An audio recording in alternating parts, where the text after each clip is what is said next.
Charlie Chaplin. That old. I think when we went to Beethoven's Fourth Symphony. the US Festival, no one's old enough to remember this, back in 40 years ago, and we went to the country version of it with Hank Williams Jr. and Willie Nelson. Rumor has it that I'm Willie Nelson's second cousin. I can see it. I can actually see that. I don't know if a lot of people tell you that. Like Willie Nelson. Willie Nelson, there you go. Absolutely. Do you play any musical instruments or sing or anything? You seem like you might play the spoons or the ham bone. Nope. Play the ham bone? Nope. You know what the ham bone is? No. You don't even know? You know what the ham bone is, right? Oh, Yeah, look at this. Oh yeah.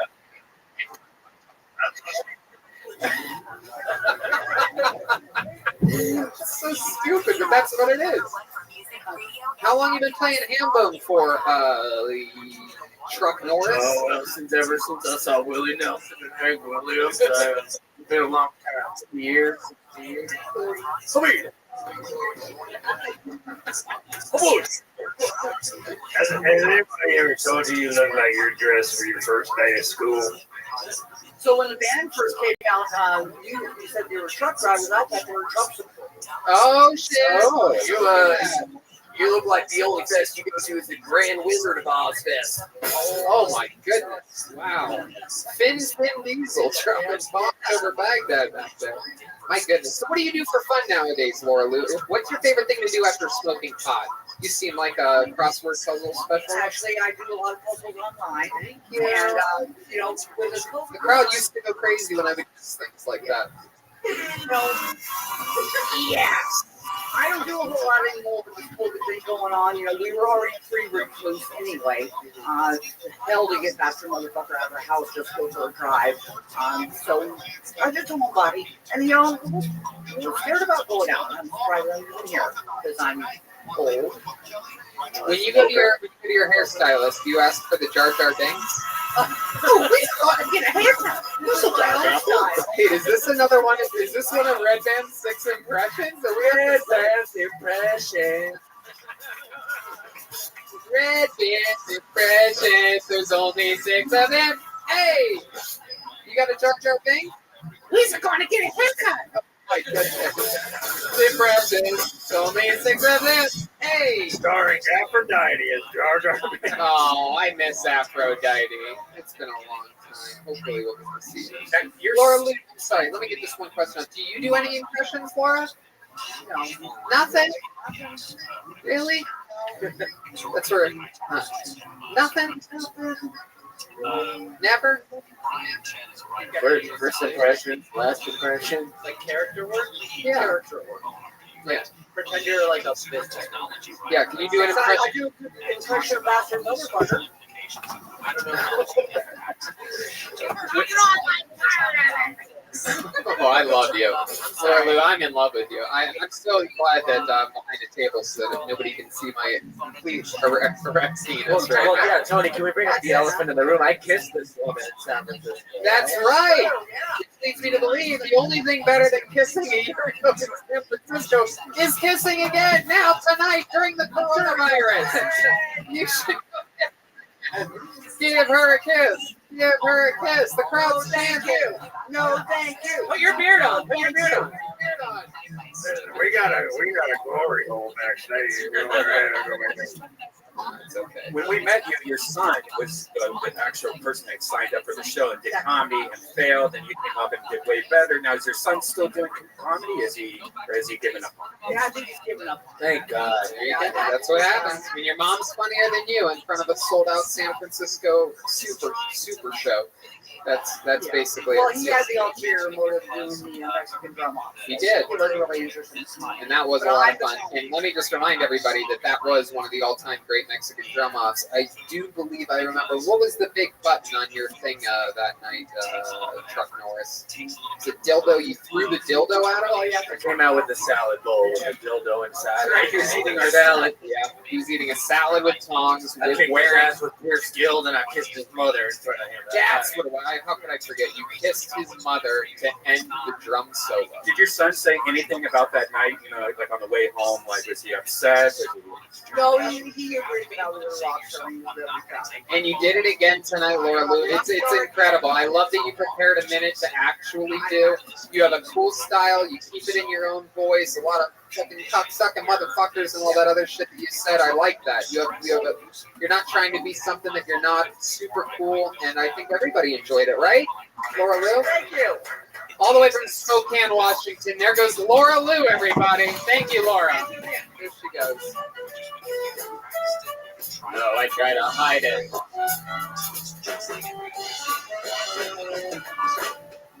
How exciting is that? So exciting. Is that Jar Jar? Or is that? Oh, yeah. Did we just find? Wait, was it? Oh, yeah. Yes.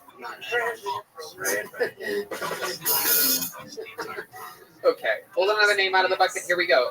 This is a new name, ladies and gentlemen.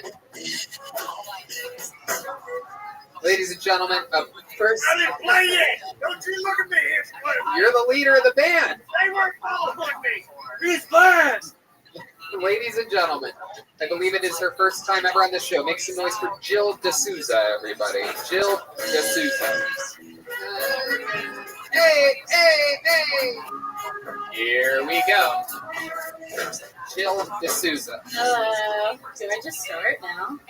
Oh, hi everyone. So recently I went on a vacation with my ex-boyfriend to Cuba. We were walking down the street there. Everyone was yelling, Maricon, Maricon. And I thought that was the name of the street. If you speak Spanish, it's definitely not the name of the street. And then I got back and I was telling my friend about it. And I was like, we were walking down the beautiful Maricon. She was like, you know, Maricon means faggot, right? So don't go to Cuba with the dude that only shops at J. Crew. When I was 7, I saw nudes for the first time. But the thing is, it's also the first time me and my brother saw my mom's nudes for the first time. Yeah, it was a really big bummer. The first time he saw vagina in real life, he was probably like, fuck. Yo, what's going on, big dog? So when I was a kid, I was on probation so that she didn't have to talk to me. Pardon me?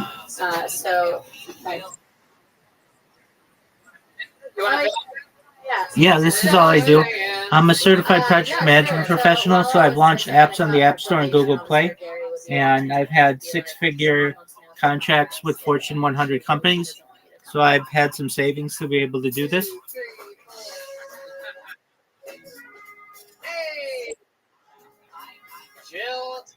Just one moment. Go ahead. Hi. This is your first time on Go the ahead. show, correct? Yeah. How long have you been on stand-up? Oh, I've got to restart some streams, so I'm here. I've just got to go to my other computer. In May. Yeah. This stuff was getting crazy there, and or is it something you've always wanted? Yeah, my lease was about to be up, and I was like, if not now, then when? And it's Cool. Do you have friends out here and stuff? I'm making friends. I didn't know anyone when I moved here, though. So I'm making friends, though. It's cool. I like it. What part of town did you decide to move to? Koreatown. Koreatown. Now, Benji, not a lot of people know this, but Benji is a real estate specialist on top of many amazing qualities. What do you think about the market of Koreatown nowadays, Benji? Everyone thinks that you're Jewish, you know everything about real estate everywhere, all the time. I don't know.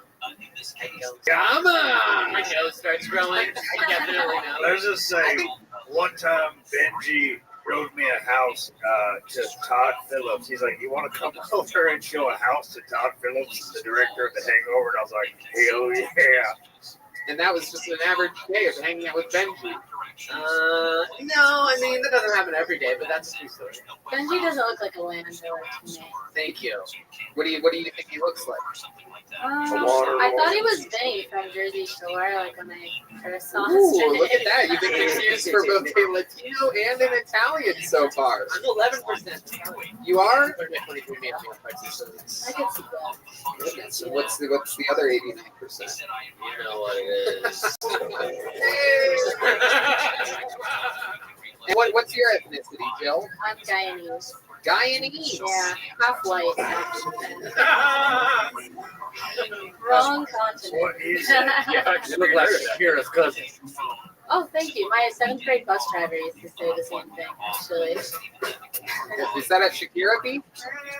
Yeah, my Oh, wow. so loud, bitch. Wait a second. I'm very interested to notice that Rustin Wheels, a blind truck driver, I think I just heard him do somewhat of a Shakira. Are you a fan of Shakira? Man, I love Shakira. And you sing along with her song sometimes? Yeah, I mean, sometimes I do. What does it sound like when you do? Very good, Rustin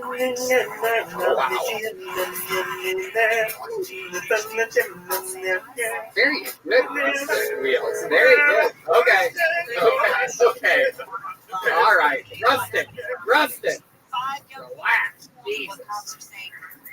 I really enjoyed that. Thank you. All right. So, Jill, so you've been here since May. Do you have a job? I do, yeah. What do you do for work? I'm a innovation expert for a Fortune 100 company. That's on that. What exactly? Oh, you're in a cult. Yeah. What do you do? What does that mean? Innovations expert. So I do like corporate innovation. So like new products, services, interview a lot of people to learn like what products we should be making, stuff like that. I have a real job. Must be nice. What do you like to do for fun? Any hobbies? I mean, I do comedy. Other than that, I hang out with my dogs, my own business. What kind of dog you got? I have a golden doodle and a blue tick hound. A golden doodle. Yeah. What exactly is a golden doodle? It's a golden retriever and a poodle mix. He's actually calling in right now. Oh, he's all alone. His This name poor is guy. Bogart. He's really cool. You said you're Guyanese? Yeah. What is that? Were your parents from there? My dad is. Do any of them remember Jonestown? They were there for that, you know. Wow. Yeah, but they were. It was kind of far from where they lived. I mean, they didn't have a car, so you know, shit's kind of far when we walk in. So you guys not carry Kool-Aid in the house because of that? Yeah, they get a little triggered. You moved to LA with 2 dogs and no friends. Yeah. You drove here with 2 dogs? Yeah. That's not a country album. I don't know what the hell it is. How was that long drive? How was that? It was nice. I was cooped up in my apartment in Crown Heights for like months, so it was actually really nice to get out. You saved up? Huh? Had you saved up or like To move? to move? Yeah. Not really. I mean, I have a job still, so I'm remote, so like I just. Did you stay places? Did you stay certain places around Yeah. across the country when you made that drive? Yeah, You stop at any truck stop? a lot of red roof families. Ah, you hit the roof. What's the longest you've ever driven, Rustin? 43 days straight. 43 days without any rest? Yeah, Were you blind then too? blind as bad. Wow, you can tell he's blind. He reminds me so much of my stepdad, like same person. Yeah. Hey, What qualities does your stepdad possess? Lazy eye. He was a truck driver. Big ass. Have you ever Well, you never seen your stepdad's cock. Have you ever seen your stepdad's penis? No, thank God. No. That's not his cock. What about his cough? Okay, there you go. I'm sorry, but these guys are truck drivers. They're very. Okay, you don't have to play a beat every time. No. All right. They keep asking about cops and they go to Shakira for an answer. Okay. Jesus. Rusty actually has a tiny cock. He's just never seen it, so I think it's huge. Wow. Is this true? Have you two ever hooked up? Just did it once. Yeah. What happened? Oh, it was more than once. I just did a little role play because you didn't know the difference. Wait, what? You been raping me while I've been blind? On four-wheeler, baby. Oh my god. Beautiful. She's a lot lizard. Saving that one for later. Okay. Jill, are there any wild fun facts about you? Should know any special skills or talents or anything that you've ever done before? No, I'm sorry. I'm not. Do you speak your Guyanese to your parents a lot? My dad? Yeah. Okay. Yeah, my dad's the best. And what language does he speak? English. It's an English-speaking country. Oh, that's right. Yeah, just a nice, thick accent. Yeah. What does he sound like? Can you do an impression of him? Oh, it's like really West Indian. I don't want to do it. Red Band, Red Band's famous for his impressions. Why don't you do an impression of her West Indian sounding father? Impressions from Red Band. Channel like Jamaican. I guess I gotta get out of here. Spot on. Really Okay. good. All right. Jill, so much fun. Congratulations on your Thank first ever you. Kill Tony set. Hopefully you'll come back another time and do it again. I shall. Thank Jill you, guys. D'Souza, everybody. There she goes. Yeah. All right. It's that time, everybody. It's time for another regular. This young man, truly one of my favorite comedians in the world. He has a podcast with the guy you saw earlier, the great William Montgomery, called Brothers in Cursive. They have a Patreon that's out there killing it. I've been looking at clips of that. I'm a member of the Patreon. Everybody knows I support everybody. Oh, yeah? Yeah, I'm on the Patreon. I buy ornaments from Jet Ski. I support everybody here on Kill Tony any way that I can. And here he is. One of my favorite comedians, a great roaster. It's the great David Lucas, everybody. Here he is.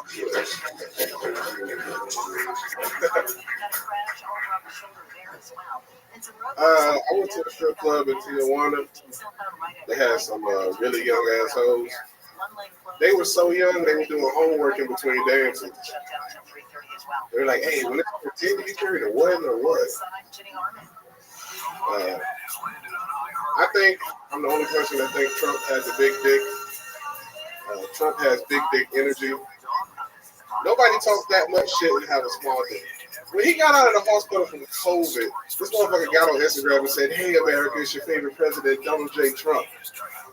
Like, can you imagine you do that shit in real life to your girl and you ain't got the biggest dick that she fucking shit? Like, you don't get your goofy ass out of it. That's why I know Trump had a big dick. He really speaks by what Winston Churchill said. Speak softly and carry a big stick. And that's my type of shit.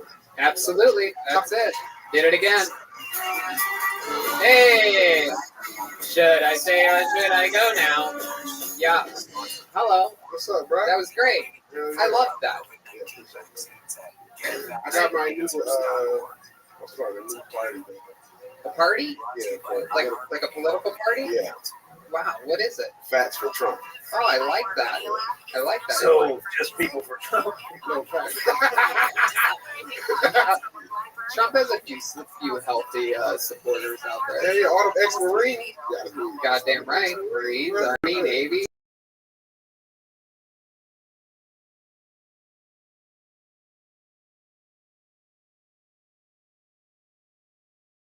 It's called dick energy. Like he. Oh, shit. I rose to my handkerchief. Yeah. It is. This is an interesting look tonight, David Lucas. I roasted by a pocket square. Hey, man, shut your gay ass. Fuck all of y'all. Fuck all of y'all hillbillies. It is incredible. It looks like somebody melted crayons inside of a pumpkin. What you got on, man? You got on some scuba diving tuxedo wear, man. Get your ass up out of here, bro. That is. I'm actually going scuba diving. You look like a hippie jack-o'-lantern. You doing too much with your ghetto ass. Thank you. With that stupid ass Abraham Lincoln beard on. Oh, man. You made a mistake. Tony looked like he going to the prom under the sea. That's actually what I'm doing right after this. I'm going to the prom under the sea for The sandy squirrel. the scuba dive to get there. I mean, what is that? Where do you even find something like that? The Beverly Center, nigga, polo. You went to the That's Beverly polo? Center? Yeah, man. This shit was like $200. Oh my God! Was it that much because of all the extra material that they needed to make it? Was that El No, Polo the logo? only way you could justify it is by the price. Hold on, let Redman do his joke. It was real good. Oh, that's all right. Yeah. That was a I very like good Joel. joke. I know it was good. Redman I said like Joel. it's an El Pollo Now we're logo. talking, everybody. It's like every week. No, it's good. It's great. I No. think, what were you saying? El Pollo Loco? That was a funny ass joke. It was. It's good. That was great. It does. It sort of looks like, remember Chi-Chi's? Remember the wallpaper? Yeah, the wallpaper. Chi-Chi's? I usually go to Chi-Chi's all the I time love with my Chi-Chi's. family. I love that What restaurant. is Yeah, Chi-Chi's was like white people's Mexican food. And how old were you when you found out what Chi-Chi's meant? Remember when like my dad used to go, it means boobies. Yeah, I was still breastfeeding when I found out that's what it meant. We didn't have Chi-Chi's here. I know. You had actual fucking Right. yeah. We had We got Acapulco, which was fun. Remember Acapulco? Hey, Benji, you still got that old school bus thing? I wouldn't say mushrooms. It was in a Baja Fresh. Baja Fresh on mushrooms changes you. You can't eat Baja Fresh again after that. Baja Fresh straight. I was. By the way, it wasn't like a fun amount of mushrooms. It was like I just ate the mushrooms. Was starving. That's Mexican food though, for real though. When shit open back up, bro. Salsa and beer is the vibe. I heard that. Salsa and I beer, got bro. it to go. You gotta get it. Bro, they got the best Mexican food, dog. You can take a family of 5 for $100. Big portion. Oh my goodness! And that's how much you eat. So perfect. You know that exactly. Family of 5 for $100. That's great. How was the Mexican food in the children's strip club in Tijuana you went to? Yeah. Oh, that shit. They had El Pollo chicken nuggets. Nigga. That shit was trash. Really? No, that shit really happened, bro. I went up in the strip club in TJ, and them hoes looked real young. You're not supposed to say that. I know. out loud. I mean, seriously, what was the Fisher price of it? I left. The Fisher price. Well, at least the strippers had You to had be. chicken nuggets. You didn't leave. Did it have one of them signs that said you must be this tall to strip on stage? You had to solve a riddle. Instead of a pole dance, they were doing a monkey bar dance. Okay. They were playing tetherball with their little titties. David, what else you been doing this Hopscotch, week? bitch. Shit. What did I do? I did some shows in Vegas this past weekend. What route did you take? The airplane route. Where'd you do Vegas? Huh? Where in Vegas? I can't think of the name of the club, but I couldn't even post a flyer because they were one of them type shits. Yeah, they wouldn't even let me post a flyer. Was it a good audience? Was there a good turnout? Bro, it was way too many people in there for COVID, but it was a great turnout. Wow. It was a room for about 80, and they probably had like 120 in there. Jesus. Did you feel Thank safe? you for being here tonight. Well, I stayed on the stage. You licked the back? I stayed on the stage until they cleared the room. Oh, okay. Yeah, because I was like, nigga, I ain't doing no beat and drink with all these international motherfuckers. Oh, yeah.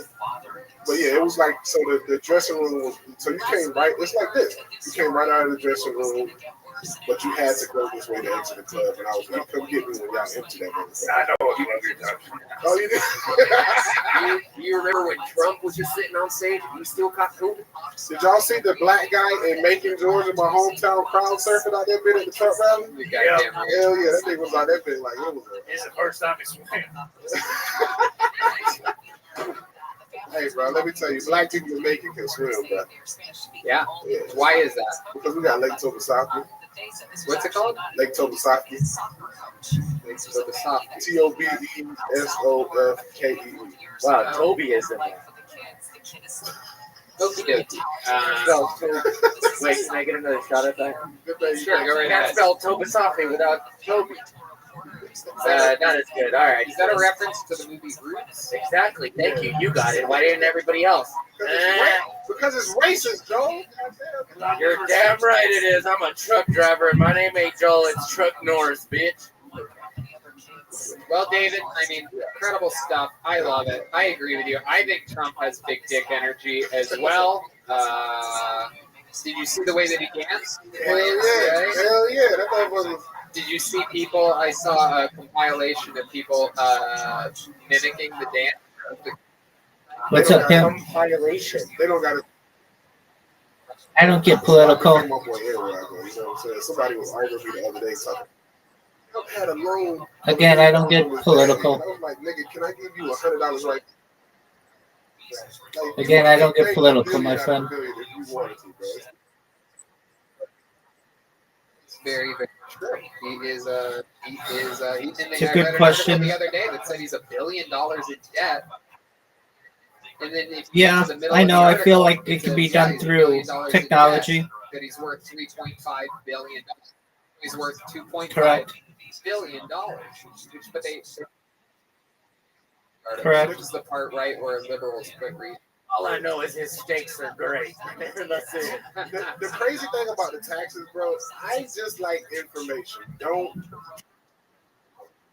say he only paid $475 in taxes. Well, you give people food that they need and water that they need and take care of them socially. All right, They have a ladies better and gentlemen, opportunity to be successful. That's a hot button issue. There goes Steve.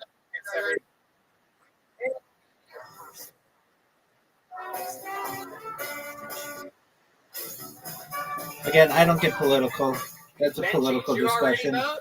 That's not for me to make. Are you gonna vote? All I know is I don't want anyone to die. So I don't want anybody to harm anyone else.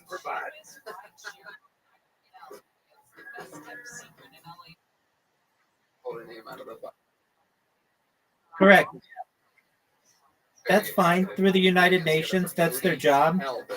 H-E-L-D. Cody. I mean, okay, that's fine. And the United Nations can take sanctions against them. Never gonna. Here's Cody Held, everyone. All right. What do you? The United Nations has peacekeeping forces, and they should be utilized. All those magicians love to do disappearing acts. Well, my dad was a magician act. That man fucking disappeared for 16 goddamn years. Still hasn't come down to this day.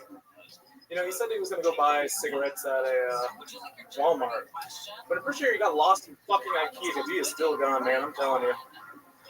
Walmart is a hell of a drug. If you get lost in that bitch, that would just look like that. Gone forever. Now, if you guys know, that here? You guys know what I'm talking about? Yeah. Alright, so can we just talk about how Twitter's fucking users make that shit look more toxic than goddamn Chernobyl? Like, have you seen the radiation levels that fucking come out of those people's mouths? God damn, bro.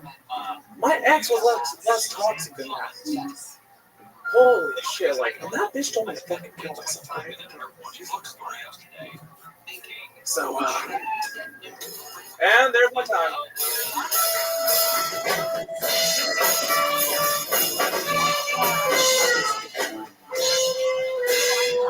Cody.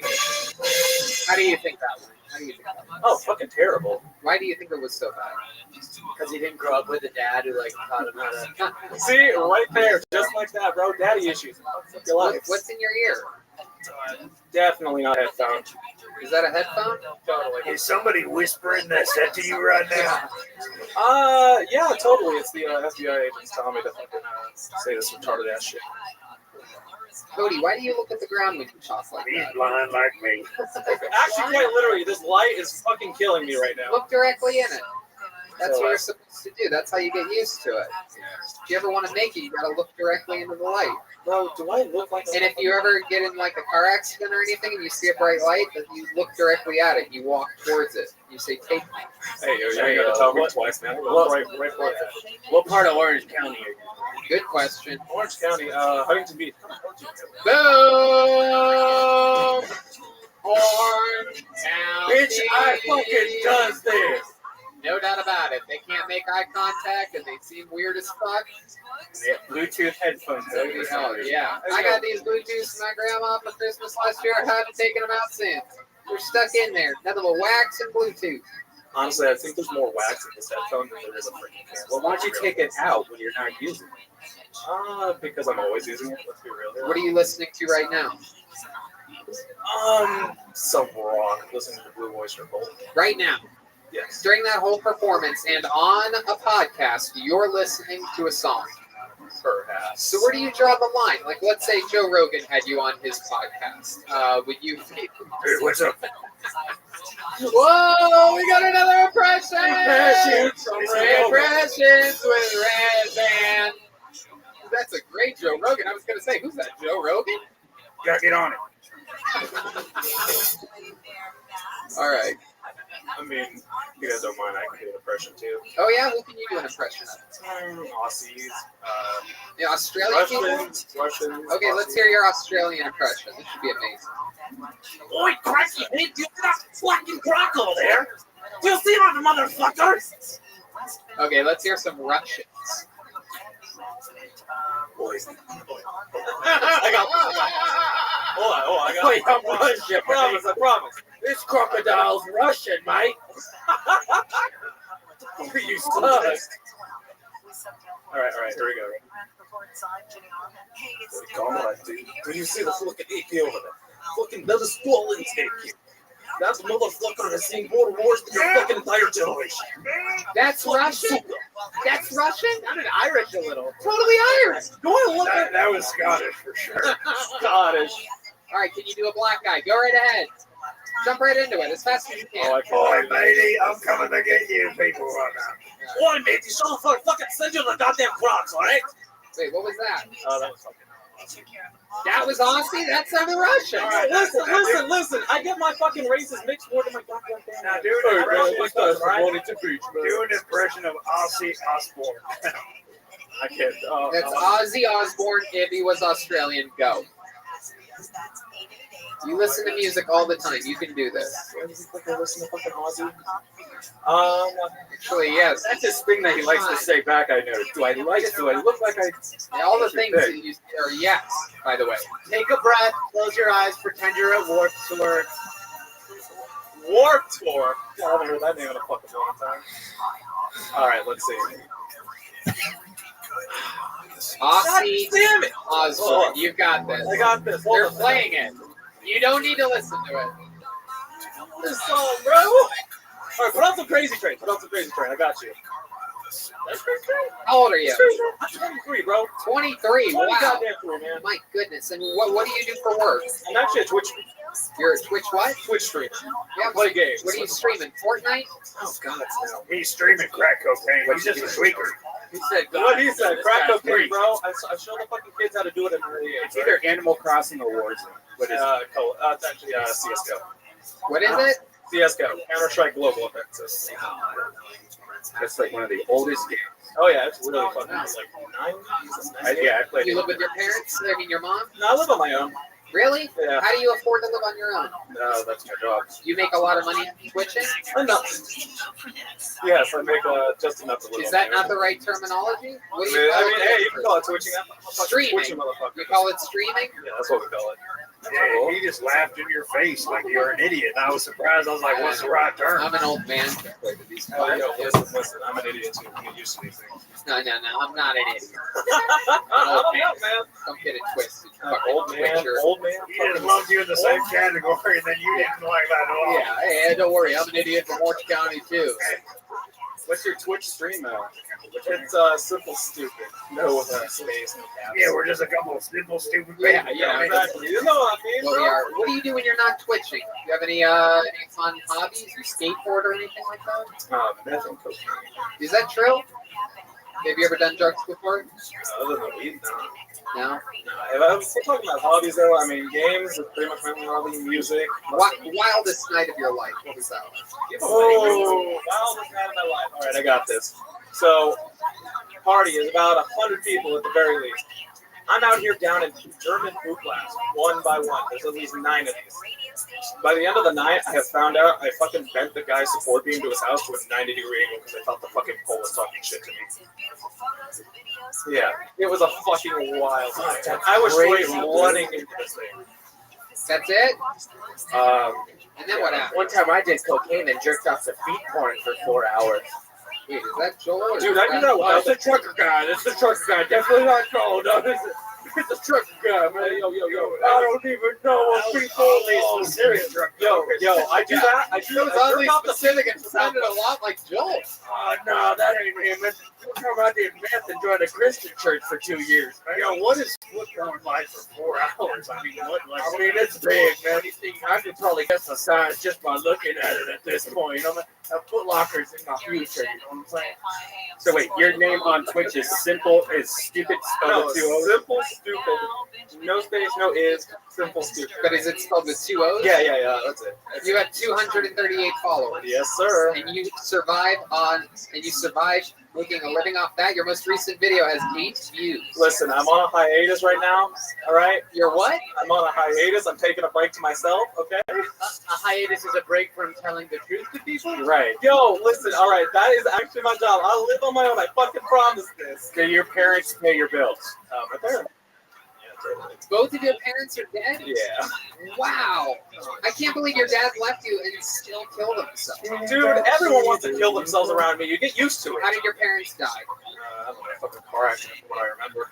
Really? Yeah. Same time or two different car Same accidents? time. Wow. Where were you? So your dad At didn't home, really abandon you? with my grandma. So your dad never abandoned you? I mean, if you count dying as abandonment, yeah, pretty much. No, you don't. No, I do. When he lived, You said he went and got cigarettes and never came back. You never mentioned because he killed his wife and your mother in a car accident. Now, what if he was driving to go get those cigarettes? Was he? Yes, he was. He was going to get those cigarettes and he never fucking Do came you back. know if your parents caused the accident? What did they hit? Well, You never found out what your parents ran into? Anything this guy said. Bro, I don't even believe what I say. Come on. I've been experienced with some wide loads, but this is a big old wide load of shit. What? It looks like a look. Okay, you know what? You're right. I do look like a load of shit. I ain't even Come on, give me some something. Give me some Here they something. fucking go. Alright, well, oh shit, there it is. Oh my God. Well, Cody, I gotta tell you, man. How long did I ask you how long you've been stand up? No, you didn't. First time ever tonight, right?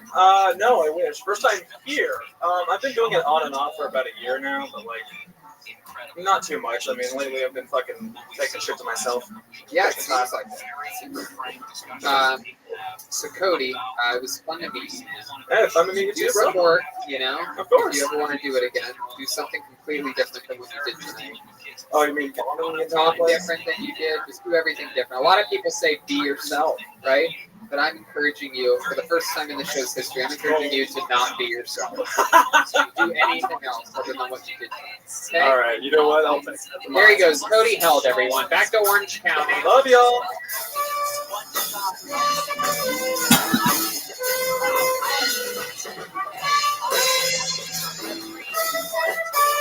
Never gonna say goodbye.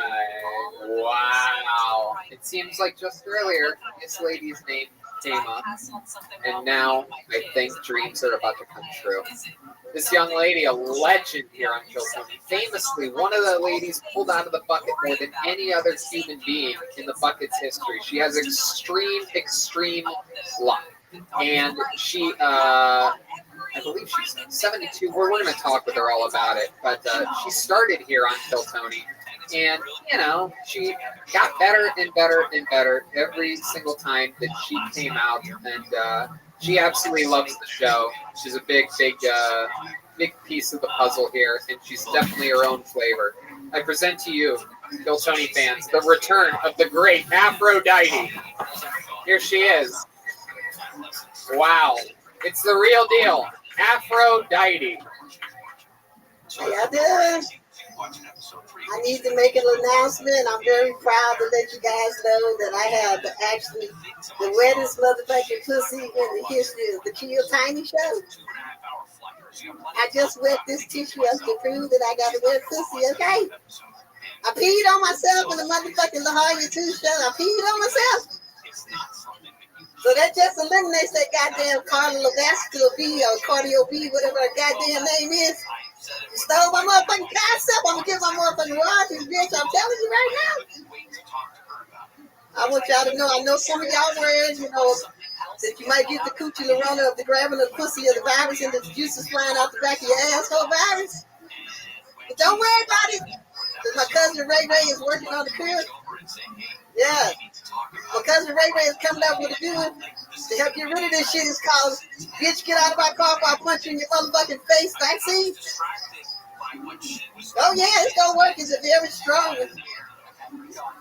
There it is, the 2 minute from the great Aphrodite. Hey, hey.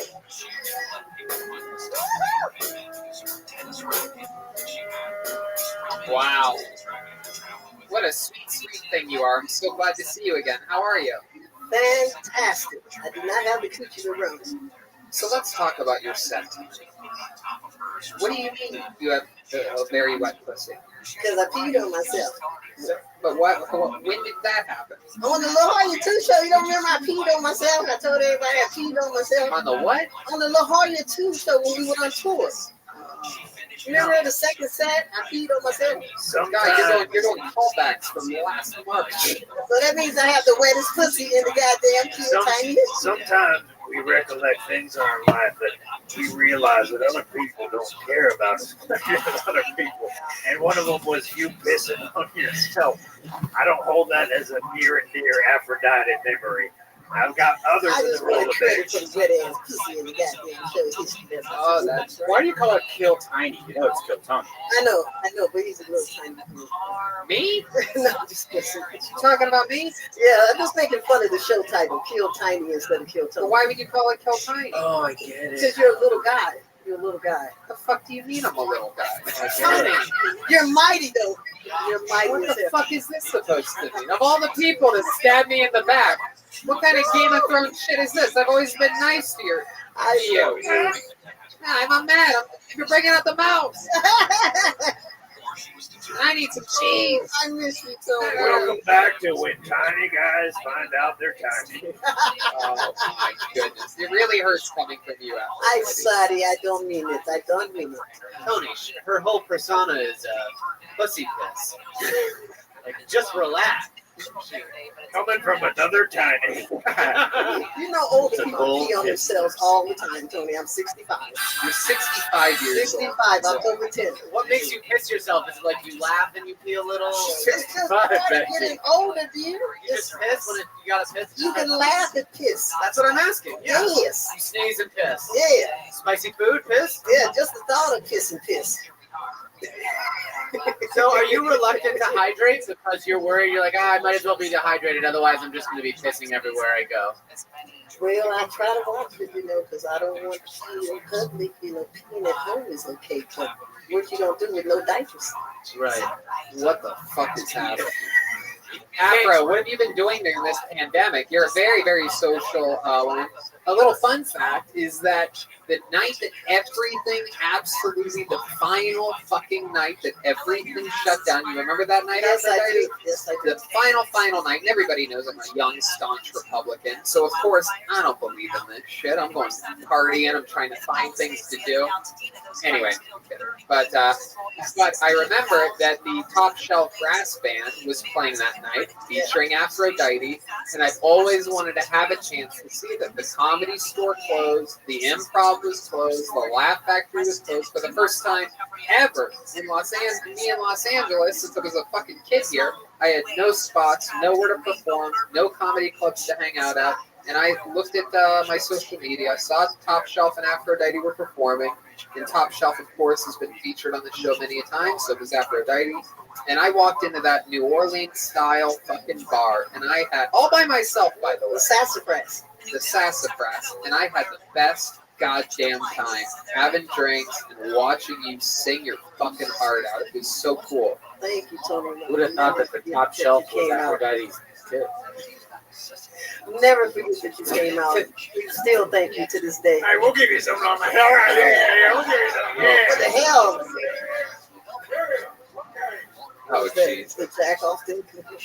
Afro, for all the maybe there's some new listeners that haven't ever heard you sing. Why don't you hit a note real quick for the people at home that have never heard your powerful voice before? I know you're not warmed up, but maybe you could just jump right into something real quick for us. Do you know any real big fish? No, I don't. I'm pretty sure one's probably fallen out of her pussy before. Chroma Chris said she only knows big fish. Okie dokie. Here's Aphrodite giving us a little taste of what her voice sounds like. Here it comes. Here it is. I'm just gonna freestyle something because I wasn't prepared. Exactly what I was hoping you were going to do. Here's Aphrodite. Oh, shit. Got the band. Here it comes. Hey, when you know I'm talking to you, you're my lover. I only wanna be with you. You make me crave for you all night. I really wanna be with you. I never met a man like you, baby, baby. I never met a man like you. Oh, you make me yes you do. I'm coming up on you. You're my.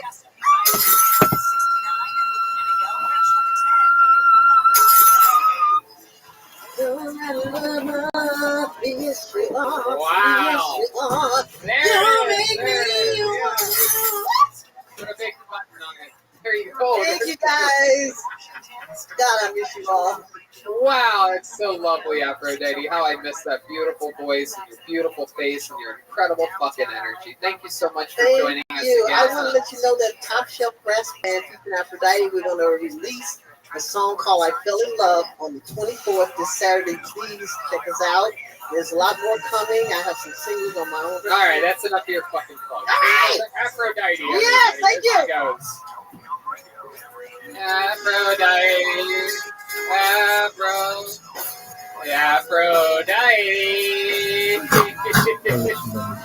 There's Aphrodite.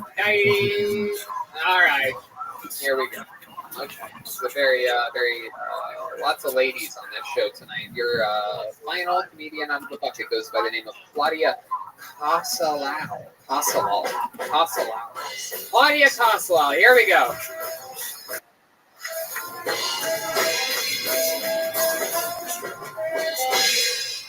So I go to Burning Man, of course.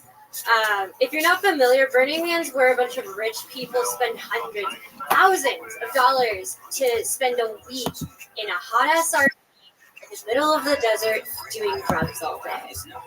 Poor people have it too, but they call it Bakersfield. Even though I go to Burning Man, I'm not like into like a bunch of the hippie, trippy voodoo stuff. Like I'm not into crystals. Like crystals are bullshit. People get so into it. Like they have these huge ass crystals on sale on the west side for like $40,000. Like, dude, if you have $40,000 and you want to draw energy from a rock, buy cocaine. One of my burner friends like tried to get me to go on a juice cleanse with her once, and I was like, dude, fuck juice. And she was like, that's anti-Semitic. That was it. There it is. So you nailed it. 58 seconds. That's fun. Did you have fun? I did. How long have you been stand up? Like, if I want to be like, how serious, like a year and a half. Okay, all of it here in LA? Yeah. How long have you been made of Kool-Aid? I've been a unicorn all my life. Okay. What do you do for work? So I'm like in, this is quarter life crisis here. I was in tech doing headhunting until May, and then I was like, I'm gonna be crazy and like go after my dreams like in a pandemic. So. What dream? Comedy. Oh. What are dreams? Yeah, I also like sing and stuff. You do? Can we get a little? What kind of music do you like to sing? Evanescence. A lot of. You seem like a big Evanescence fan. It was like a dive-bar Billie Eilish. What? All right, it's not a smirk. I was just saying, like, I'm like the Billie Eilish person, but I'm not even like the original like Billie Eilish knockoff. Yeah, we know. Can you do it? Can you want the band to back? You guys know any Billie Eilish? No. Can I do like a weird thing I did on TikTok once? It's probably not gonna work. I really wish you just would have left out that you did it on TikTok before. That makes it seem really cheap to feature it now on this, the #1 live podcast in the world. But you know what? We'll edit that part out and just say, here's a little something that I wrote just for this. Go right ahead. This is an impression of Christina Aguilera having a COVID scare. Every day is so wonderful. Suddenly, it's hard to breathe.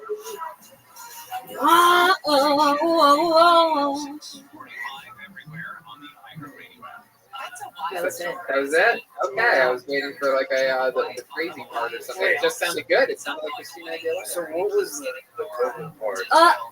It's hard to breathe. Should have ended with a cough or something. I did more of a what-oh than an uh-oh, my bad.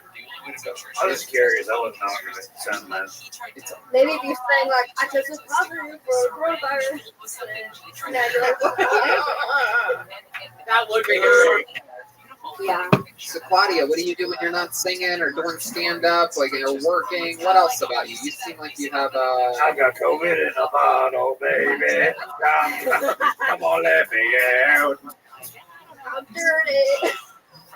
I do a lot of that. I do some like silly podcasting. I paint too. I paint like 2 paintings a year. Like, you know, it kind of like gets me in my meditative state. You know, it's nice. I did a painting. I was inspired when like the virus hitting stuff. I did a painting of like Trump holding a Corona. That was really fun. Oh, I get it. Yeah. Trump holding a Corona. Like a beer. Yeah. Yeah. How did it come out? Good?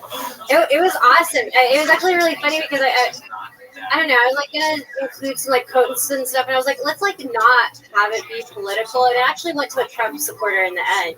So Yeah, it was really fun. Yeah, they have the money to buy things like that. Right. Anyway, so okay, you make art, you sing, you do comedy. What would you consider your specialty? What do you think you're best at out of all these different art forms? I think. You do any poetry?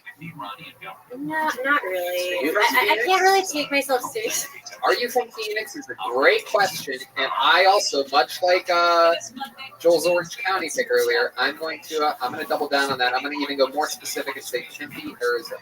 I'm going to go Phoenix or maybe Sacramento. Ooh, that's a great third person. Nah, I mean, actually, I've been in LA longer than anywhere else now. Like, I've been here 8 years. Where are you from? Where are you from? I lived in Fresno for Fresno, for those of you that don't know, the perfect middle between Sacramento and Phoenix, Arizona. Yeah, the Midwest of California. That's The fair. Tempe of California, without a college. You look like if one of the characters from Inside Out became human. I went to All right, summer. that was pretty good. All right, yeah, that's pretty good. Yeah, that's good. I went to summer camp in Fresno, Riverway Ranch Camp. Cool. Claudia, do you have a boyfriend? When's the last time you had one? It's been a couple of years. How did it end, the last relationship? He broke up with me. Thank you. Why do you think he broke up with you? He was just like not working. I don't know. He just wasn't into me. He said he didn't think that I was into him. He said that he thinks that you're not into him. He's like, look, I don't want to be with you anymore. I feel like you're not into me. To be honest, I think it's like he tried to. He said he was like one of those Jewish guys who wasn't like super Jewish, but like I think he really cared, and like he broke up with me. Wait, stop. Hold on. Let's go back. What did you just say about super Jewish? Like he tried to, you know, like how some Jewish people are like religious Jewish, and then some people are like I'm Jewish, you know. And like he tried to be like the second one, but Hold on. I got this. Go ahead. Okay, so there's very religious Jewy people who are like, you better be a religious Jew. Then there's just Jews who think they're better than everyone else, and then they don't want to breed outside other Jews, because a lot of you people turn out like, look around. So it could be that, where he's dating you, and then he's like, fuck, I gotta meet some sort of Jewy girl. yeah, he broke up with me on the first day of Hanukkah. Oh my goodness. The first gift. Wow. Did you at least get to light a candle or anything like that, or any of the fun?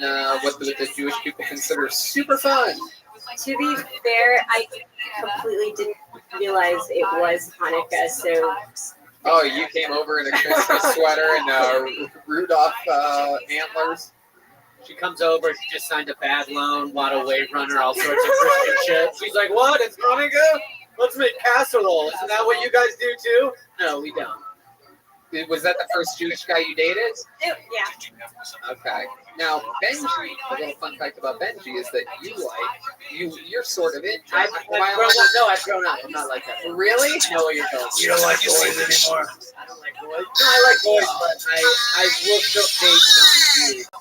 But I know where you're going with this. Yeah. So that's why do you think maybe grow up and not be solely into? Because I mean, I look at a girl like Claudia, and I know your type. We've been very good friends for a long time. Yeah. And what do you think? Because you used to be into girls that maybe they were white, maybe they had a couple tattoos, maybe Say what you're just say the words. you were into like. I'm not saying that Claudia is this, right? What ethnicity are you? Polish, super Polish. Oh yeah, that's white as fuck, Benji. White girls. I don't know. I just feel like no. I'm sure she's a great. Did something happen with a white girl that had like multicolored hair or tattoos that made you not like them anymore? I've had a lot of gnarly. I mean, it is what they say. Once you go white, you gotta take flight. You gotta get out there. Well, Claudia, any other fun facts about your life that we would be really surprised to know about you? I mean, are there really any surprises? Sometimes people will be like, oh, sure, yeah. You said something about Billie Eilish. Do you sing like her, or is that just the hair, like It's the style? just like the hair, like when I wear like my sweatshirt and I'm like all sad looking, but like Billie Eilish. yeah. I mean, all right, that's pretty good. No. What? I want it? No. I want it. He's blind, goddammit, leave him alone. You said you don't like a Billie Eilish. You said you don't like a Billie Eilish. Why? Why though? Huh? Why eyelash? I was her name's Eilish, but like she looks like an eyelash. Why does she look like an eyelash? No. No amount of drums. No amount of drums is going to help this show. Look like an eyelash. Why would for her to look like an eyelash? She would have to like. It's like, why are you just playing the drums fast? Oh, it sounds like an open shut case. Louis All right. Eyelash is open and shut, you fucking idiot. Yeah. Kill Tony, 2020. Suck COVID. All right. Ladies and gentlemen, Claudia, did you have fun here? Thank you so much. Thank you so much for coming on. There she goes. Claudia Casala. Here she goes. Claudia Casala. Step back from that ledge, my friend. We're done with the buckets. Let's see what the superhero himself, truly, one of my favorite human beings on the planet, one of my favorite comedians. It's time for your third and final regular. You know, you love him. This was sent in by the great Michael Laird. A lot of people are disabled just because they're fat. I have a 1 in a million disease. You're the Burger King. I ain't fucking with you just because we both take care of a penny. My disability isn't inspiring other people with disabilities to try comedy. Please stop. If you got disabled and then became a comedian, do not contact me. I've been in these comedy streets for like 2 decades. I'm way too sick to read your sick ass, trash ass jokes. I'm not an inspiration. I'm an alcoholic drug addict. I fuck up. You kill yourself. I get sued. My elephant man fingers can't handle the paperwork.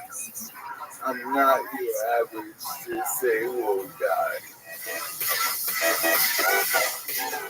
I still make love to ladies who can walk.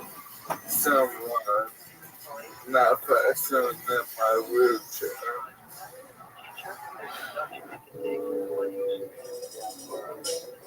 And there you go. Michael Laird did it again. Make sure you go to michaellairdcomedy.com. And that's another episode of Kill Tony, everybody. We did it. Live at the world famous Comedy Store. And while you all sat there doing nothing and enjoying this episode, Ryan J. Ebel drew the entire fucking thing. The entire damn show. Let's look at what we got tonight. Wow, look at that. It's a big truck with my fucking face on the front. And you got Benji in there. You got Red Band. You got the band. David Lucas and William Montgomery and Michael Lair are the wheels. Absolutely incredible. I mean, what a mind-blowing drawing. And to have done all that in the hour and a half that we've been recording this show is fucking incredible. Make sure you check out all these prints at RyanJebell.com. Get your own. Having a big hand for our guest tonight, my good friend Benji Aflalo. Benji Aflalo is on all things social media at Benji Aflalo. All one word, BenjiAflalo. Got it. Spelling bee champion. Obviously. And what else is going on, Benji? Nothing really. I got a new car. Trying to exercise. Ooh, what kind of car did you get? I got a Tesla. Ooh, what kind of Tesla? It's Model 3. Oh, nice. Oh, my goodness. Great. I just got tons on it today. By the way, it's a beautiful tax write-off. Ask your tax guy about it because of how much it weighs. It can be considered. Anyways, we'll talk later. But I'm talking about getting the whole thing for free kind of write-off. Oh, wow. Look at this. Okay, thank you. How exciting. Very presidential of you guys to avoid taxes like this. All right, well, congrats on your Tesla. We'll go out and we'll race cars sometime at the track. Okay. Benji Aflalo. How about a big hand for the leader of the band, everybody, Jeremiah Watkins, who's here all night tonight. Absolutely killing it. That was Rusted Wheels the entire time. Great stuff, Jeremiah. What else? I just got a new bag of Doritos. Things are going pretty well. And then I have a new 1 hour special. It's my first 1 hour special coming out on December 8th on Amazon Prime. You get on a lot of different outlets and stuff like that. And I'm very excited for that. You can pre-order JeremiahWatkins.com. Great stuff. That's Jeremiah. Lift up that hat again. Show the people on the video. Oh, my goodness. Rusted Wheels, blind as a bat. And how about a big hand for the great Jessie Johnson, who's here all night tonight. Absolutely incredible. She's selling ornaments that she made with her own bare hands, everybody. I have 75 of them, and you should buy them as well. Go to JessieJohnson.com. You owe me like thousands of dollars. Seriously, they're handmade. You can use them for Christmas, but we like to call them anytime ornaments. And it's a really cool piece. It's her first ever merge. It's absolutely adorable. These things are incredible. Go to JetSkiJohnson.com and support her. That's Jetski. Chroma Chris was here tonight on the bass guitar. There he is. Great Chroma Chris. He's on social media at Chroma Chris. What else, Chris? Nothing. You can check me out on Chroma Chris at my social media, and I also got a new YouTube video out on OrangeAmps.com. That's it. He's officially sponsored by Orange Amplifiers. And you know who's sponsored by Ludwig Drums, the greatest drum maker in the world? Believe it or not, it's Joel Jimenez, a.k.a. Chuck Norris. What else is going on, Joel? Nothing. Thank you, Damon, for all the work you do. Watch Alone Together with Benji on it. It's a really great show. I'm a huge fan of it. I'm happy to be here, guys. Tonight was really fun, and I love you guys. Have a good. Absolutely, it was the great Joel Jimenez, everyone. That's about it. What else, Red Band? Check out JustWatch.tv. Check out Brothers in Cursive on Patreon. Thanks a lot, guys. Absolutely. We'll see you guys next week for another fun episode of Tilt Tony. Thank you so much, everyone. There you go. Go home.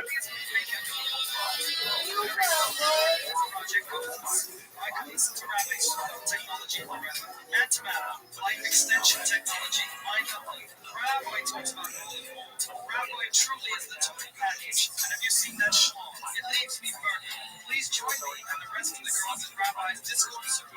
Discord.com/Rabbi. Please tell everyone you know about Rabbi. This is the biggest event in global history. Please share to be a trillionaire.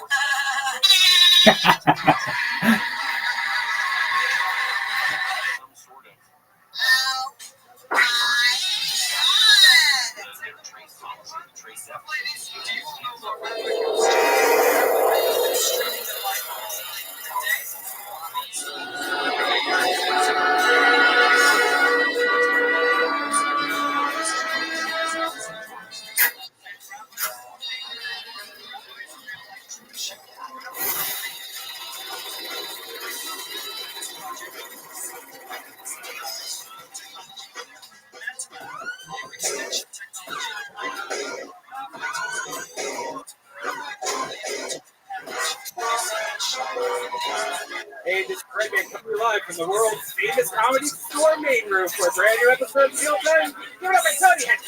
Yippee day, motherfuckers. Here we are. Good evening and welcome. Brian Redfin. Hello. Back from beautiful Austin, Texas. Back from sitting on the throne during a wonderful slew of Joe Rogan Experience episodes, including, of course, my favorite episode of all time, the Great Kanye. Yes, I got 2 hugs from him. He showed us that little creepy hologram before it was announced, and I thought that was very touching. He was showing us videos on his phone and stuff. He was a good guy. He was a very sweet, very good guy. He was a sweetheart. And fucking team. Yeah. The stuff he was saying during that episode was really mind-boggling. I thought it was cool too how Rogan was able to like listen to like that 20-minute thing and then just really wrap it up into like a very nice package. I think Kanye actually really respected Joe for that. Again, it was cool, and he's going to be back, he said. And also, it was still super entertaining. I mean, and also, even though Joe, my take on it, Joe doing a minimal amount of talking, still unbelievable hosting. Like, it's almost harder to host while not having input, because the decision for the next question you ask is that much more important. And it was just incredible. Incredible. Great guest, and obviously a great host, Rogan and Kanye. Wow. So here we are. We're back at Kill Tony. Welcome back home to beautiful Los Angeles, California. And we're here, quarantined off with maybe a grand total, I would guess maybe 15 people in this room. That we used to have 550 people in every single fucking Monday. But here we are. You know what I mean? It's better than this. So this is exciting, and I'm happy to be here. Hey, you know who else is here? Is the great Ryan J. Ito. Look at that right there. Whoa! There's the wink and the point and another point. Holy shit, he's just giving them out for free tonight. He draws every single episode of Kill Tony. All those prints are available at RyanJEbell.com, including all the tour posters, a couple of limited edition t-shirts, and the drawing of tonight's episode, which he has already begun right now, hard at work. Some other great people in the audience tonight as well. Charlie from Delicious Vito's Pizza is here. Royalty in these parts. In fact, I didn't tell you this, Charlie, but I placed a secret order yesterday.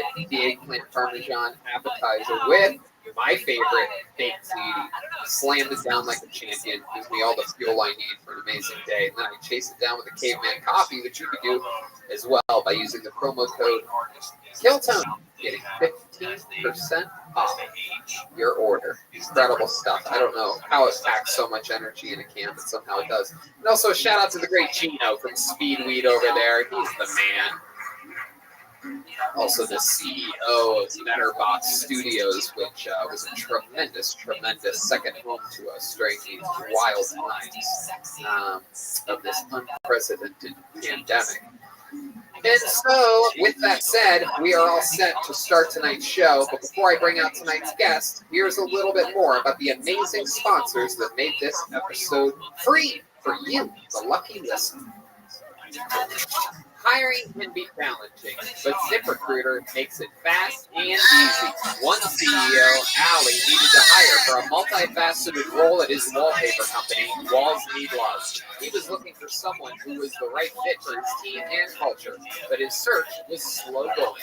So he turned to ZipRecruiter. ZipRecruiter's powerful matching technology identifies the right people for your job and actively invites them to apply, which is why you should try ZipRecruiter for free at ZipRecruiter.com/KillTony. That's how Ali found Savannah Ray. Ali said Savannah's skills and experience were a great match for the role.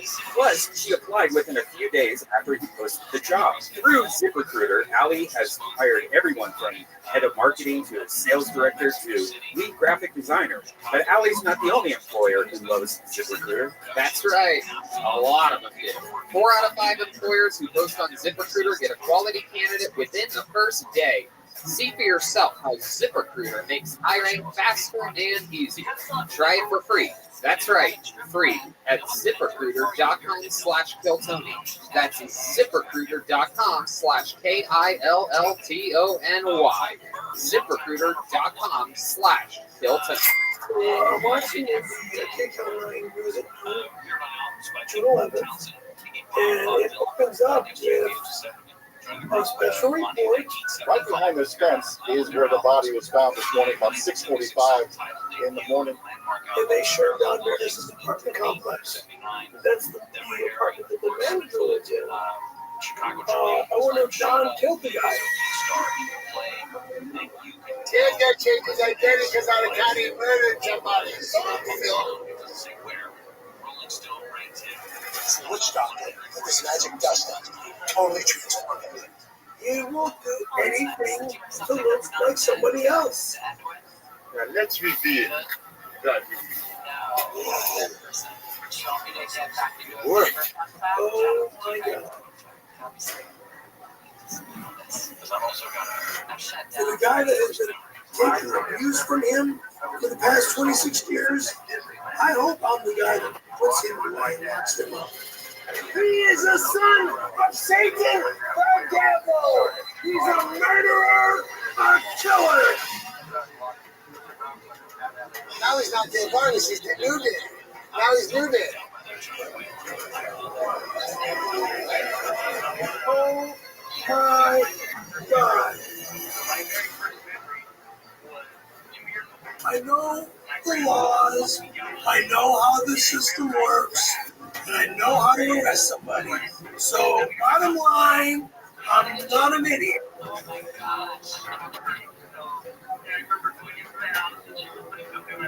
And we are back, and I am so excited about tonight's show. This is probably, pound for pound, without a doubt, the best guest that we've had, not only since the pandemic started, but also perhaps of the year 2020, because this man was on the show in January of this year, one of our famous sold-out shows here in the main room, and he brought the cast of the movie that he created with him, the greatest comedy movie of all time, Windy City Heat. Ladies and gentlemen, I present to you one of my favorite comedians and favorite friends on the planet. It's the great Don Barrett.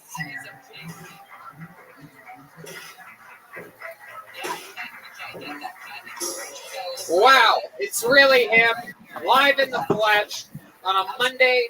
It's 8:15 p.m. He is here. He's back. The king of late night at the Comedy Store. The creator of the Ding Dong Show, the longest running show in Comedy Store history. And the star of the Comedy Store documentary that just came out. I'm angry, Tony. Hello, everybody. Thank you, Tony. Thank you, Red Band. So it's nice to be back here. I've been back here since January. And January was such a fun show. You guys were so nice because you pushed the shit out of Windy City Heat. And I've never seen numbers move in anything I've ever done. It really did. It was fun for me. I even kept a little bit of an eye on it. It was fun to watch the bump. It really was. Yeah. And that was very nice. And I was like, as a matter of fact, I'll be making a deal right now. I've never done this on any show that I've ever been on. Tonight, when this is over, I'm going to select one woman in the zone to make love with. Oh, wow. What a lot. I see a couple ladies. Who's getting their tiny hole eaten by me tonight? That is a good question. Who is going to get their giant hole by Don here tonight?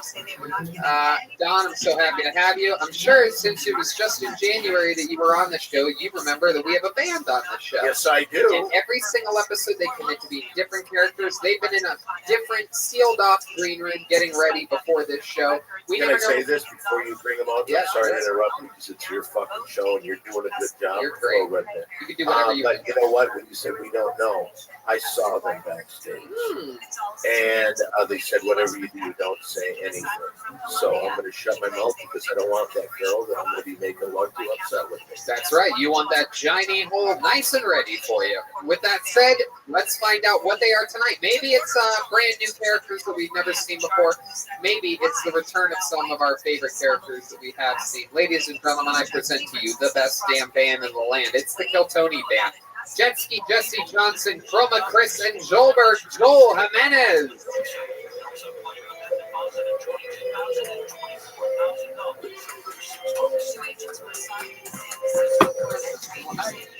Wow.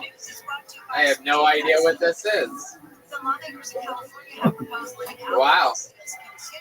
I don't think I've ever been this confused before about what the band actually is. I just selected the girl being outfit.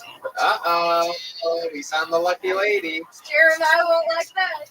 Because I'm his sister, Phyllis Watkins. Whoa! The return of Jeremiah's sister, Phyllis Watkins. And Tony, this week I brought the whole family. Oh yeah? These are more Watkins? Yep, we were here to film a special coming out on December 8th on Amazon Prime. Wow. Family reunion, and we stayed in Hollywood because we were having so much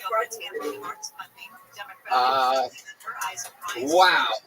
My goodness. What an incredible plug for Jeremiah. Yeah, the entire Watkins. What's your name, young Watkins? Hey, what's up? My name is Gary Maya Watkins. Jeremiah Watkins. Yeah, Gary Maya, and I'm really, really excited about Jeremiah's success and everything.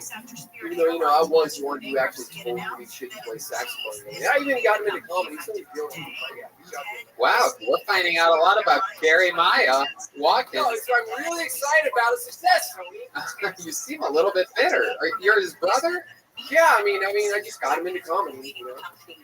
He wanted to just be, a musician. And everything, but I was like, Don, what do you think about this? All I keep thinking about is Patrick Swayze's brother. That's all. You look a little like Jeremiah, but there's just something not as Jeremiah that I wish you could.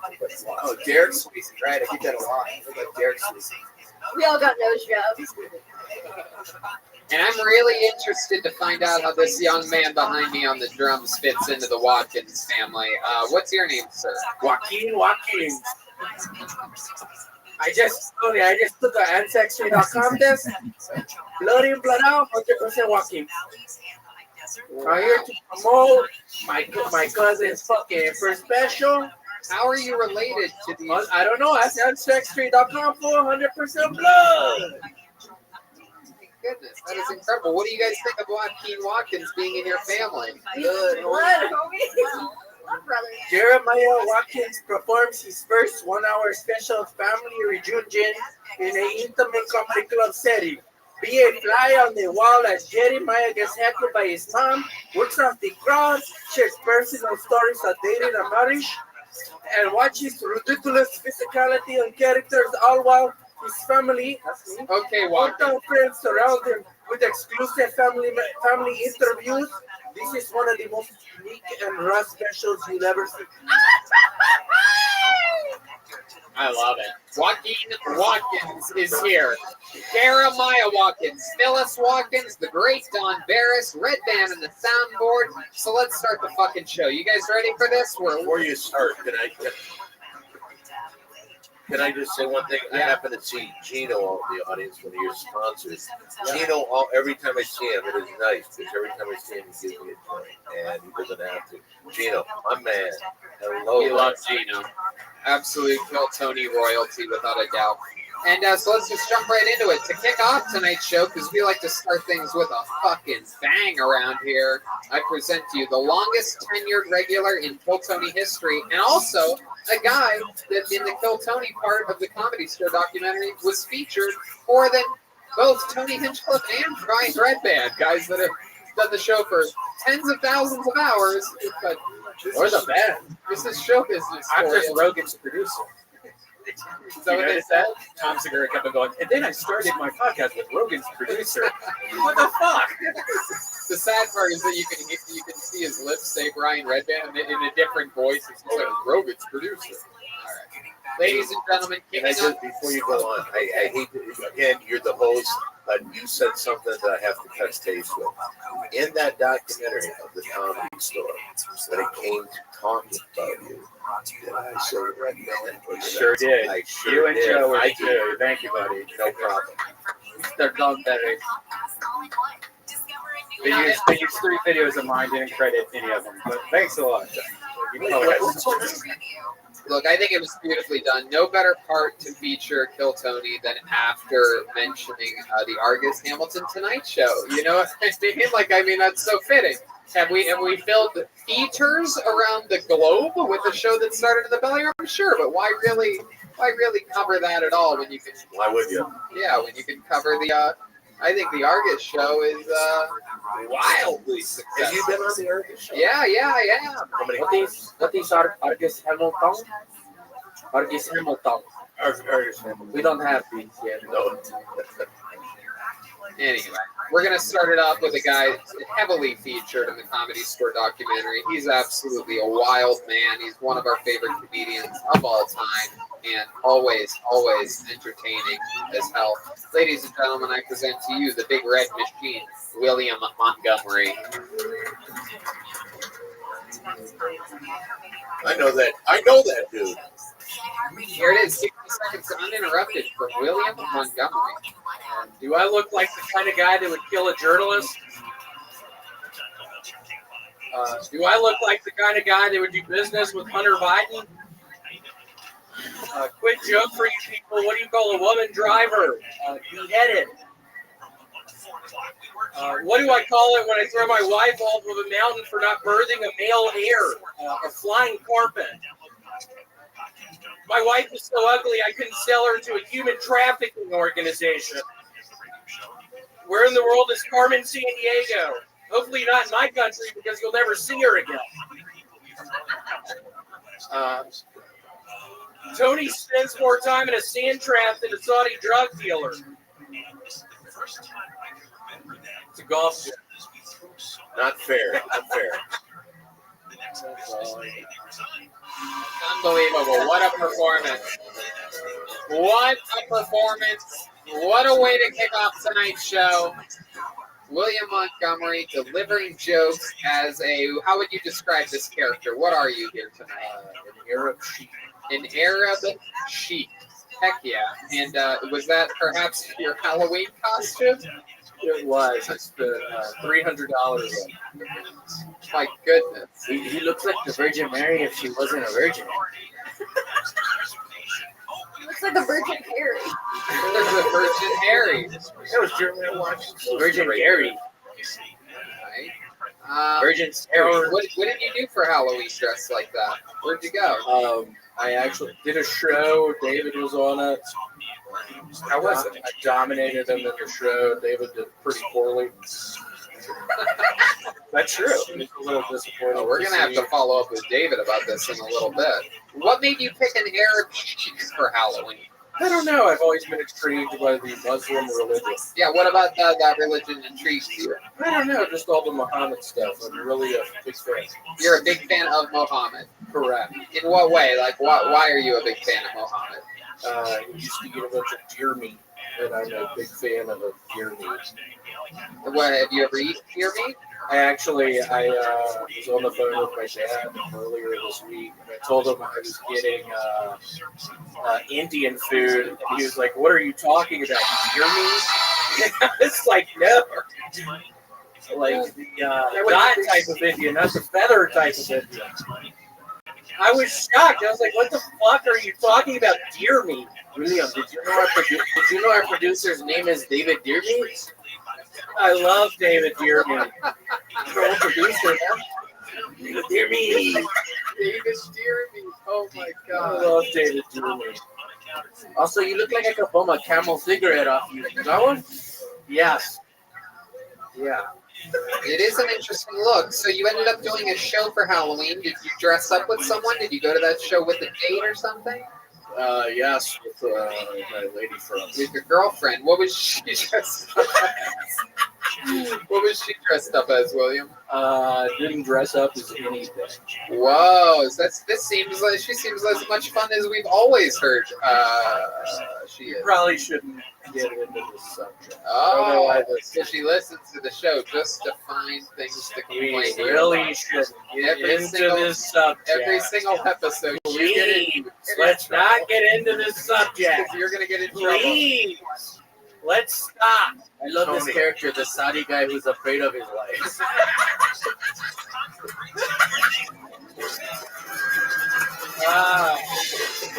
Sober. John Barris is here. Do I know your girlfriend? I don't know. You may recognize her by her vagina. You could. I don't know. I didn't know. Congratulations. Do you think she was into your costume? Did you guys role play at all? A lot of role play. Yeah. What kind of things did you do? A lot of knocking on the door, trying to get inside of the bedroom, not being allowed to get inside of the bedroom, whole bunch of knocking. More like a lot of cinnamon role play. What is that? You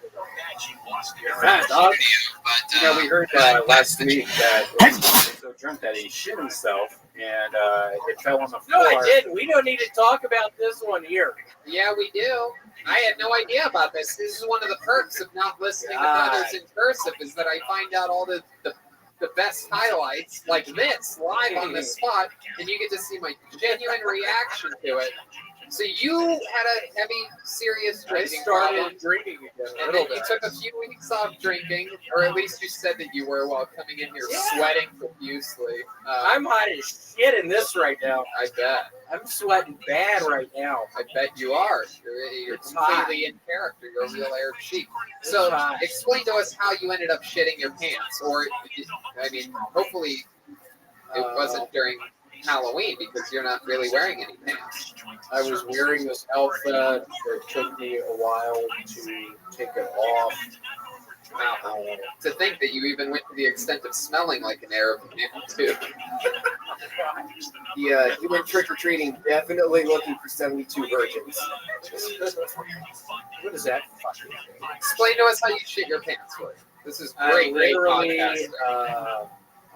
I was close to the toilet. My body was ready to doo-doo. I did not have my shorts When you say on. close to the toilet, what are we talking about? Probably a foot away. In the living room? No, probably a foot away. I was looking at the toilet. You gotta point your ass towards that asshole.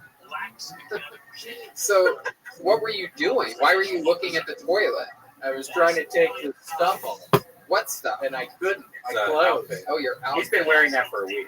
I've been wearing this a week. Wow. Okay. And then you're trying to take off the outfit, but you feel it And I coming couldn't, and doo-doo came out. out. Where did it land?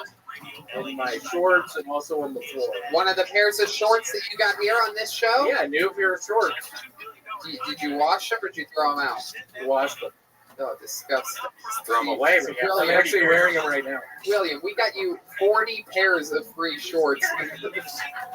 Well, I found my favorite pair and I'm wearing them right now. Wow. You are soaking wet with sweat right now. It is. I'm hot as shit. I'm just waiting to get off. I am hot as fuck. I'm waiting to get Tony, off. before you let him off, I have never heard anybody shit their pants before. I know nobody here has. So please tell more. Yeah, so after you shit your pants, did you like yell for your girlfriend? You Or, actually helped him out. right? Wow. Yeah, it was really nice. Yeah, what did she do exactly? Lord knows she loves being in shitty situations. So. By the way, I do know his girlfriend. I now remember that. Oh, look at that. Perfect. It's all coming back to Don. She once helped Don when he pooped his pants. So what did she do to help you? Got my pants, my boxers, wiped the doo-doo off of me. She wiped it off of you? In the shower, I was screaming in the shower, get your fucking hands off of Sounds me. like the worst way to propose I've ever heard. Dig through it. There's a ring in there, bitch. This poor woman. This poor woman. I think she likes it.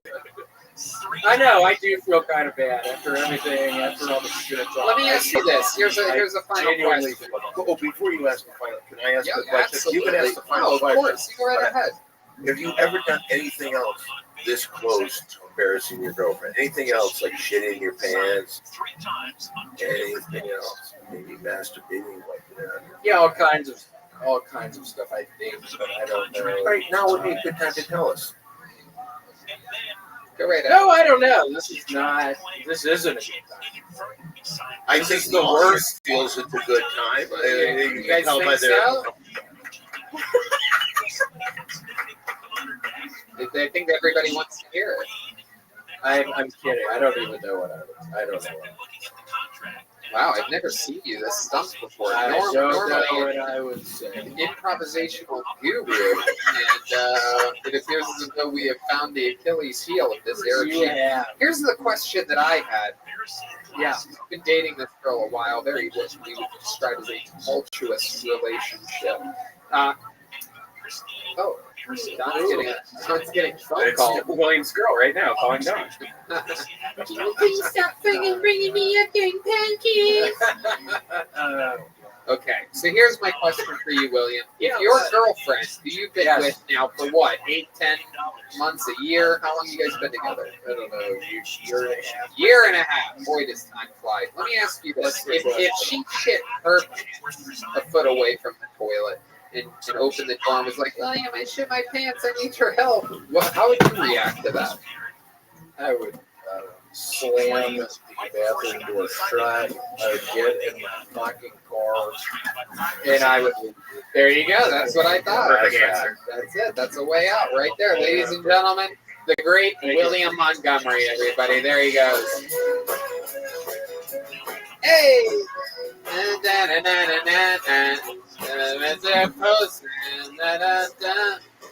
That's Portugal the Man, right? What? That's Portugal the Man, right? It's that, yeah, it is. It is. You know, it really does. It sounds so great. It's not overbearing. It's not at a ridiculously high pitch for the instrument being played. It's completely in tune. Hey, still got it. He's a real walk. A fun fact about Portugal, the Man, is that we sold out a theater in Portland a few months ago, and we actually had the lead guitarist for Portugal the Man. Yeah, in the band, joined the band. So imagine how crazy Portland went when we go joining the band. Tony, Mr. Tony, what do you think about me starting a band called Mexico the Man? What do you think about it? About Chico in the band. Shout out to Freddie Prinze, also featured in the Comedy Store documentary. You know what? Let's run some of your band name ideas after the show. Okay, sounds good. I see you in the parking lot. Thank you. Thank you, Joaquin Watkins. You're welcome, Mr. Tony. Okay, pulling my first name out of the bucket for this episode, 60 seconds uninterrupted. Going to, for the first time ever in Phil Tony history, make some noise for Fernando Perez, everyone. Here we go. We are going to find out who is Fernando Perez right now, live on the #1 live podcast in the world, Phil Tony. Here is Fernando Perez. And here is Fernando Perez.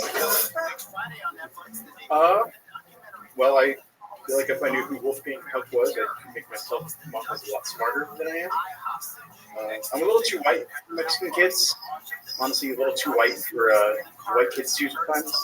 My favorite song reference is Jiminy Crickets. I'm very afraid of disappointing Joel right now. I like to think of a people pleaser. A lot of racists call me one of the good ones. It's one of my highlights. I've got the ethnic equivalent of the N-word pass, equality, which is great. I've never done heroin, but I do like needles. I wonder if spoon collectors have any irrational fears of heroin addicts. My grandpa used to say, never do what you love for free, but how could I pass up being one of the few people allowed to dress in camos?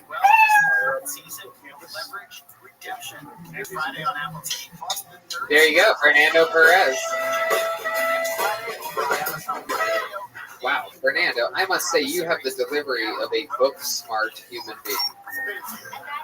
I haven't been on a stage in like over a year. Am I right? Are you very book-smart? You got great grades your entire life. Am I correct? In the what program? There you go. Boy, do I know how to spot these motherfuckers. This guy looks like Mexican Dracula. Yeah, he does. It's the second time we've had this one before. Oh, you've been on this show before? No. We met Mexican Dracula in San Francisco. I meant like as a character. Oh, okay. Mexican Dracula is allergic to cilantro instead of garlic. Okay. Don Barris, what do you think about this young buck? I don't know if any person that you've had on the show has ever said this to one of his performers, but I don't think I've ever wanted to beat the fuck out of someone. Or that I want to beat the fuck out of them. Never wanted to have someone beat the fuck out of me. You'd be honored if Don Barris beat you up? Let's do it. All right, here we go for the first time in Kill Tony history. Don Barris. Don't do it. Don't do it. Don't do it. Oh, he's sitting back down. I can't. You can't. I have a day note, so I can't hear my voice. Have you ever gotten into a fight before, Fernando? What happens there? Are you usually getting bullied by somebody? Like, hey, what's up, you smart little fucking Mexican? No, he's sure. Ooh, bad people. What are we talking about? B's and C's on the report card? They don't return their books at the library? Rebels. My sophomore year on, I used to sneak out of that. What kind of party? Chess. I'm gonna move my knight to spot number L7. No, I trust them to this grade. Whoa, you found weed and you returned it?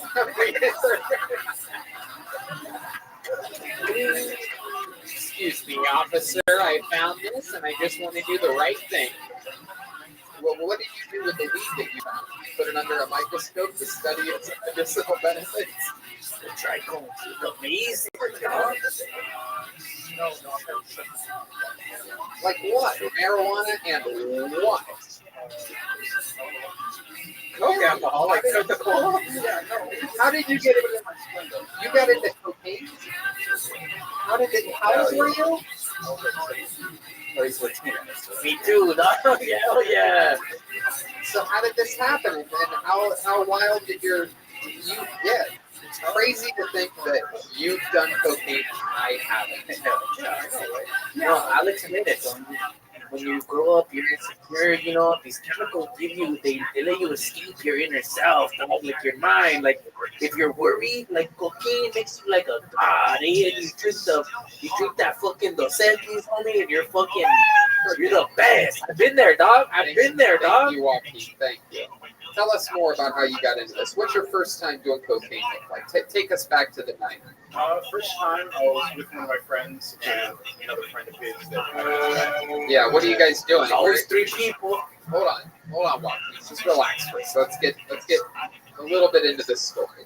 Okay, so you're with a few friends. What are you guys doing? So it was my first time doing it. My friend's like, he does a lot of drugs, and used to at least. So we got sober. Well, what are you guys doing? You're hanging out. Did you get a hard on? Okay. Okay, so you're hanging out at an apartment with a couple buddies, and one of them busts out a bag of cocaine, and then how did you know what to do? He showed you, and then what happened? You sniffed, and then what happened? How did you feel? It was weird. Like I didn't like it that much at first, and then I was like, this just feels like almost better. Yeah. What did you do? What did you do to enjoy your buzz? Did you get one of those like crossword puzzle books and just go haywire on it? You gotta try coke. Hey, Billy, what's a 7-letter word that means racquetball? Okay, go ahead. I was pretty subdued. It was weird. It was supposed to be like jittery, but it just made me like sit down. What kind of music? Come on, what did you listen to? Take yourself back to the moment. Tell us the truth. Show tunes. What? Show tunes? Is that true? Or you? Wow. What kind of music? Show tune. I would have guessed Los Lobos or something like that. Joaquin, you know about Los Lobos. Yeah, La Bamba, fool. You know, rock cover of that shit. Homie, they're in all kinds of movies. Fernando, what's your love life like? You seem like the kind of guy that... Whoa, married. Married with children? No, married. No? No children yet. Did you get hard no? How long you been married for? Just over a year. Okay. How long you been with this girl? Like 3 years. Okay. What made you That was... What does she do? She's a genealogist. Genealogist. Oh, She studies- genealogists love this fuck. Yeah, good for her. That's who did my Ancestry.com test. Well, she found out my genes were 100% walk-kinks. Okay. So she's a genealogist. And what do you do for work? Well, I lived here and then I moved to Utah and I lived through Capital One there, of course. Oh, Capital One. I represent. I love Capital One. It's my favorite credit card. Ew. You don't like Capital One? Fuck no. Are you What do you Mormon? mean? I mean, it's a MasterCard. Wait a minute. I like Chase. I'm a The Chase. number's 44312. I have to know. Do they sponsor you? Capital One? Yeah. What's in your wallet? We've got a big poster of him up Good there. voice. What'd you say? So we have a big poster of him. Yes, absolutely. And I have a big poster of you in my office. So Fernando, let's talk about this love life situation because you seem like you would be a fucking thoroughbred in the bedroom. What's some of your go-to sexual maneuvers that you like to do? I actually haven't had sex in over a year. You haven't had sex in over a year. You have what? No, she has Pelvic wall. She's a small pussy. Yeah, it's like really painful. I want to guess you probably have like a big ass dick, right? No, I know. Thank you, Joaquin. That was the perfect time to ask that question. So, is she Latino as well? No, she's Aryan as heck. Oh, that makes sense. Oh my God. And pelvic wall issues. So you're a Mexican that's having to deal with a wall. All right. Forget it. And you're married? You are married right That now? was a good joke. Really? How do you release your tension? Should I do it in the butt? Your butt wall issue. I think somebody should call Jeremiah and tell him what his sister just said. Yeah, tell him he's fired. So, that is a great question. Do you put it in her butt? Does she give you a lot of blowjobs? A lot? Every day? Not every day. Once a week? Once every 3 weeks? Is she here right now? I'd like to see this happen right now if we could. So let me know. I'm sorry, Don. I really have to get this out because it's so interesting. You've been with her for 3 years. Pelvic wall issues. You married her a year ago. Pelvic wall issues. Were they a thing 3 years ago, or did this start right after you got married? Are you serious? You're serious. Oh, I want to. So you married. Hold on. This is wild. Did she tell you she had pelvic wall issues before? She didn't know she had sex. Oh my gosh! Didn't you ever throw a finger in her, Fernando? You never put a finger in her vagina before marrying her? He's a fucking nerd. Ease up on him. God, does the vagina have a dick in it? Like coming out? Okay, red band.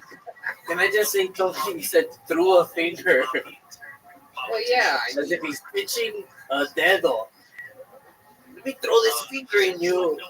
Curveball. This is a mind-bogglingly compelling story. Is there anything to fix it? I know a girl that had that also, but I don't know who she is anymore. Like, is there a way to like scoop them out? Okay, Red Band, you're out of control right now. Red Band, this isn't ice cream, fool. Gotta scoop everything. Okay, good. Double scoop. So let me ask you this, Fernando. You're on your wedding. You just got married. You're having your wedding night. You probably are already coming inside of your pants, thinking about having sex with your genealogist wife. And then, so what happens? You guys get to you guys get a hotel that night or something, right? Yeah. What was that? What kind of hotel was it? It was just a smaller hotel. It was just close by because we didn't want to go far. Were you a virgin when you got married?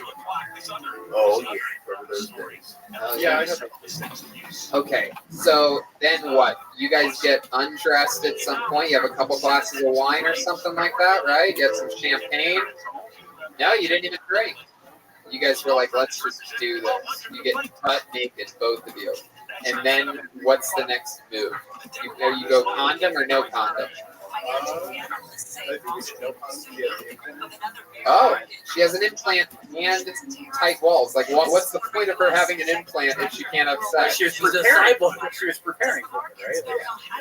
Wow, what a almost cool girl.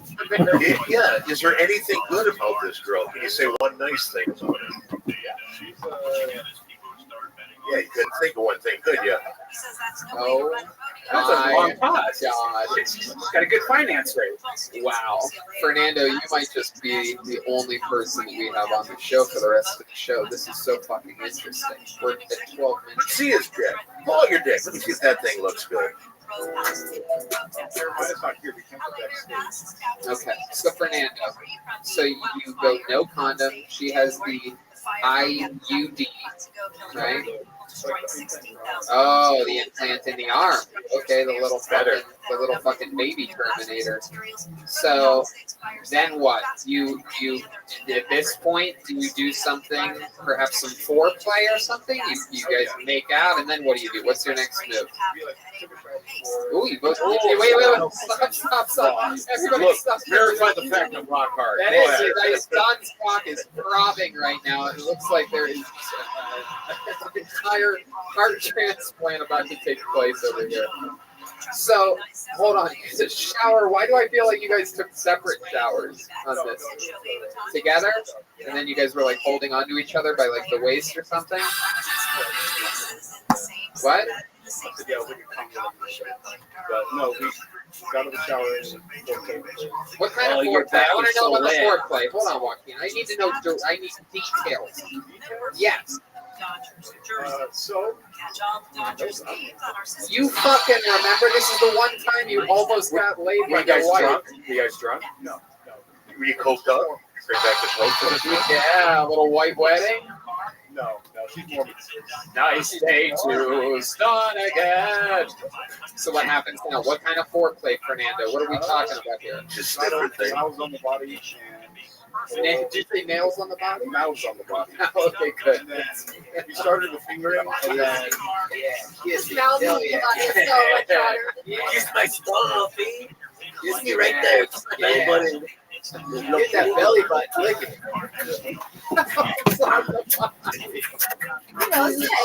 This is like a giant. Were you actively engaged with other women? Did you have sex with a lot of women? Before. How many would you say? How many would you say? Wow, Fernando. Oh, He has a big dick. I don't believe it. Absolutely, works at Capital One. All the nerds have the biggest dicks, man. Girls think it's the cool guy, but it's not. It's this guy. The only bankers with bigger dicks than Capital One is Wells Fargo because they have those fucking horse cocks. Those Clydesdale fucking meat hooks. Anyway, so here you are, foreplay, mouths on bodies. When you say mouths on bodies, what exactly the fuck are you talking about? So a lot of like sucking nipples. Keep going, dude. And then This is the sound of you guys sucking each other's nipples. no, I don't like having my nipples. Oh, you didn't have your nipples sucked? No, You sucked on her nipples though, so she doesn't have sensitive nipples. Was she moaning? Was she enjoying it? Yeah. Okay, then what happened? Then you go a little bit farther south, right? Yeah. You're Mexican. So we're the one, and then she was like, put it in. And I was like, all right. Wait, hold on. Wait, we went from nipples to put it in real fast. What happened there? So after that, then went down to finger out. Yeah. Finger was all right. Finger, one finger? Yeah. Okay, how long do you think you were eating her out for?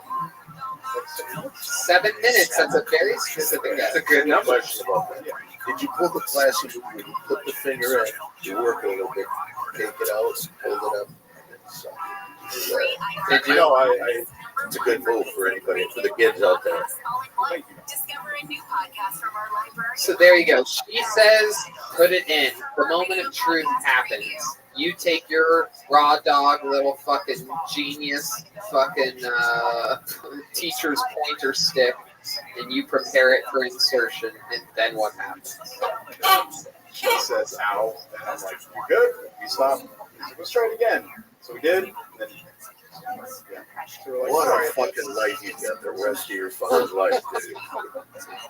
How can he like stretch it out? Can he get like get like a trainer? Yeah, there's exercises. So she goes to a physical therapist that like teaches her. She goes to a physical therapist to get my God. Does anyone want to tell him, or are we? His name is Demontre. No, her physical therapist is a woman, and I go there with her. You got it with her. Demontre Lucky? Yeah, he's on the 172nd Street. The nearest cross street is Martin Luther King. How many times a week does she go see this physical therapist? I think it's like twice a month that we go. Oh, you go together? You watch this thing? I think you mean twice a month. Like what what is it that they do? Does she like sit on a missile and they just push her down every day? No, so Dr. Redman! Dr. Redman! Another episode of Dr. Redman. Wow. Is that what they do? They sit on a missile? no, they have like exercises where you put a finger in and you just like leave it there for like 5 minutes. Does the physical therapist put the finger in? Yeah, she has like gloves and shit. Wow, it's a she. Wow, lucky you. Pusha she. You ever think about putting your mouth on the body of the physical therapist? No. Is she hot? Is the therapist hot? You lying. Oh, you're not allowed to say if she's hot. Wow. Well, Fernando, I'm going to be honest with you, man. It has been, you have to sign up again. I have literally 426 more questions to ask you about your wife's super tiny vagina. This has been an 18-minute long interview. That might be the longest. One of the longest interviews of all time in the history of the show. And we have barely scratched the surface. I mean, I went straight into what's your love life like? I believe that was basically the second question. And here we are, 17 minutes later. So please, sign up, come back, write jokes. Your jokes were the least interesting part of this entire thing. This is actually a good thing to talk about. Maybe switch your wife out and say it's an ex-girlfriend or something. Yeah. Dude, I mean, you'd have everybody eating out of the palm of your hand if you talked about this And stuff. think about what a pathetic life you have, for God's sake. Well, Fernando, you'll always be welcome inside these walls here at the Comedy Store. So thanks for coming by. Fernando Perez, everybody. There he goes. Hell yeah. Absolutely. Tony, What do you think I just about all want to this, say, Don? in the audience right now, a member of the Dingo Show, one of my best people I know, Mary Jane. Hello, girl. Hey, Mary Jane. What's up, sweet Mary Jane? Wow. You want to come on stage and do a bow? Yeah, come wave to the people out there. Ladies and gentlemen, Mary Jane, everybody. Universe. Yeah, sure. Oh, you can just come up. Where I'm all the from, we way. call it marijuana. Here we go. There you go. You wanna point that at her real quick, General Bogus? Look at that. Stunning, beautiful, from the Ding Dong Show. The great Mary Jane. Which, can I just say, she's also the reason I said that is because at 10:30 tonight, we used to follow you guys with the days when you were just the little belly room guys, and we used to follow your show right after. Well, I've got to run back right after this and do our Ding Dong Show, so that's on tonight. How are you doing it nowadays? What's the format? Right now, we don't have a club because the club is closed. I don't know if you noticed that. Yeah. But we're doing a weekly at the exact same time, 10:30. We're doing a Zoom show. Oh, great. Yeah. Awesome. Yeah, there you go. All right. All right, back to the bucket we go. Let's get another stranger up here and see what happens. I mean, good luck following the stylings of Fernando Perez. No one will. And I don't want to beat his ass. Oh, this is very exciting, everyone. This young lady has permission to come here the second week of every single month because she is our horoscope correspondent, and she's going to do a brand new minute for us. It is Christy Bellich, everyone. Here she comes.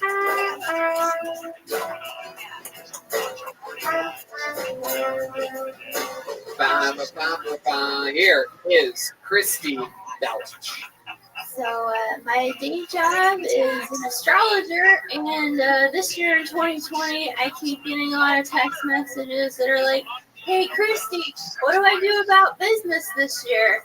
And my suggestion in 2020 is just hoeing. All you gotta do is hoe yourself out, put yourself behind a paywall, get those axe cheeks clapping, get some unrefined coconut oil, and keep it moving, Get a fucking 20% off promo stamp tattooed to your left ass cheek. and just fuck yourself out. Don't go to college. Don't get a degree. Don't waste your money. And in fact, when your grandkids ask you one day what you did during the Great Recession pandemic of 2020, you can say that your pussy perpetuated the economy for the entire year to come. Look at that. Exactly 59 seconds. A work of art, Christy Bellich. She has a wonderful attitude towards the pandemic. Heck yeah, absolutely. And I'll bet you anything she has no problem with her vaginal walls. Am I correct, Christy? Well, it's so weird because that's the magic of the Comedy Store. Is what got me into comedy was pelvic floor dysfunction. So that's very interesting. Shout out Beyond Basics Physical Therapy in Manhattan. Hold on. What? Hold on. Wait. You're kidding, right? Justine Miller. Thank you Okay, so much. stop naming people's names. Hold on a second. Are you being serious? Absolutely. You had what? 100%. You had the same thing? Yeah, I have something called pelvic floor dysfunction, and it's from something called it's coinciding with endometriosis, and I had to get surgery for it. On your vagina? In my uterus, yeah, because endometriosis is an outgrowth of your uterus, and it causes. Okay, right. Okay. But I have tarot cards too. Did that surgery hurt? The surgery didn't hurt. The pelvic floor dysfunction hurts a lot, especially when you have like a Puerto Rican boyfriend, you know. Oh my goodness gracious! Normally Puerto Ricans are great at cleaning the floors. Come on, people. Right in the corners, you know. They go right in the corners. So pelvic floor and pelvic walls, is that the same thing? Are we covering the same subject? It's the same thing, and there's a solution. He can fuck his wife. He can help her. Wow. Do you hear this, Fernando? Are you excited? You just gotta get her really, really wasted and just go plow it. Oh my God! All right. Did you ever go see a doctor? Red, yeah. Did you ever go see a doctor to help you out with this, like he did? Yeah. I went to a physical therapist. It's an actual, and generally it's for women that give birth because the walls tear, and it also Jews, with have sexual dysfunction as well. So like a lot of guys have prostate problems.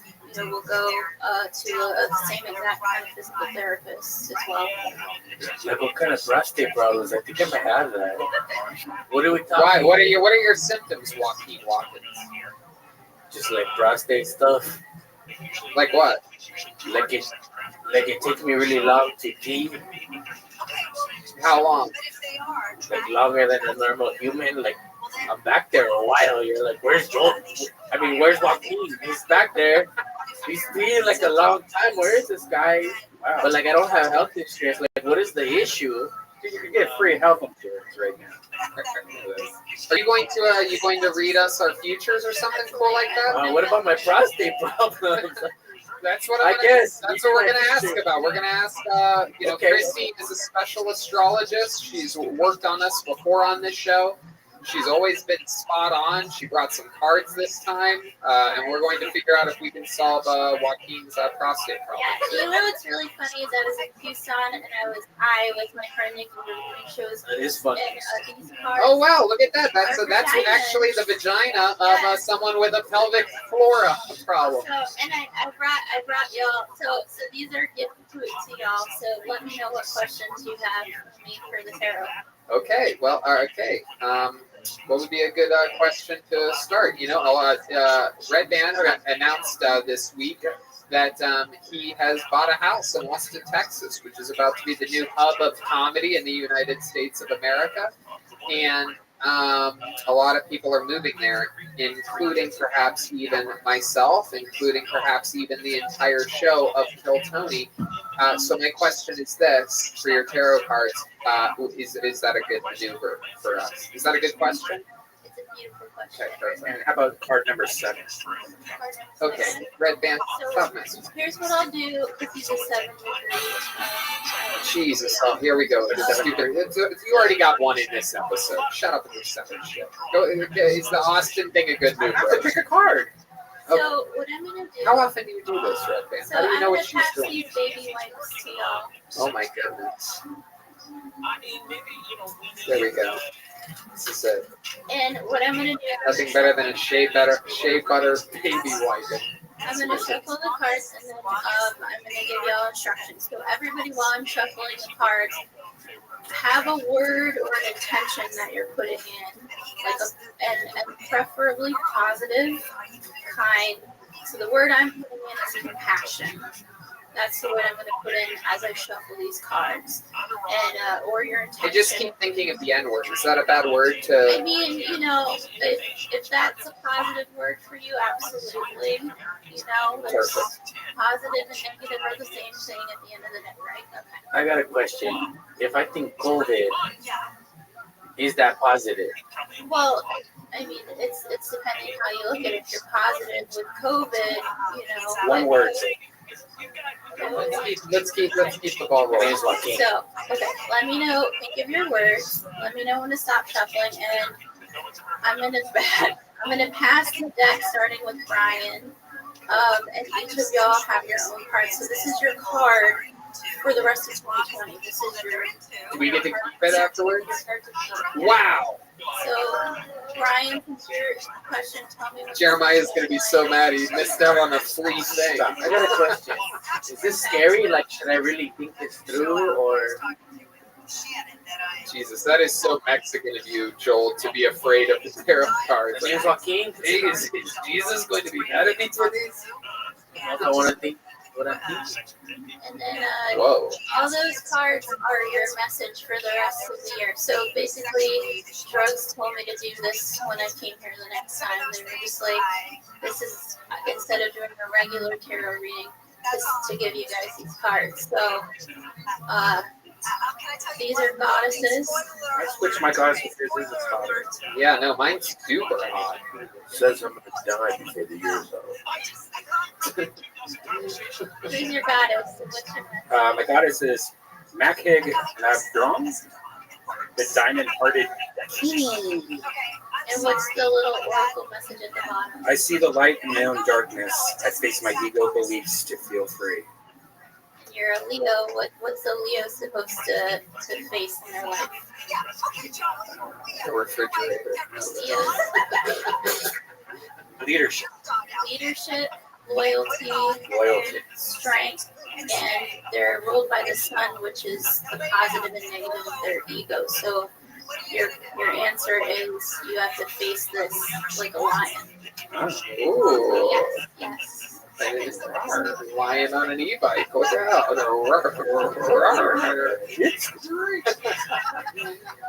Okay, so I got a card. Can we talk about it? Mine is Sarah La Kali, Queen of the Outsiders. It says, I have arrived. I am where I will always be, in love. What does that mean? So this is the fierceness. So the thing about you, Tony, is you're not just a regular Gemini. We've talked about this before. I completely agree. I would consider you, if you weren't a comedian, I would consider you a defense attorney. Like if you want another way in a career, you would be a fucking badass defense attorney. But with that comes, again, great responsibility because you're looking at it from the universe. So if we look at the two of you as a pair, you are the infinite sign together, the dark and the light. But, you know, with that, you're meshing. So for Kali's energy, that is somebody who kills. Kali, her energy kills. And if we think of California, with all the fires going on, she is the goddess of fire. So she's purging. So your job right now as Kill Tony is to kill yourself, bro. No, perfect. I'm going to kill myself. That's it. I've always said that if anyone tells me to kill myself, I'm going to do it. Coming up to see you, Brody. Yeah. Following in the footsteps. Enjoy it. Oh, hi, Brody. How are you today? My headshots are 11 by 17. Wow. These tarot cards are crazy. We're able to tap in with recently deceased comedian Brody Stevens. Brody, what else is going on up there? Okay. Brody, how do you feel about the Dodgers winning the World Series? Yes. You got it. Okay, this always gets creepy really fast. Okay, let's go with Don's tarot card. All right, mine is the Green Tarot, the Buddha of enlightened action. Is that good? You want me to read what it says at the top? My soul informs my every step. I do what my heart compels me to do. That's beautiful, Don. Thank you. So, Let's work up your puss a little bit. what high school did you go to? Saginaw Douglas MacArthur, Saginaw Township, Michigan. So, for you, Tara, the green part is the word compassion. So your job is to learn how to be more compassionate. Wow, there you go. You know what? Fuck your goddamn cards, okay? I'm a compassionate son of a bitch. Okay, let's go with Jesse Johnson here. I got a freaking egg. Whoa, what is that? Is that like a wild card? Is that like a Joker? You're pregnant. I know. Yeah, I think I'm pregnant. I was like, just an indie. Whoa, I am a force of an ever-expanding love. Aw, that's amazing. Fuck yeah. What does that mean? Well, she's the cosmic egg, so she's here. She's the nucleus. She's bringing everybody together. She's the glue of the show right now. I absolutely agree that she is the glue of the show right now. Can I ask you a question? You know what? This is how we'll rationalize firing Jeremiah, is because we'll tell him that we had a breakthrough with the horoscope lady. Well, this is the first I'm hearing we're moving to Austin. So. Well, I mean, Does Jeremiah know when he lost your virginity? Don't tell him because it will really upset the family. Right. And it's absolutely true. She does bring the entire show together. A fresh energy, always positive, always hilarious. Picks her moments. Sweet sounding, not like crazy sounding. Great musician, not aggressive, doesn't try to take things over. Right, Jetski? Gemini, but different. You're Gemini? Yeah. When's your birthday? June 4th, I've told you 7 times. Oh, okay. Well, perfect. I'm a really good friend. Let's go to Chroma Chris here. Speaking of June 7th birthday here, I'm also a Wow. Gemini. Look at that. I'm June 8th. Did you know that? Whoa! Yeah, It's like Heinz clip or something's on the calendar. Have we ever talked about this? Like 7 times. Okay, so tell us about your card. Oh, I got a Saraswati, the goddess of self-knowledge, and it says, the essence of who I am flows effortlessly into everything I create. So Saraswati is interesting because if you think of pelvic floor dysfunction and the sort of theme tonight, that is the second chakra. The second chakra is Saraswati, which rules the creative chakra. It's interesting enough because it's also the cosmic egg sort of meshing. So you basically got the goddess of creativity. And Wow, look at that. Andy just put out a new video that's out on his YouTube, so that makes sense. He's been touched by the goddess of creativity. I even got I got a new video even now. Wow, look at that. You've been touched by an angel. Ladies and gentlemen, there's only one person left who we need to get read, and he goes by the name of Joaquin Watkins. Let's see what happens here. I'm kind of scared right now, but Go ahead, Joaquin. what do I tell you first? What I got? Just read the fucking card, Joaquin, just like we all did. Right down the barrel. Teresa of Avila, Our Lady of the Interior Life. I trust the answers I find with healing. I know that the presence of love is real. so I think you should try putting a vibrator up your asshole to help. Wow, Jesus. Try, I'm a professional. What are you talking about? Sometimes Christy gets very direct with her tarot reading. I think sometimes she just wants to get shit done. Was this the punchline to this long ass joke with these cards? Because if it is, this sucks. I'm gonna say vibrator. No, tell me my truth. What am I? What have to be scared of? He wants to know because he really is a Mexican. Do you know what that means to him? Well, I think for you, it's just opening your heart. This is a heart opening thing. It's actually being vulnerable because you're Capricorn. At the end of the day, it's not about control. It's about allowing people to love you. So, Yeah, put the vibrator in your heart. Okay, all right. So I put a strap on my heart. I get it. Christy, this has been so awesome. Thank you so much. Another great horoscope reading by Christy Bellich. Wow, I love this. Yeah. So cool. And I felt that she was a very cute girl, and one day I hope your pussy works. Give her And that the minute was great too, Christy. Topical in the Absolutely. zeitgeist of everything that's happening right now with the global pandemic. And speaking of global people, this guy is shaped like a globe. This guy, unbelievable regular here on this show. Truly one of my favorite comedians in the world. An incredibly efficient and well-respected door guy here at the Comedy Store. Another guy featured in the Comedy Store documentary. Ladies and gentlemen, I present to you the great, the powerful David Lucas.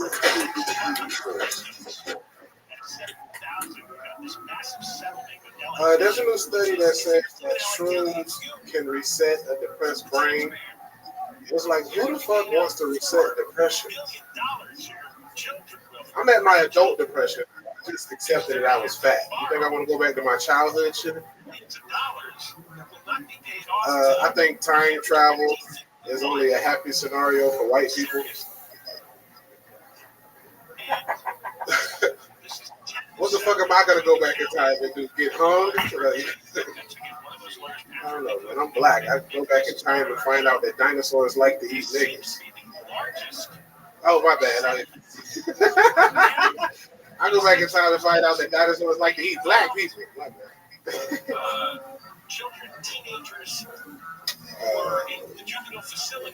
My friends are getting soft. My buddy texted me the other day about his love language. He's like, dude, my love language is words of affirmation. I'm like, why are you telling me that shit? You want me to suck your dick?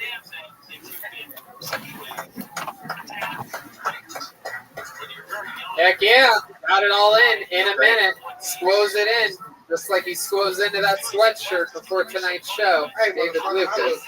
That thing is tight as shit. That thing is tighter than Fernando Perez's wife's pussy. You put that sweatshirt on and then ate dinner. That was a great set. I really liked the time travel joke. That was fun. Time travel joke of the night. I mean, it's just incredible. That's real timeless. I mean, that's an incredible joke. Definitely a lot more to be explored. You wrote that this week? I wrote it I don't know if like ideas float in your head, because like a lot of ideas, I believe, float in comedians' head, and we're like, that shit would never work. So we don't actually like do it, because like, you know, when you're a regular on here, you want to have something that's like a 7 out of a 10. So people are like, what the fuck, he fell off. So it's like, I got hella ideas that I would like to talk about, but because of the current situation, I'm not able to like fully squoze it in somewhere to work it out. Right. So you don't know until you say it on there. Right. No, yeah, and that's something that was definitely featured on, I believe, last night's showing of that Comedy Store documentary. It was like, you know, and it made me think about this crazy time, because a huge part of my writing process, specifically for stand-up comedy, is trying it out. Like, writing things down and thinking that it's going to work really isn't any part of my system at all. Exactly. Maybe like the first 2 months that I did this, and I was just wrong. It wasn't working. But I think, you know, things like that, you have such a cool opportunity here on this show to at least get feedback from at least the people in this room. If you get a laugh in this room off a joke, that means it would obviously kill the actual packed audience. All the jokes I've been doing in the window murdered this past weekend with the show. Yeah. So what's going on with William calling you out about the show? Yeah, I don't know. What happened on Halloween? Hold up. I'll let you see here. Since William said I didn't do good, read what the guy said. That's what the guy said who ran the show. Read it out loud, right? Thanks so much for closing out the show. The whole audience had the feeling of like, this guy is the next fucking real one. And I just wanted to let you know I'm appreciative and of you being on my little show, and I'm happy to have you back in the future. Also, who was William with, that blonde chick that he was making out with? Oh, hey, William is sitting in the back of the room. William, are you still back there? Yeah, did you get a message sent to you from the guy that booked you guys? Because David did. Oh, he's white as hell. He looks like Napoleon. He's white with long brown hair. Oh my goodness. So you think you did better than William on the show? I mean, like, me and it's two different styles of comedy. Oh, I agree. Like William, does 45 one-liners in 30 minutes, and I like to, I'm an observation comic, so I just say shit that you already know in a different perspective. You're like, damn, I never thought about it like that. So it's two different types of humor, two different, like, comparing myself to someone like William isn't fair. Did you dress up for Halloween? Absolutely not. When's the last time you dressed up for Halloween? Tonight as the Kool-Aid Man. Oh yeah! This one, this a black people Kool-Aid. Like this is like black cherry. You know what I'm saying? Absolutely. That was a good. Do you remember what the last thing you were that you dressed up as? A gallon of milk. A gallon of milk. What made you do that? Chocolate milk? Me too. White T-shirt and a red hat. White T-shirt and a red hat. Wow, that's it? Yeah, I mean, and people were like, "What are you?" And you're like, "I'm a gallon of milk." Yeah, bro, I developed humor at an early age, so I was always trying to be goofy. You also developed breasts at a young age. Oh God! Hell yeah! So, did you do anything fun other than the show on Saturday this past week? That was pretty much it. That was pretty much it. Yeah, that was it. You know, shit, get drunk a little bit, drink a little bit. Shit. Okay. That's fun. I've been chilling nowadays, bro, especially with the climate. Yeah, it's cool. Absolutely. I trained Saturday and Sunday. Oh yeah, I saw Jeff was with you. Jeffrey Burner, yeah, that motherfucker can fight, bro. Yeah, fight. He's one of those hidden rip guys. Like he takes off his shirt like, bro. He weighs like 130 and he's strong as hell. Yeah. Strong. When we locked up, I'm like, damn, he's strong. Those are the types of people you need to be afraid of. 130 pound, absolutely ripped, super strong guys that seem unassuming. And the thing I hate about small guys when I'm rolling with them is that they can get their arms under your neck and into those weird places so much easier than a big guy. Right. You know, a big guy's not going to choke me out. A small guy like Joe can get that little forearm. Oh yeah, it's sharp and it hurts. That's off the windpipe. Hell yeah. All right, David. Well, fun stuff. Keep training. Stay healthy. Stay powerful. There he goes, the great David Lucas, everybody. On to the next one we go. Thank you. God, that time travel joke is something else. That was great. That's liquid gold, right? And that's a fun one to play with. You're right. There's so much you can go into. That is a diamond. Like you could even break down like what the 1920s this now. Yeah, I love the dinosaur thing. Really, it's like I don't even think you need to mention the slavery thing. I think it's like assumed and go straight to the dinosaur. And what else? Everything else pretty much sucked too, right? It's like you could sort of go halfway back, and it's like just if you wanted your own like water fountain or something, you could look at the positives, right? Jesus is one black man. I mean, wouldn't it sort of be better if water fountains were? Nah, forget it. What the? When Jesus turned water into wine, he had a separate badge for the. Okay, thank you, Joaquin. I pulled this name out of the bucket. Ladies and gentlemen, I believe this is the first time on Kill Tony. Make some noise for David Eubanks, everyone.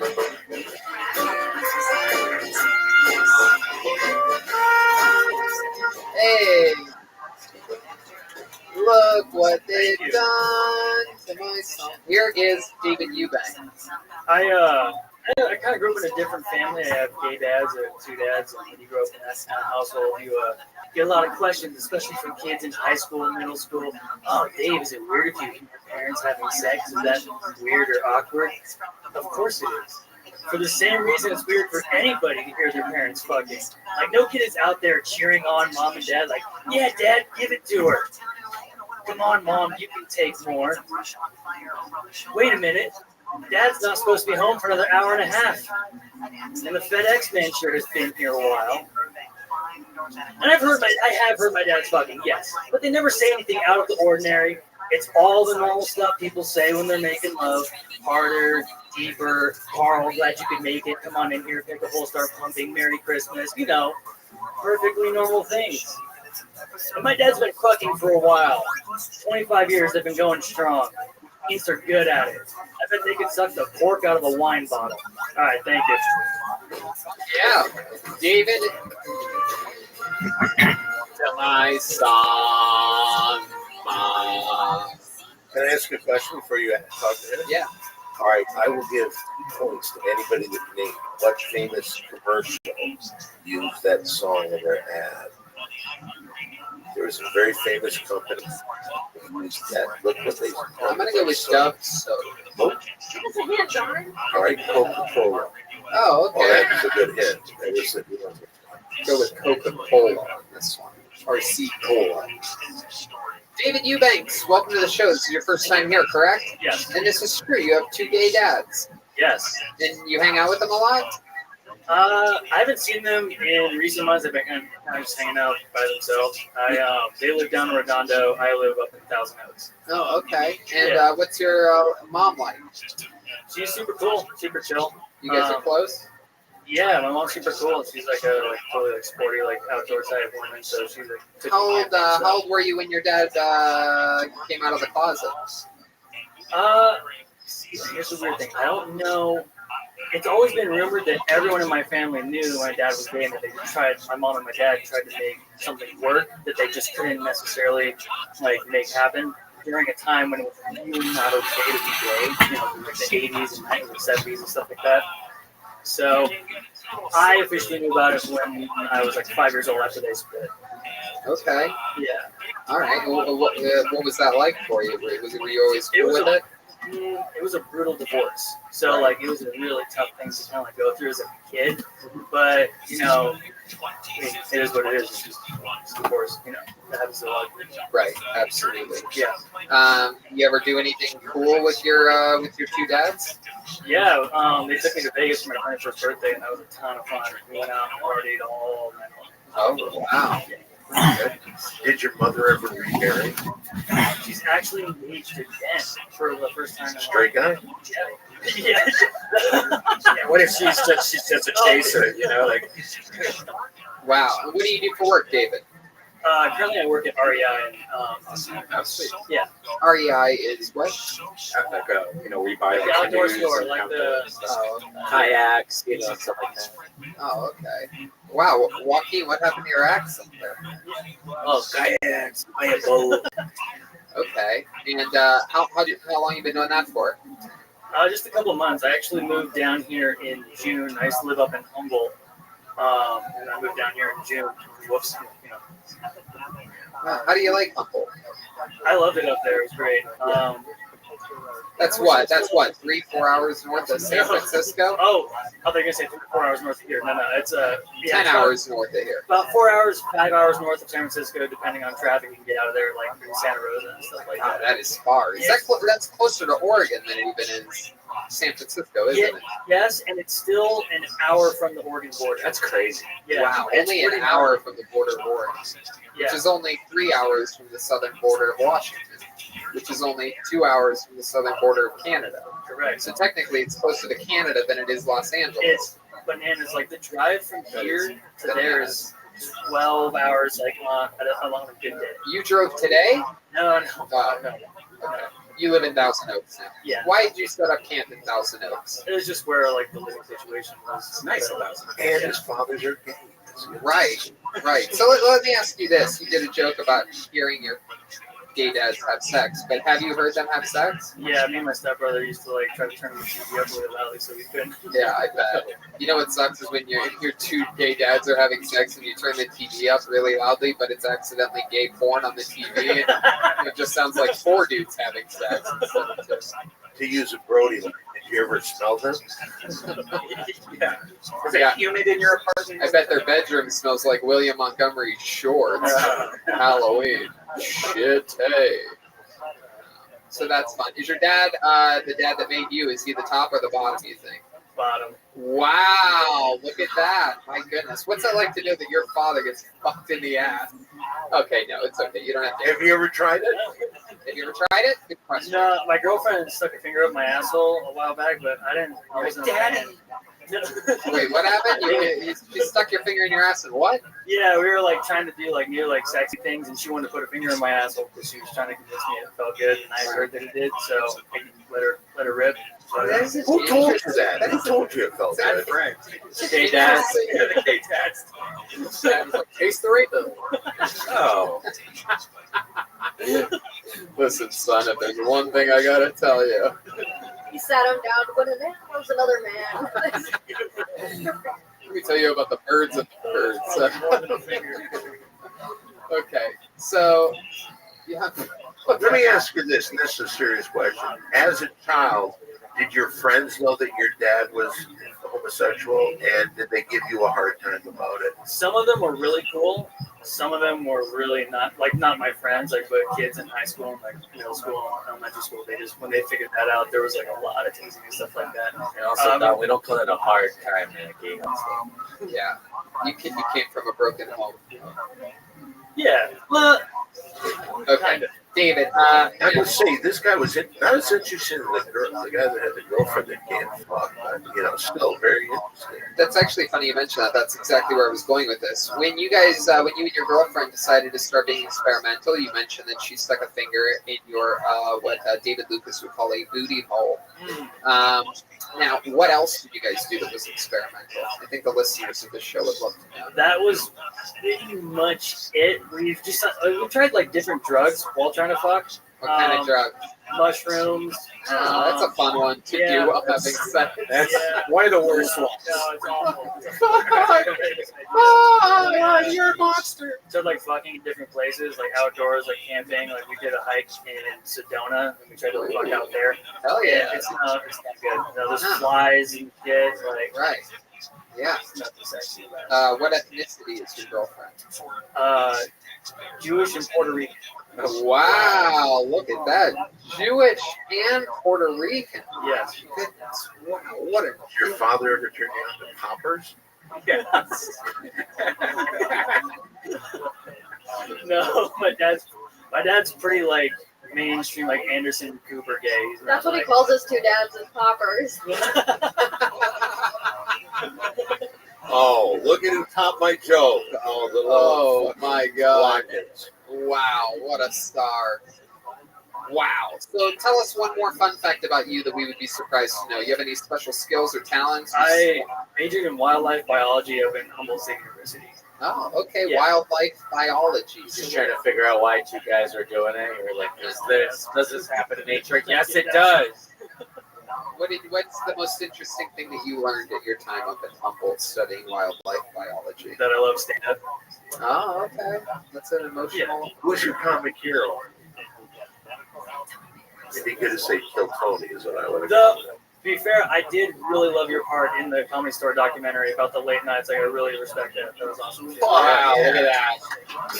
Yeah, I like you a lot better than Never Tease You About Your Dad. You know what? I think maybe you just found a third dad. Yeah, I'm collecting.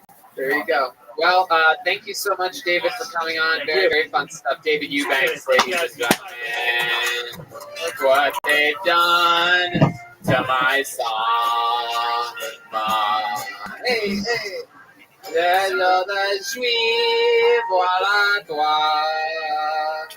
She switches to French at some point. Melanie. Also the Hillside Singers. Ah. Melanie also famously sang, I've got a brand new pair of roller skates. You got a brand new key. Oh, yeah. Brand new key, not friended me. I said brand new No, key. I know. I said friended me. I got it confused with the great Randy Newman.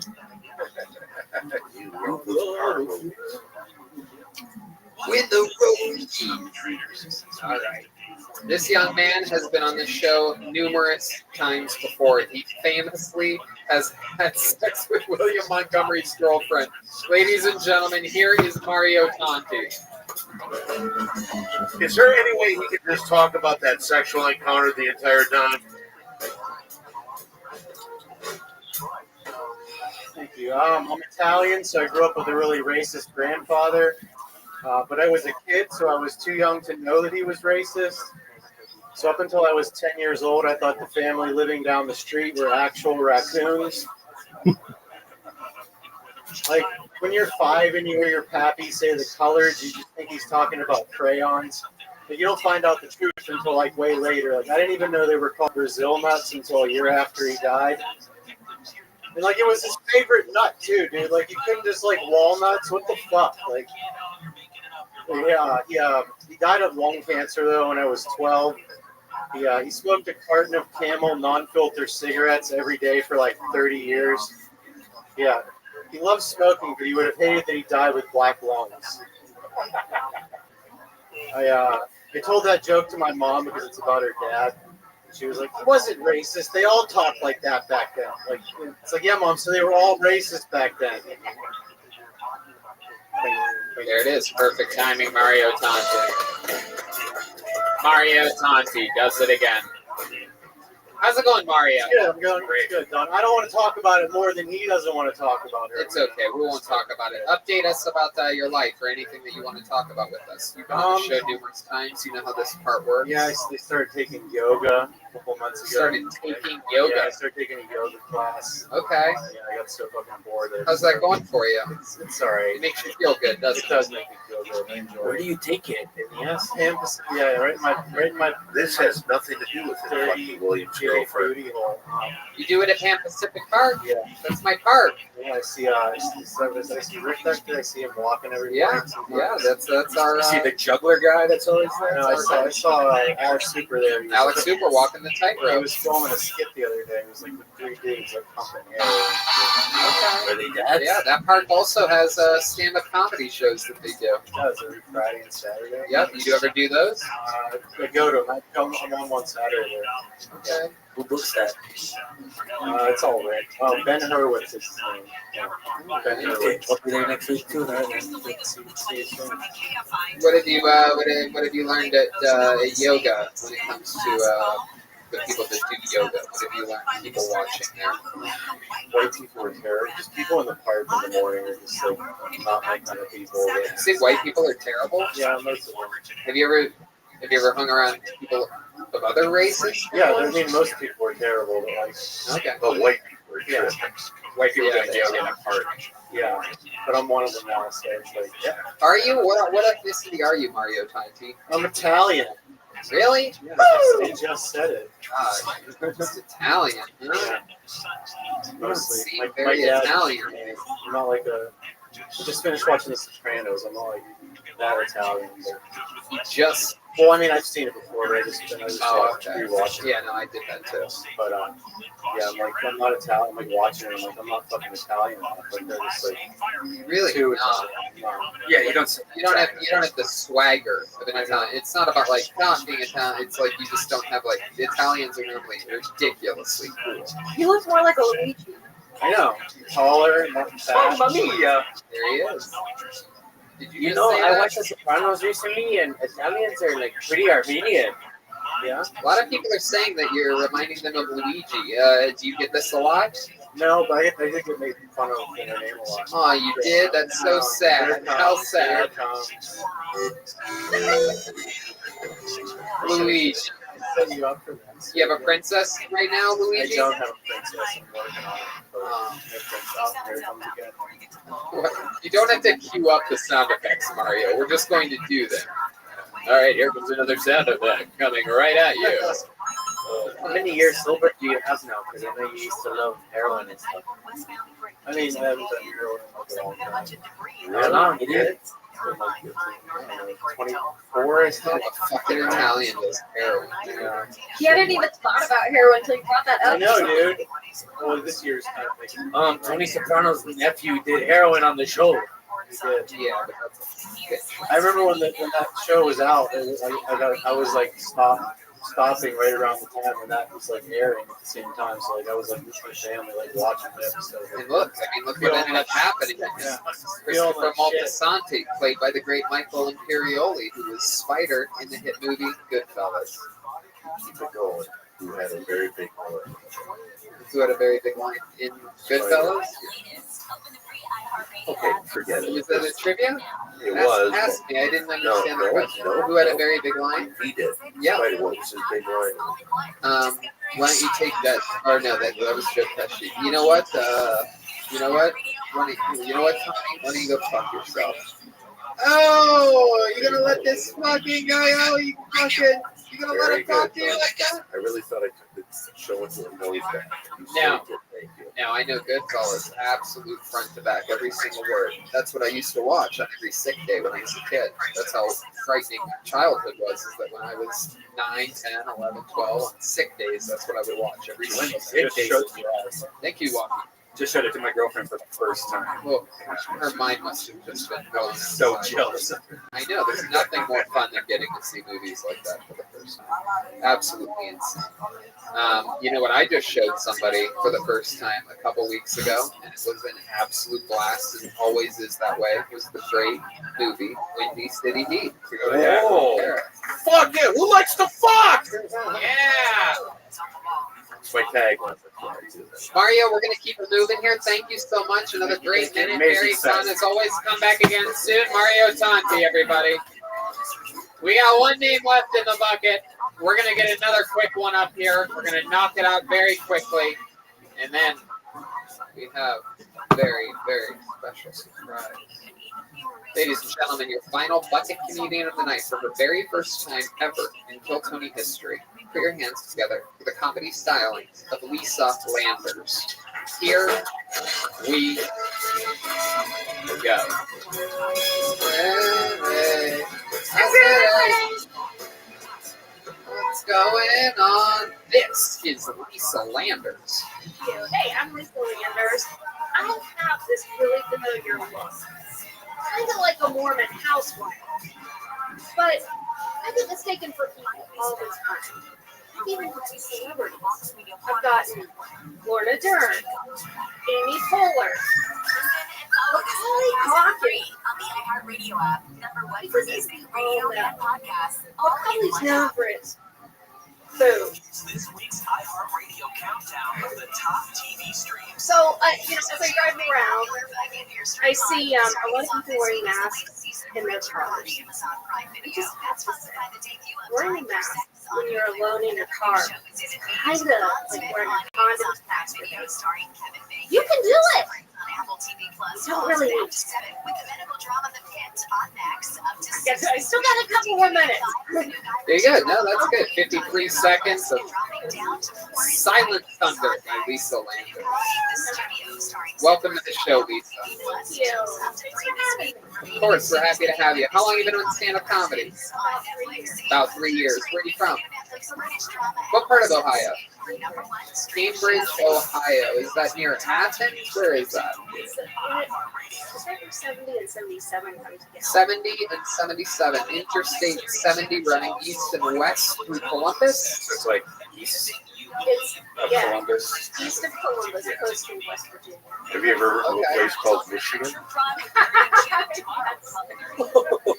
Fuck you. Yeah, I just heard something about them this week. I heard a lot of Michigan. Oh, that's right. Okay, we're dealing with somebody over here. What is that, Tony? Michigan State beat Michigan in a regular season game, eliminating them from playoff contention. Hey, son of a bitch. How's the water up there? Oh, Yeah. I got that dirty Michigan water. Yeah. It's in one town. That's in one town. You got to broaden your range of knowledge of Michigan in one town. It's pretty close. Flint. Has anyone ever told you he looks like Nancy Cartwright? Nancy Cartwright. Well, that's a compliment. He looks like it's the lady who voiced Bart Simpson. Oh, wow. We love the Simpsons. Did I ever tell you my Nancy Cartwright story real quick? I was at a bar and she was really wasted and she was trying to kiss me and I didn't know who she was. And I was like, God, this woman, she's too old for me or whatever. And then we get in the car and my friend goes, dude, you know that was Nancy Cartwright? And I was thinking, like, how awesome would that be to have fucked like Bart Simpson? You know, like, and wait till she hears the voices that you can do. Whoa! Add it to the list. Voices from Red Man. Impressions for present. Who else do you got, Ryan? Remind us of some of the 6 impressions. Cartman, can you do Cartman? Oh, wow. Very impressive. Who else? Yeah, what kind of stuff is it, Brian? Hey, you could do a famous impression of the president as well. Am I correct? I can do Dean Martin and Jerry Lewis. Oh, yeah? What do you want, Jerry? Impressions of Mary. We do my favorite, your Bob Hope. Yeah. So, Come on, do the Bob. all right, I'll We do a love quick. it. Yeah. Bob Hope talking to his heroin dealer. Hey, I got the Hey, Black Jones like a Lisa, tell us something wild about you that we'd be surprised to know. You seem like you've had an interesting life. I'm a nurse. Okay.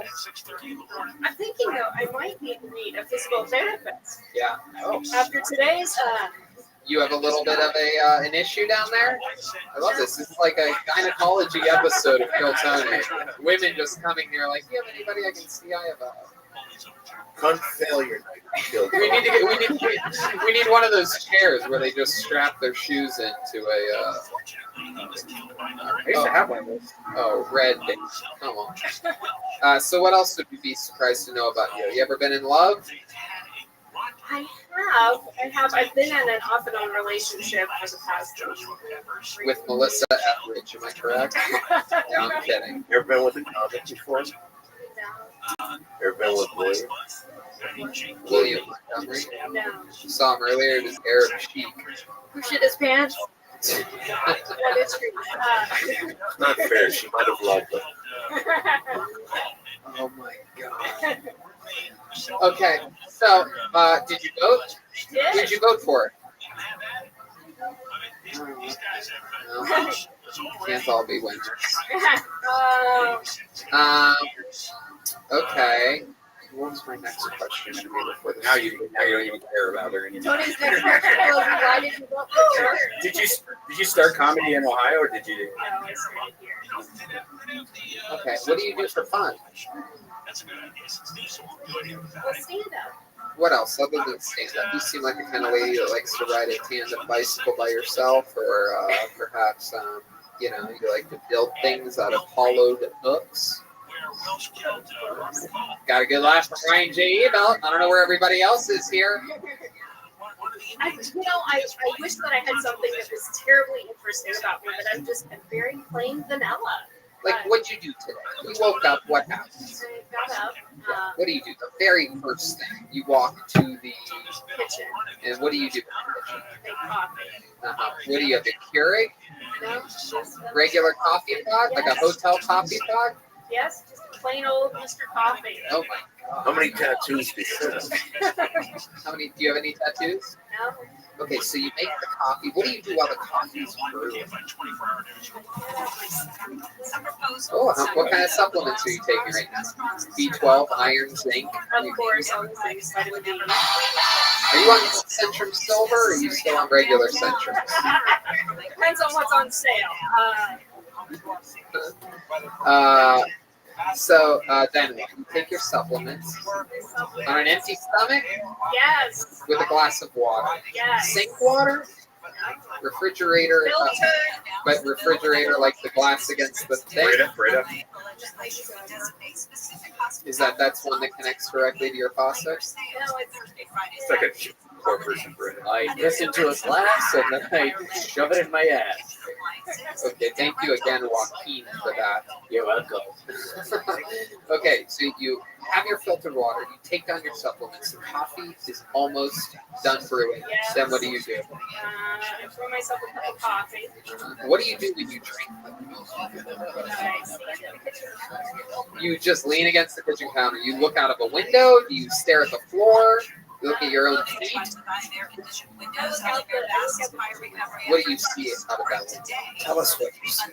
anniversary of those two deadly wildfires that broke out Do you smoke while drinking? Fires killed 30 people, destroyed 16,000 homes and buildings. So you're looking at strawberry bushes out of the window. What does that make you think of? That I hurry up and get ready for work. Oh my goodness. So you get ready for work. What do you listen to on the drive to work? You're about to be a nurse. You're about to go save lives. Stretch out vaginal walls. And what do you listen That's what I listen to. I usually listen to the news, or I listen to... What news? What kind of news? So you voted for Biden, so I'm guessing fake. Thank you. Thank you. 1070. 1070. 1070. Fake news. All day, every day. 24/7 fake news. Okay, Lisa, we're running out of time. Come back again and let's talk some more. There goes Lisa Landers, everybody. Lisa Landers. There goes Lisa Landers. All right. That is Lisa Landers, and now it is time for something extremely special. Ladies and gentlemen, a few weeks ago, this young man took a hiatus from the show. He went to go visit family in Wyoming. We did not know whether or not he would ever return.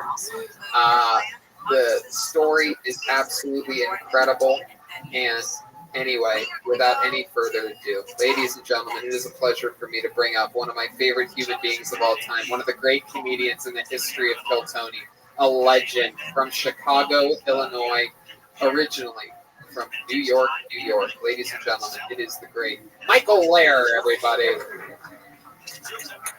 Man, I fucked someone when I could walk. I got bored with fucking. Alright?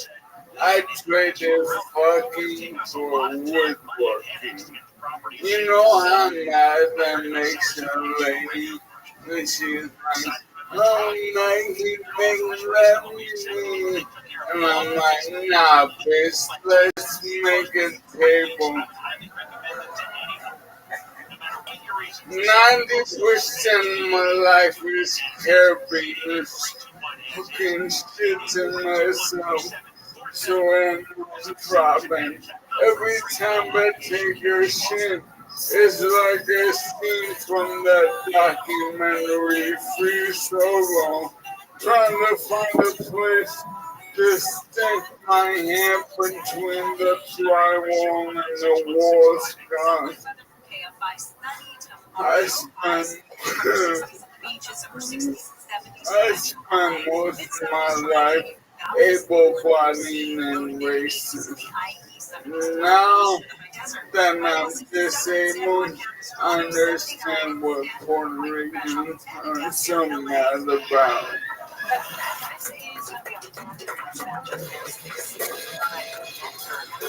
Wow! Ladies and gentlemen, the return of the noble beast himself. Look at that look on his face of just pure focus and nobility. Oh, he seems disappointed about something. How you feel, Mike? I'm fine. I've traveled around the country, and the physical Michael man no longer alive. I'm Steve Martian. Steve Martian? Yeah. Well, what the fuck does that mean? Steve Martian is a vessel that is transforming the consciousness of Michael Lair, because the physical of Michael Lair can no longer do the rigors of the human. Small talk, carpet, hypocrisy will toward the exponent. Steve Martian is a waterman from Michael Lair, but there'll still be mostly about fucking and drugs. Look at that. Is Steve Martian's thing dressing up like Colonel Sanders? fucking little prick. What are you, 27 years old? Yeah. Hey, and I will come back for the Colonel Sanders one. Yeah, you want me to do it again so that you could just hit me with it? Yeah. Okay. Is part of Steve Martian's thing that he always dresses like Colonel Sanders? Yeah, ironically enough, KFC and a lemon secret herbs and spices, and also the cure for ALS. Whoa! KFC ALS. David looked at her KFC and just ran back in the room. I think I look a little more like an American Psycho than Colonel Sanders. And I like. That's actually a really good Steve Martin suit. That's probably hard to come by. It is. No, I went to Hollywood Boulevard. I visited Jack, and I wanted him to come on the show. Me and Zach Lopez were there looking for this, and this guy, I believe was from Lebanon, and his suit's on Hollywood Boulevard. You don't know what you're gonna get. Extremely helpful, and then like I wouldn't bet $1 million on him. He's a fucking comedy expert. He know all about you. He's like, oh, Tom Sticker, Motor Austin. Like he know all about Kill Tony the Storm. And then I FaceTime you when I was in the shoe shop. He was like, oh, you must be special. Tony picked it up after one ring. That's right. You're goddamn right. When Michael Lair FaceTimes me, I always take it because I'm always, not only am I a good friend, but I also am deathly afraid of missing the last phone call that you made to me. Yeah. It'll be to you because my family is MIA.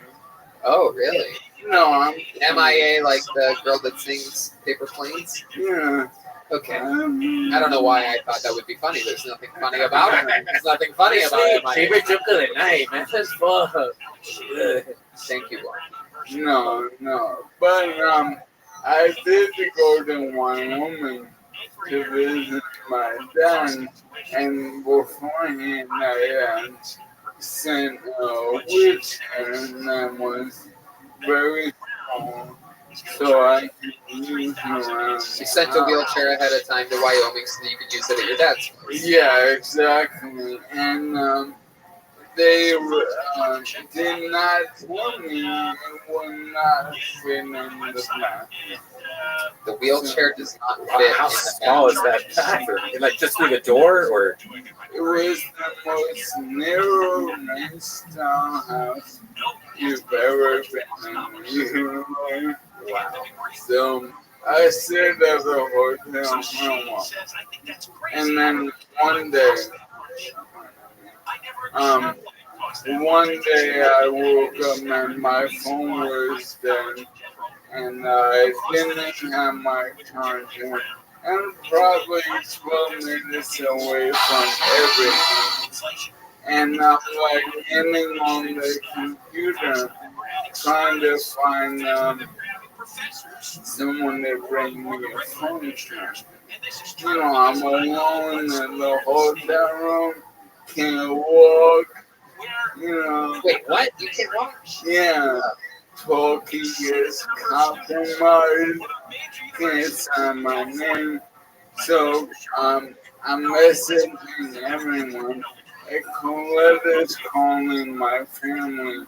My dad and stepmother 10 minutes from the hotel, and Colette calls me and like, please bring back a phone charger. And my stepmother, Mike, what do we got planned today? I'm like, are you fucking kidding me? And then they're like, oh, we'll probably get up there in a couple hours. And Colette's freaking out at this point. So it was just comedy affairs. Here's a tip. By the way. Most hotels have a lost and found, and it's filled with phone chargers that people have left in rooms. So a lot of times, if you don't have a phone charger, if you go to the front desk, they usually have boxes of them. Right, you think that means like. Oh, you already tried that? Postmates has 7-Eleven get on to the there. front desk. Pardon me, everyone, but there's a reason none of you have ever toured in Wyoming. It's a fucking wasteland of amusement. Fun fact is, it is true. It is one of only, I believe, 5 states in which there has not been a Cotoni. They're with North Dakota, South Dakota, Alaska, Hawaii, and Montana. It's funny you should say that because I just found out I was with the Southern Freedom, my Ding Dong show. It's still not been in 49 states. Wow. Wow, very interesting. Just goes to show, that's why everyone says that show is the most like potential because like there's so much that hasn't been done. So Michael, we have so much to catch up about. Yes, please. How do I sound? I swear to God, I'm being dead serious here, and I think everyone would agree with me. This is the best you've sounded in a very long time. In fact, for the listeners of the show, I told Michael before the episode, I said, you make Garrett look like a fucking little bitch. Because he got his disease, and here you are getting better and stronger over the past month or two, and that means I from it. Yeah. Thank you. Because there's a lot of ways in my life.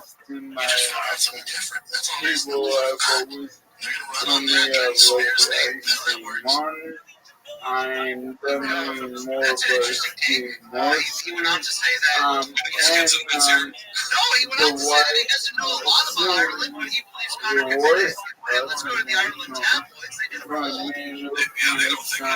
And the worst but this ends that won't come out was simply to put things on the map of the rest of my life.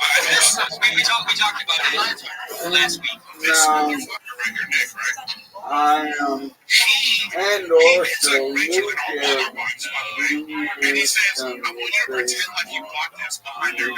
I said, say you want it. And I think Rachel so took it I was just very crazy shirt off, because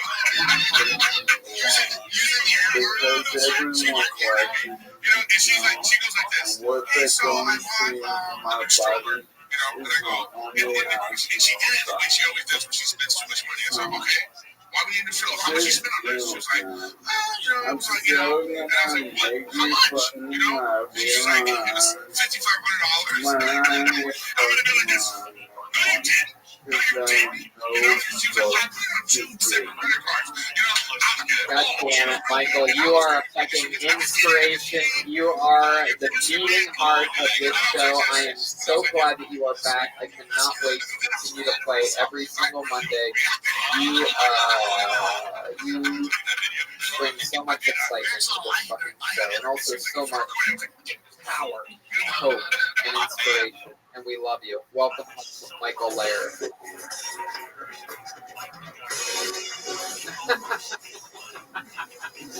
And also, I was telling Red Band when you were just doing a monologue, I told him, I go, no one plays to the fucking camera better than you. For those of you, he's a fucking professional. For those of you that just listen to the show, you're really missing out on the incredible eye contact that he makes right down the fucking barrel. It's like he looks through the camera. Hey, can I add one thing? Absolutely. Is there anything you want to plug other than an iPhone charger in Wyoming? No, go ahead, Michael. I hosted a show on Big Ten Network years ago. Yeah, we're all Big Ten people here. Yeah, Ohio State, and the organization formerly known as the Michigan Wolverines. Right.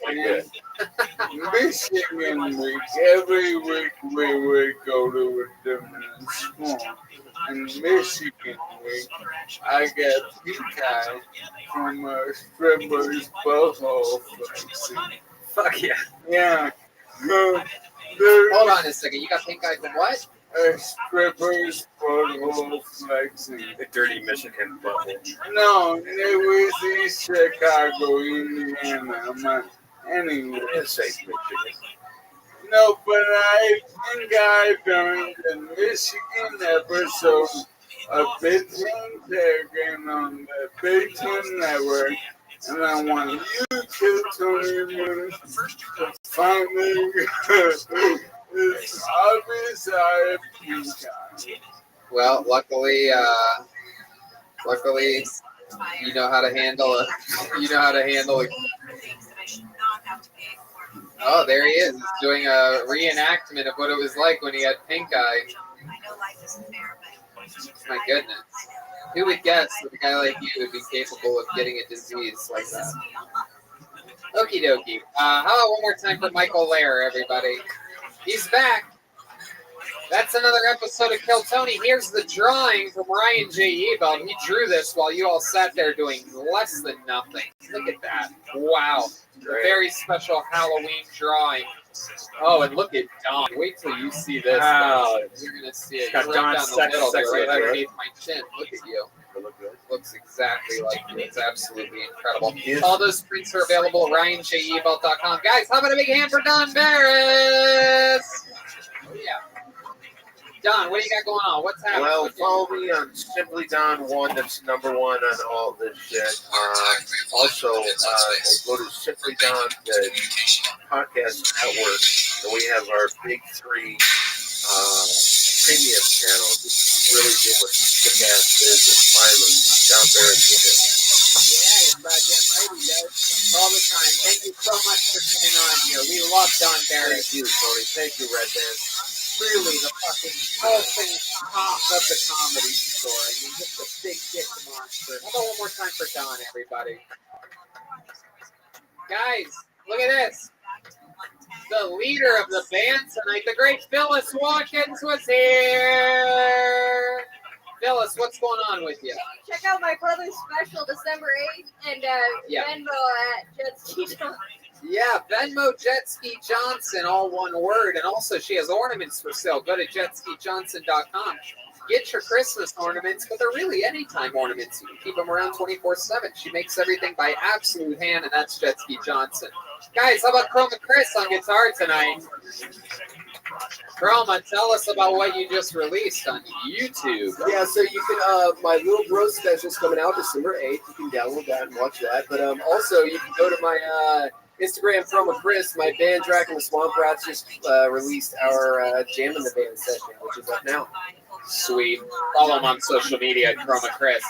And guys, believe it or not, that guy that known as Joaquin Watkins, I believe that was actually Joel Jimenez on there. Yeah, it was. Joel, tell us what's going on. All right, well, it's still Joaquin Watkins. Let's see. My cousin's debut 1-hour special called Family Reunion released to Comedy Dynamics. Here's the trailer. It will be available to rent on Amazon Prime. You can pre-order it now. We got it. How about you, Joel? I got the Mostly Sorry podcast. We do it every week, me and David Deary. That's it. We love you guys. Peace. Awesome. Red Band. Hey, guys, check out Brothers in Cursive on Patreon. Patreon.com. Brothers Podcast. We get him to do a bunch of crazy shit. Last episode, William got shot to death. It's a lot of fun. That's true. And, yeah, fun times, everybody. We'll see you next week.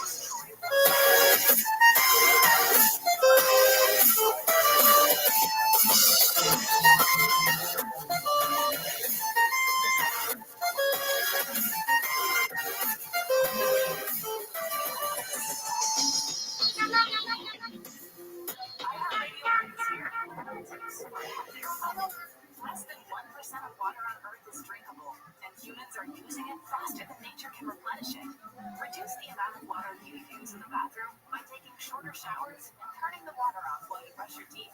Brought to you by iHeartRadio Earth and the National Environmental Education Foundation. To find more tips for smarter, sustainable living, or to take action in your own community, go to iHeartRadio.com/Earth. The journey of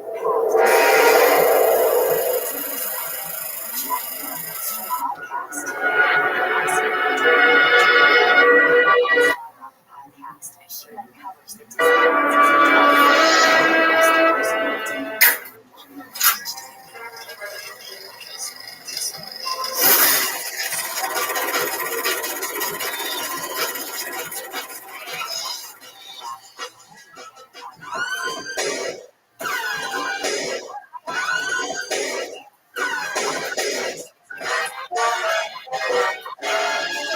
this is Red Band coming to you live from the world famous Comedy Store main room for a brand new episode of Kill Tony.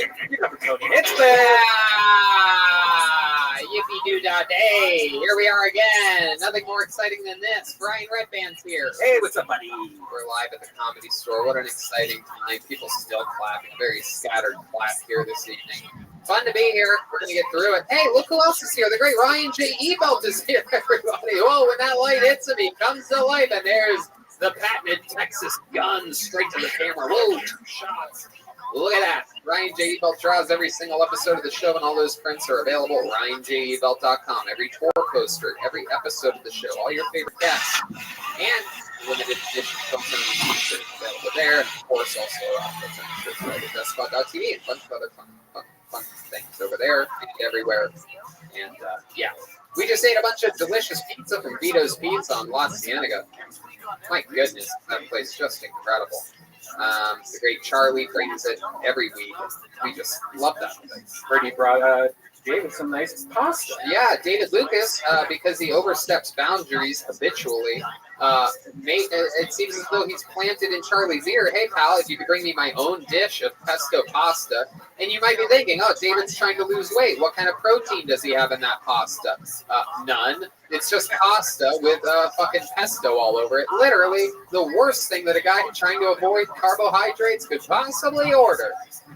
But, you know, just a little bit of carbs. Yeah. Oh, perfect. I'll just have straight up pasta. Let my body absorb that while I still have 2 feet connected to my body, while I'm still not an amputee. So that's great. He's eating straight up pasta right now. He's scurried off into some corner. He was out here a second ago, but we'll see him in a little bit. And hey, look who else is here. The great Gino, everybody, from Speedweed. The great marijuana enterprise. The first, I think he was ahead of the curve on it. Oh yeah, he's one of the first delivery companies that I knew of, and one of the biggest ones in Los Angeles today, without a doubt. And of course, he helped us out. He has the great Better Box Studios, where they shoot a bunch of really cool stuff, and that's where we went to the Comedy Store closed down during the pandemic. We spent months there, almost there. Wild to think about this time. The first few weeks after this happened, but he kept us cozy with the link theater. So now we're back home, and I'm excited about this. And before we start today's episode, let's find out more about the amazing sponsors that made this all possible. Hiring and the ZipRecruiter makes it fast and easy. One CEO, Allie, needed to hire for a multifaceted role at his wallpaper company, Walls Need Love. He was looking for someone who was the right fit for his team and culture, but his search was slow going. So he turned to ZipRecruiter. ZipRecruiter's powerful matching technology identifies the right people for your job and actively invites them to apply, which is why you should try ZipRecruiter for free at ZipRecruiter.com/Deltone. That's how Allie found Savannah Ray.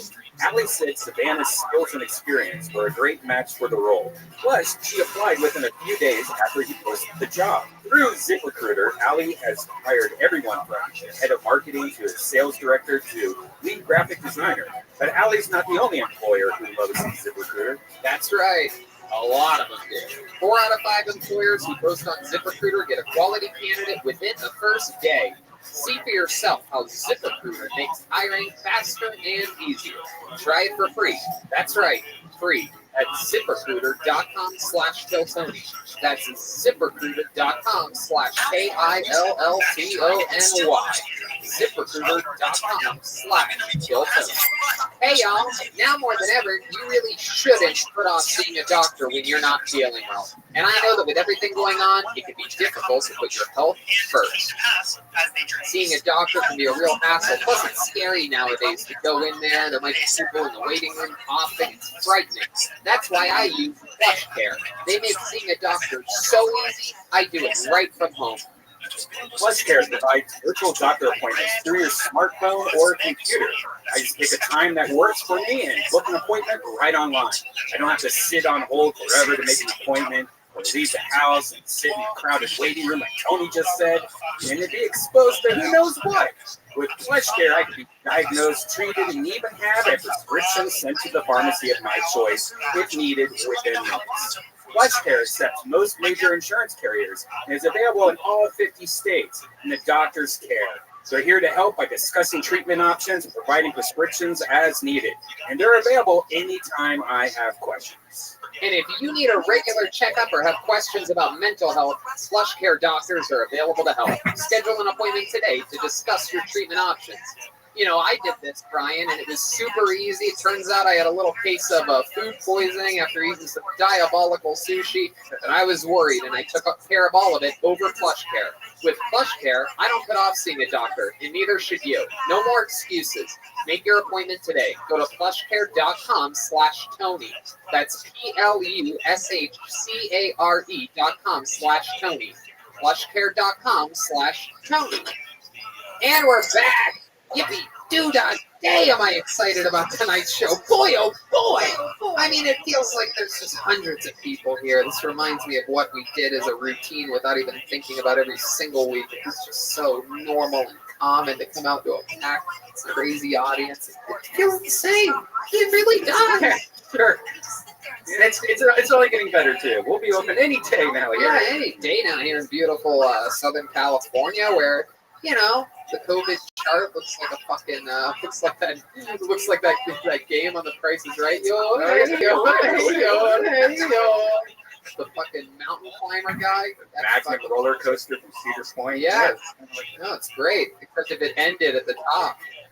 Anyway, but tonight's episode is a special one. This is a real Comedy Store Monday night, Tuesday night banger because this guy, on top of being one of my favorite comedians, one of my best pals, the guy that I remember when I became a tour guy here in Hollywood, I went down to the La Jolla Comedy Store, saw this guy working there, and I remember meeting him. He was the first guy I think I ever told, like, dude, we need to get you up to LA. He did. He became an employee, he became an unbelievable comedian, and then he created the show Roast Battle, which went to extreme successes, jump-starting careers for comedians, just like Tony does. And here he is right now. Ladies and gentlemen, it's the great Brian Moses, everybody. Here he is. Incredible. Just incredible. Here he is. Look at this guy. Brian Moses, everybody. There he is. Brian's here. Hello. Welcome, Brian. Hey, everybody. Oh, yeah. The best kind of handshakes there are. That's how you know you really like somebody and trust somebody. Fuck yeah. I got it. Dirty bitch. What's happening, Moses? How are you? You know, just hanging out, being Ben Carson's, illegitimate stepchild. Hopefully dad dies, I can get that money. You know what I'm talking about? There's nobody in here. Moses and I had a fun weekend. We got to do a little hangout at one point. We did. Moses invited me to a little tiny get together. It wasn't a party. It wasn't anything big, but it was a little tiny get together. And he was on mushrooms, and he forgot to tell me that the super cool get together that he invited me to, everybody else was on mushrooms. Oh no! So and they weren't even like the regular kind of fungus that they taste like feet or pumpkin sunflower seeds. They were like the mushrooms I met. They're like Molly. Yeah. Yeah, we were like, yeah, it was nice. We all fucked that night. I mean, not me. I wasn't on it, so I just ended up jerking off in the corner watching everybody fuck. Yeah, Jeff Ross fucked me like when I first met him for Rothschild. Whoa! Yeah, you don't let his lawyers touch the deal memo. Anyway, let's have some fun. You've been on the show numerous times before. You remember we have a band here. There's a band on this goddamn show, and every single week they commit to being different characters. I never know what they're going to be. We never know what they're going to be. Sometimes it's a brand new character. I mean, my God, a few weeks ago, these guys were rappers, and not like musician rappers. They're like running out of things sometimes to be. So one was wrapped in saran wrap, the other was like a burger wrapper. Jeremiah was just a blanket. Yeah, he was a blanket wrapper. Yeah, he was a blanket. I'm a blanket. So that's for times, that's for measures. But maybe this will be new. Maybe it'll be the return of famous characters. Let's all find out what they are together when I present you the best bandana in Orlando. Chappelle, Tony Brown, Jeremiah Watkins, Jet Ski, Jesse Johnson, Joel Jimenez, and Kermit Press. No way. No way. Oh! Yeah! Yes. Exactly what I was hoping for this week. A return to greatness. We've seen these characters not just here in Los Angeles, but all over the country. In fact, I think you guys even made it to Canada one time. Am I right about that? In Australia, hell yeah. Wow, you were in Australia. Was that was Brisbane? Yeah, we hung out with the Logan place there. I remember that very clearly. You guys are white trash America. Wow. This is the show I get invited to. Yep. Very strategically placed. Really good. Remind me of your name, Lee White Trash guy. Hi, what's up? I'm Dave Gunther. Stop the cat, yo! Stop the cat! This election is being rigged! It's being taken away from us! Here's Dave Gunther is saying that the election is rigged. Dave, say something. Just say normal. There's a bunch of riggers out here! Hey! Oh my goodness. I see one at least. All right. Right, my father was a wig. The election is a really big deal right now. Everybody's talking about it. Of course, on this show, I have a direct line with the President of the United States. Mr. Trump, what's happening right now with the election? I don't think they like me very much. Oh, really? My goodness. Why do you think they don't like you? We have people that are morally corrupt. We have people that are selling this country down the drain. I agree with you 100%, but it seems like more people voted for Joe Biden than you. What do you think we need? What do you think we need? Our country needs a truly great leader. I agree. Absolutely. Absolutely. I'm fucking hard right now. How many more votes do you need to win? $1.3 trillion. Oh, okay, dollars. I didn't realize you were going to say costs a lot for dollars. votes. I didn't realize you were going to say dollars at the end there. How many votes do you think you need to win? 9,240,000,000. Spoken like a true hero. Absolutely perfect. So we got Dave Gunther here, and look at this lovely young lady, pregnant as hell. My goodness, what's your name? My name's Darlene Gunther. Oh, how are you two related? That's my cousin and my baby mama. Oh my goodness. That's my goddamn sister. You better watch your ass. Yeah, you better watch your ass because that's my cousin. And now this one's his baby. Oh shit! You got a little drummer boy in the oven. I hate it when my parents are arguing. Wait, these are your parents? Yeah, my name is Jesse Molette. Okay, I remember that. My parents up here. Wait a minute, is that Justice Smollett in whiteface? It's just Jesse Molette, very common mistake. No, it's Jesse Mullet. It's white trash and he has a mullet. And you are back here? What's your name? Oh, the name's Travis Plow, Tony. I'm pissed. Travis Plow? I had a newborn. I shot him on Saturday. I don't want him growing up in a world without Trump. Well, I'm sure. Goddamn Citronella Harris. I'm sure leave the body. I'm sure Trump completely agrees with you. You don't want a world. Saturday, Muslims won. It can happen. Thank you for 2024. 2024. Thank you very much. That's really nice. Thank you. It's true. It's true. You can win, right, Mr. President? We can still fix this, right? It can happen.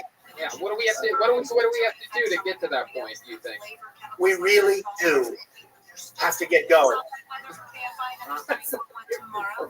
Honestly, Tony, I don't know what I'm going to do. George Bush Jr. is rolling in his grave right now. You know, we need a little stupid GoPro to get like from here to there. Like the funny things that happen like that. Like that doesn't even say that. That says we have to get along. Yeah, and he said we have to get going.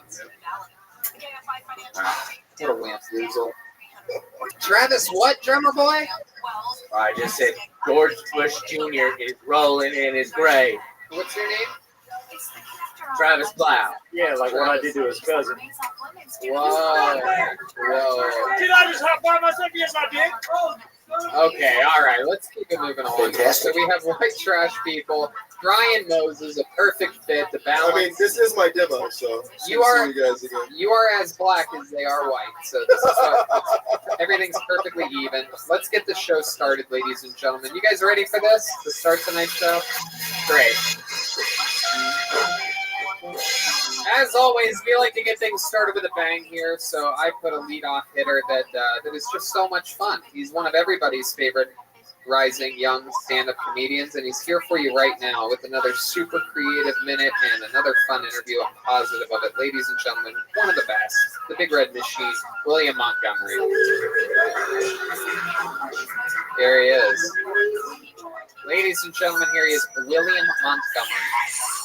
If there's anything I've learned from OnlyFans.com, it's that my account's not doing too well. I read a Cliff's Notes to Anne Frank's diary. Spoiler alert, the only suspenseful part of the diary is what you write. I heard a knock at the door, but I don't remember ordering anything off Amazon. What are y'all's plans for Fort Truck Month? CNN be like O.J. Simpson was mostly peaceful that night besides 2 minor incidents. Tony almost made his first hole-in-one this weekend, but the windmill knocked it out of the way. Kamala Harris has so much black pride she married a white Jew. Okay, that's all I got. That's all you got? 45 seconds? 222. All right. There it is. Okay, so here's a minute. That's what a minute was like. Came in a touch under 45 seconds. So you have a few more Kamala Harris jokes you can do for the people? Yeah, get her. Come on. You must have at least one more, right? They're in my notebook, and I'm bad. It's actually weird. I stopped drinking, and my memories got worse. Really? I don't think that normally happens, but yeah, my memories got gone to shit ever since I stopped drinking. Oh my goodness. Well, what are you going to do about it? I started drinking earlier. You did? What did you have to drink today? A little vodka Sprite. And you've been trying to not drink up until this point? No, I've still been drinking a little bit. You're back to the liquor, though. You were drinking just beer for a while, and that seemed like that was working. Well, you walked the wheelchair. He's walking? It's okay. So what made you make the switch from beer back to hard liquor? I don't know. It's been a really tough week for me this week. Yeah, why has it been a tough week? What was so tough about this week? Over at Erica's place, her grandmother was just... Oh, that's her name? I've always wondered her name. Now I'll call her Erica from now on. Yeah, Erica... This is your girlfriend that sometimes beats you, right? No, but she's really nice. We need to quit talking like that because it makes... Oh, well, now you're the one that said her first name. You say her name's American? Yeah, that's like that. Hell yeah, brother. Suck the dick, America. No, basically, her grandmother had a really bad headache yesterday, and she was showing signs of COVID, and I felt sick as fuck the past 3 days. So I'm just worried that I gave her COVID. Did you get tested, man? I haven't. I'm feeling really good because bad it's fake news, man. It's not a real disease. Yes. I think her grandmother's really sick. But you're joking, right? No, I mean, I'm sick as a dog. They did my temperature, and it was 106, and I was like, no, I have a... Zach, come over here. This is what? This is our first ever live temperature check in the history of Kill Tony. Leave it to William Montgomery to worry us. I told him, don't worry, it's because I have a sweatshirt on. What is it? And then, what do you got for the temperature there, Zach? 98.2 is actually pretty hot. That's pretty hot. 98 degrees. You're insane. William, the grandma's fine, right? She's fine, I hope. I had to help her down the stairs today. She Oh, went wow. to a doctor's appointment. Yeah, for what? Her hip. Oh, Sure, your girlfriend didn't just punch her in the hip? Come on, Good. Rabbi. Come on, How, Rabbi. how old is she, William? Your grandmother. She is probably 74. And where's she from? Reseda. Born and raised? Born and raised your in- grandma's 74? I don't have a grandma. I thought you were talking about Erica. Oh, this is her grandma. She's 74? Yeah, I think 74. Oh, they talking about your grandma. How old's your girlfriend? She's, I don't know, 42. 42. How old's her mother? 36. Oh, you son of a bitch. I'm bad at math. Willie, What should I have say? a girlfriend. That's what that means. How have things been with the girlfriend? How's the sex life? Do you guys have sex this week? She normally gets on top of me, and I hold her up. Sometimes I run out of breath because I've been smoking a bunch recently. How come she doesn't let you get on top of her? I can't. How my body is right now, it's hard for me to have sex with someone with this gut I've got. It's hard to How get long on top is your erect penis? Damn good question. Wow. I don't know. This 4 fun. inches, maybe. Whoa, I had a feeling about that. What does 4 inches look like? William has a lot of different energies, and none of it is big dick. Yeah. Yeah, it's probably 3 or 4 inches. And how long are your pubic hairs? Longer than that. Right. So when you get a boner, it looks like one of those mushrooms from Mario Brothers. It looks like a troll doll. You know how like teenage girls when they go to Venice Beach they get those hair wraps. He got like a hair wrap around his dick.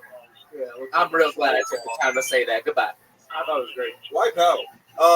No, he's really charming. You have like a really charming personality. Like your personality is like 9 inches. Yeah, like Lucky Charms, you redheaded bitch. Yeah, you got like a 9-inch charming dick. I loved that joke, by the way. Thank you, but that was very good. And I don't think it got hurt. You know, William's one of the few people that I've seen you do roast battle where it's almost impossible to roast him because how he roasts, his style, it's almost like you can't lose. He'll just throw out ridiculous facts about the other guys. It's not true. Oh, he sounds like a trumper. Sort of. It goes either way. Either that or it's been a disaster before. He gets swarmed. Yeah, it's been a horrible disaster before. Yeah. I bet you say the N-word adorably, honestly.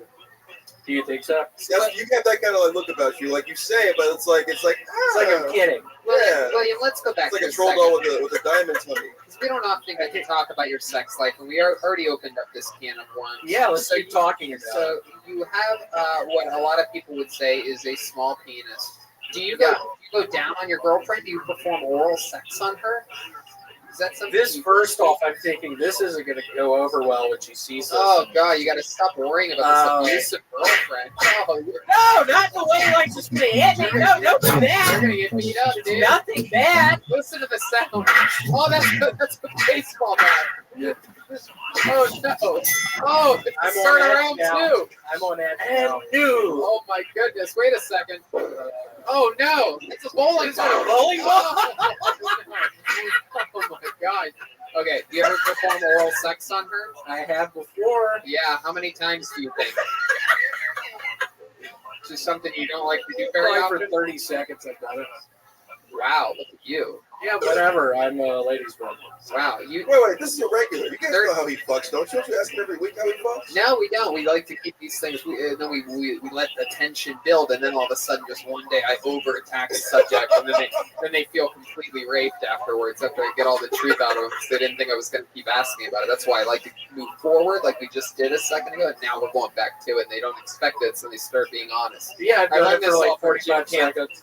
I learned this all from Jim Can't Swim. They break down criminal investigation from negotiations. Is Jim Black? Uh-oh. Okay. Anyway. Oh, I get it. Because he can't swim, Tony. That's why I made it. I got it. Okay. So, N-word Jim. 30 seconds? Really? You being honest? Yeah, it doesn't happen a lot. Why doesn't it happen a lot? She must like it, right? Women like that type of thing. I don't know. Do all women? I don't know if all women. Are you saying your girl doesn't like You going down on her? Let me try. Yeah, I don't think it's all women. They like it if it's good. Yeah, that's a great. Well, I don't know what I'm doing down I there. think Lou would fall asleep down there. Wake up, say, "Give me a beer." Darlene, out of your all the family members that you hook up with, Oh my God. who's the one that pleases you the most? If I had to pick between my brother and my cousin, well, you know, my brother and I go back a long time, so I'd have to say my brother. Is that how you do it, Dave?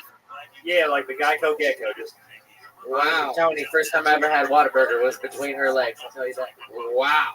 Indeed. William, can you show us what your a feel method burger. when you go down on a girl? What do you do? Wait a minute. Can we turn People can't at home see this, but Darlene is drinking a beer while pregnant, Tony. You didn't even point that out. Oh my goodness. That's a hoax, man. That shit ain't bad for you. That baby looks bunched up. You can see his limbs sticking out of there. He's tall. That's ready to come out. All right, here we go, guys. We are now going to zoom in. William is about to show us how he performs oral sex. Song on. What? Rick by Ben Folds 5. What song? Rick by Ben Folds 5. Rick by That's what I did. The one time I did it, that's the song that was first. What do you mean? You got me all dried up more than a salty cracker. Fuck the cracker. Okay. You get one. Sorry. I forgot where I was. We get 50. That was Biden's America. You don't have to put it on. Here's you want to see how I did it? Hold on just 1 second. We got it. Here we go. This is how William eats the vagina. We're zoomed in on William here. Beautiful, beautiful shot from Lieutenant General Zach Bogus on camera 1. Here he goes. You don't have to. Okay. You don't have to actually lick the microphone. It's probably better if you don't, because then we Play can the fucking song, right there. see what you're doing. Stay on him, Bogus. This is romantic. It's awful pussy. Yeah. Some of the worst I've seen. Is that not good? No, he's just getting started. No, he's getting started. Let him go. I'm Let him getting go. started. It's just warming up a little bit. Some soft licks happening. A lot of beard rubbing up against. I can see why she No, only. it's like a cat drinking milk from a saucer. It's just terrible. I can't drink from saucers. Yeah, from saucers. Keep going, William. Saucer! Keep Yeah, going. like a No. 1950s cartoon. No, I'm not gonna let him scream his way out of this one. Just you and him, you guys all take the bait. Ah! Okay, thank you. I do have a feeling his tongue just feels like sand. William, is that all that you do? You just Yeah, I rub don't your, know what else to do. you rub your beard against it? I don't know what else to do. On what body part does that ever feel good? On an arm, all you did was get the baby to kick. That's it. Blowing it a little. Is something gonna change? Are you gonna do something? No, this is what I did. I'm waiting for like something to happen. This is what I did. I think my baby just died inside of me. For those of you just listening to the podcast, which happens a lot, not watching live, he has his mouth about 1/4 of an inch open, but he's just rubbing his face on it. Yeah, that's all I did. Not a good advertisement for you getting pussy or anybody else's. Okay, I'm sorry. I made a mistake. No wonder she hates it. You didn't even put a bib on. Okay, I made a mistake. You need pussy like a guy that has a 14-inch dick. Oh, God. That's real. That's real. I like that. Pussy like a Bad guy mistake. I'm sorry. that never has to eat pussy. Oh, my God. I made a horrible mistake. I apologize. Well, we had fun with you this week. There goes William Montgomery. Another minute by William.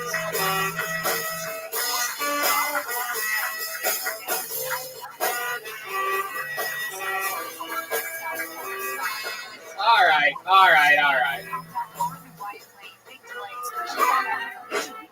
There you go. Okay. Outstanding abs on one. It is incredible. He is an incredible physique. He has the legs of a bicyclist and the body of an e-bicyclist. Pesto pasta. Hella The Pesto Pasta Brothers. Can we change brothers in cursive to the Pesto Brothers? You got it. Hey, it's the Pesto Brothers.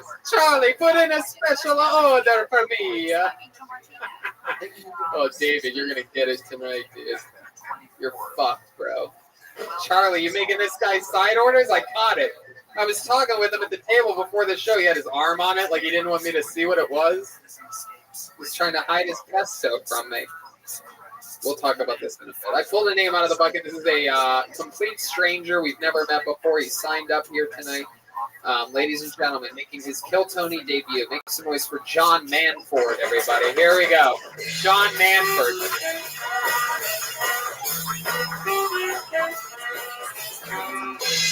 Here he is, ladies and gentlemen. John Manford. Thank you. I learned recently that I don't have an eating disorder. Turns out I'm just a skinny cunt.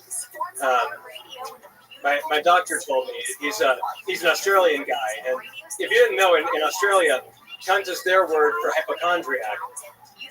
Also applies to anyone who just in general needs to chill the fuck out. I kind of like that, because it's not so much a word of antagonism to them as much as it is, like an ego check, just crammed into 4 letters. Like they're all loosey-goosey down there with it. They're all running around going, oh, I'm a cunt. Yeah, cunt. We all cunts. That's why they're so happy. Have you ever met a pissed-off Australian asshole? They don't exist. I think we should adopt their system. It's a unifying word, if you think of it. Where we all come from. A cunt. Or if you're like me, some cunt who had a C-section. Did I fill a minute? Get ExpressVPN. It's fucking fantastic. That's absolutely true. He's absolutely right about that.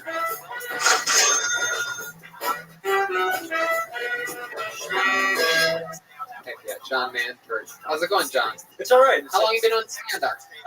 Doing it for 2 years. 2 years. All of it here in Los Angeles? No, started in New York, then got fed up, moved to Joshua Tree. Wait. Yeah. Joshua Tree. Yeah, I mean, like, I met Mike Birbiglia like a week after I decided Whoa, to name start. drop. Whoa. You want to think of that name he just dropped? He told me to get the fuck out of New York from just starting stand-up. And you're like, all right, I'll go to the dead center of the Nothing Burger Desert. Yes, I mean, it's like a couple-hour drive from here, San Diego. I love it. I'm a big fan of Yeah. I'm a huge fan of Joshua. Yeah, it's a good place for me to turn my head and like write shit. Yeah, but if you're a new comic, don't you think New York, with all the millions of mics they have, is probably like the best place to start comedy? Not when you just quit your job and you have no income and you're paying a lot. What was your job? I used to make baseball cards.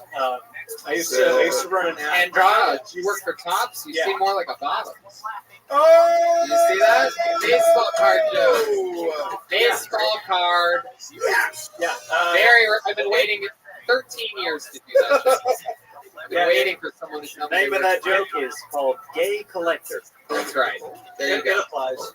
Put that in a You're the first guy I've ever met that looks like you're sort of like an ugly guy, right? But you're like, you would make like a hot, nerdy chick. Yeah, you look like your name's fucking Zoe Ramone right now. You seem like the type of girl that like takes off her glasses, goes like that, and gets like super hot. But you're just a guy. I'm just a guy who does that, yeah. Oh, okay. It's minus the hotness. You look like a 9-year-old Howard Stern. Has anyone told you that You before? look like you're cosplaying as the Mars Volta. Yeah. Like a very, very smart version of it. There. Mars. Maybe he can take off his glasses with some music. Oh, let's see. Wait. Oh. First of all, take your time. I know the pressure's getting to you. Look directly in that camera. Look at that red light. Do it nice and slow. Slow.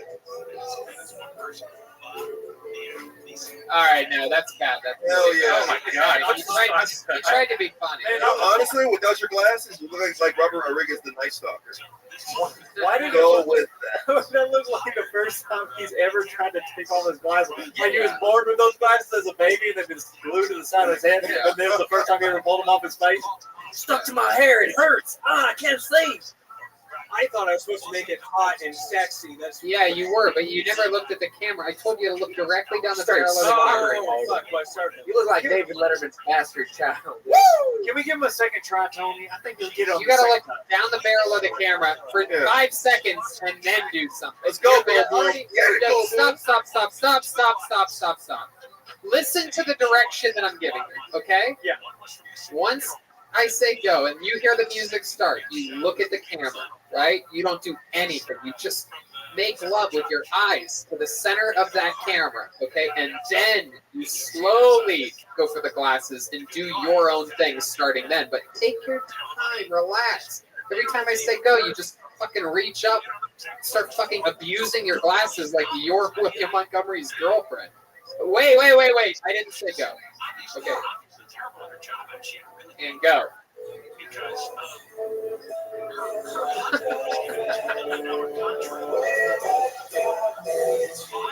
That was perfect. That was absolutely great. That was absolutely great. Four times the strike. We have the monitor right here. It looks Tony, amazing. Tony, Yes. I know I'm a redneck and everything, but I think I could do what he just did more sexy. If you Okay, why don't you go on? Actually, come on up to the front of this stage here, right to the tip here. Come up. Oh, okay. That's probably not a great idea. It's okay. You know. Who remembers that Simpsons episode, like Marge's first date, and that's the guy? Stand right at the tip there. So, like, here you go. And here comes the music. And sexy, Marge. Here goes Joel to do it. Keep right down that camera. Look. God bless America. Why? No, Joel, we can't play any of this on YouTube. We might have to cut this whole part out. Joel, we'll censor it. Joel, you never even took the glasses off. Yeah. Never took the glasses off. After Took all that. everything else but the glasses off. I was going to prefer to take those off for you. For the YouTubers, that big blur is he took everything down to his underwear. All right, go sit down. That's my cousin-in-law right there.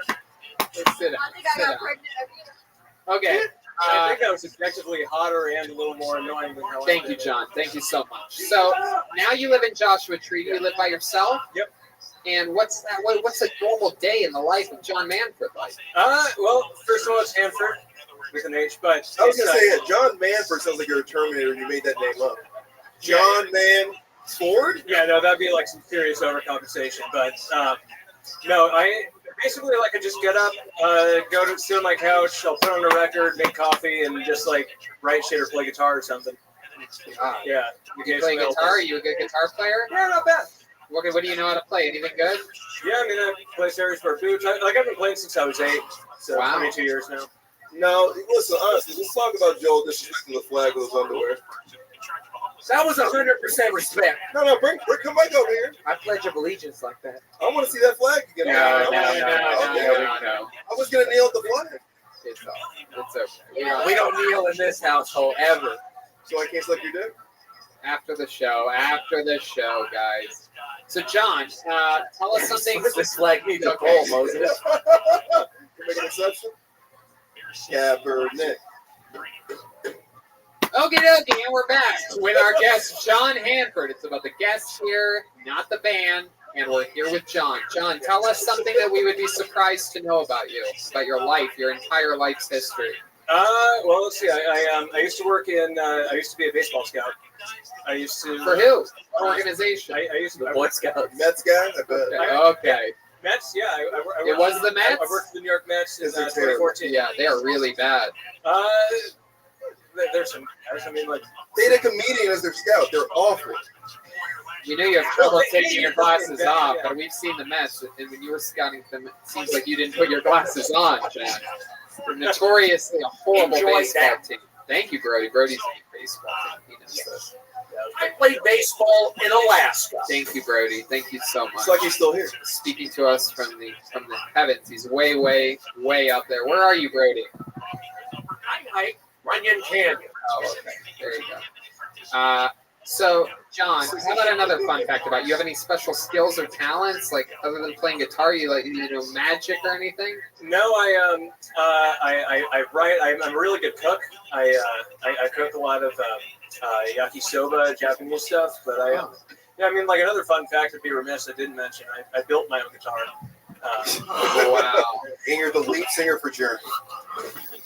If it was a solo band, yeah. Would you build it out of? Would you build your guitar out of? A couple pieces of mahogany. Got a bunch of gold hardware from Stuart McDonald's website where you go build guitars. Yeah. Are you bored shitless where you live though? Because there's nothing to do. No, it's like honestly perfect. Just like my head's all over the place. I'm kind of a jumpy guy. You notice, Tony? Like, it's kind of the only place where I've been able to like exist and just like be peaceful and shit. It's really nice. How long have you been there again? A year and a half. Year and a half. And you Dude, this guy's like the most interesting, non-interesting guy I've ever met. It's like polarizing, yeah. Thank you. Thank you, Travis Plow. Okay, well, John, very, very interesting. How about your love? What's dating like in Joshua Tree? Ooh, it's brutal. I pretty much at this point I've decided to like just work on myself and. You ever think about going to a gay bar and just pretending like you're a lesbian? Or Jeff Goldblum? You could be like the Juana Man for the Joshua Tree lesbian scene. Yeah, sure. Yeah, there isn't much of a scene. Like I'm like the only like young guy there that isn't married or with a kid. So it's just a weird place to date. Oh, do you eat pussy better than take off glasses? I'd say I play pussy about the same as I play guitar. Pretty well. Just no one wants to take the demo tape. But, Pretty good, but not the best of fingers. There goes John Hanford, everybody. That's John. Welcome. Thank you, John. John Hanford on Kill Tony.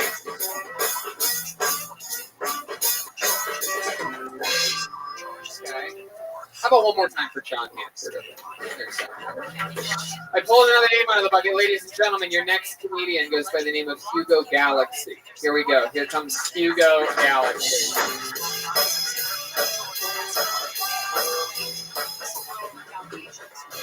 I do it. Repeat after me, guys. I'm awesome. I'm awesome. Just in case you got to tell yourself. I'm disappointed there's no black magicians. But I know why, man. We don't fuck with the dark arts, man. We're terrified. Like, we've all seen a David Blaine-esque magician do a magic trick in front of a bunch of black people, and we all just run. We just scatter. He'll be like, yo, check your do-rag. They'll be like, oh, shit. Ace of Spades, no! I like to think my dad was just like, didn't abandon us. He just like ran away and is like still running. Like somewhere in the mountains, like, how the hell did he pull that rabbit out of that hat? I gotta get back to my family.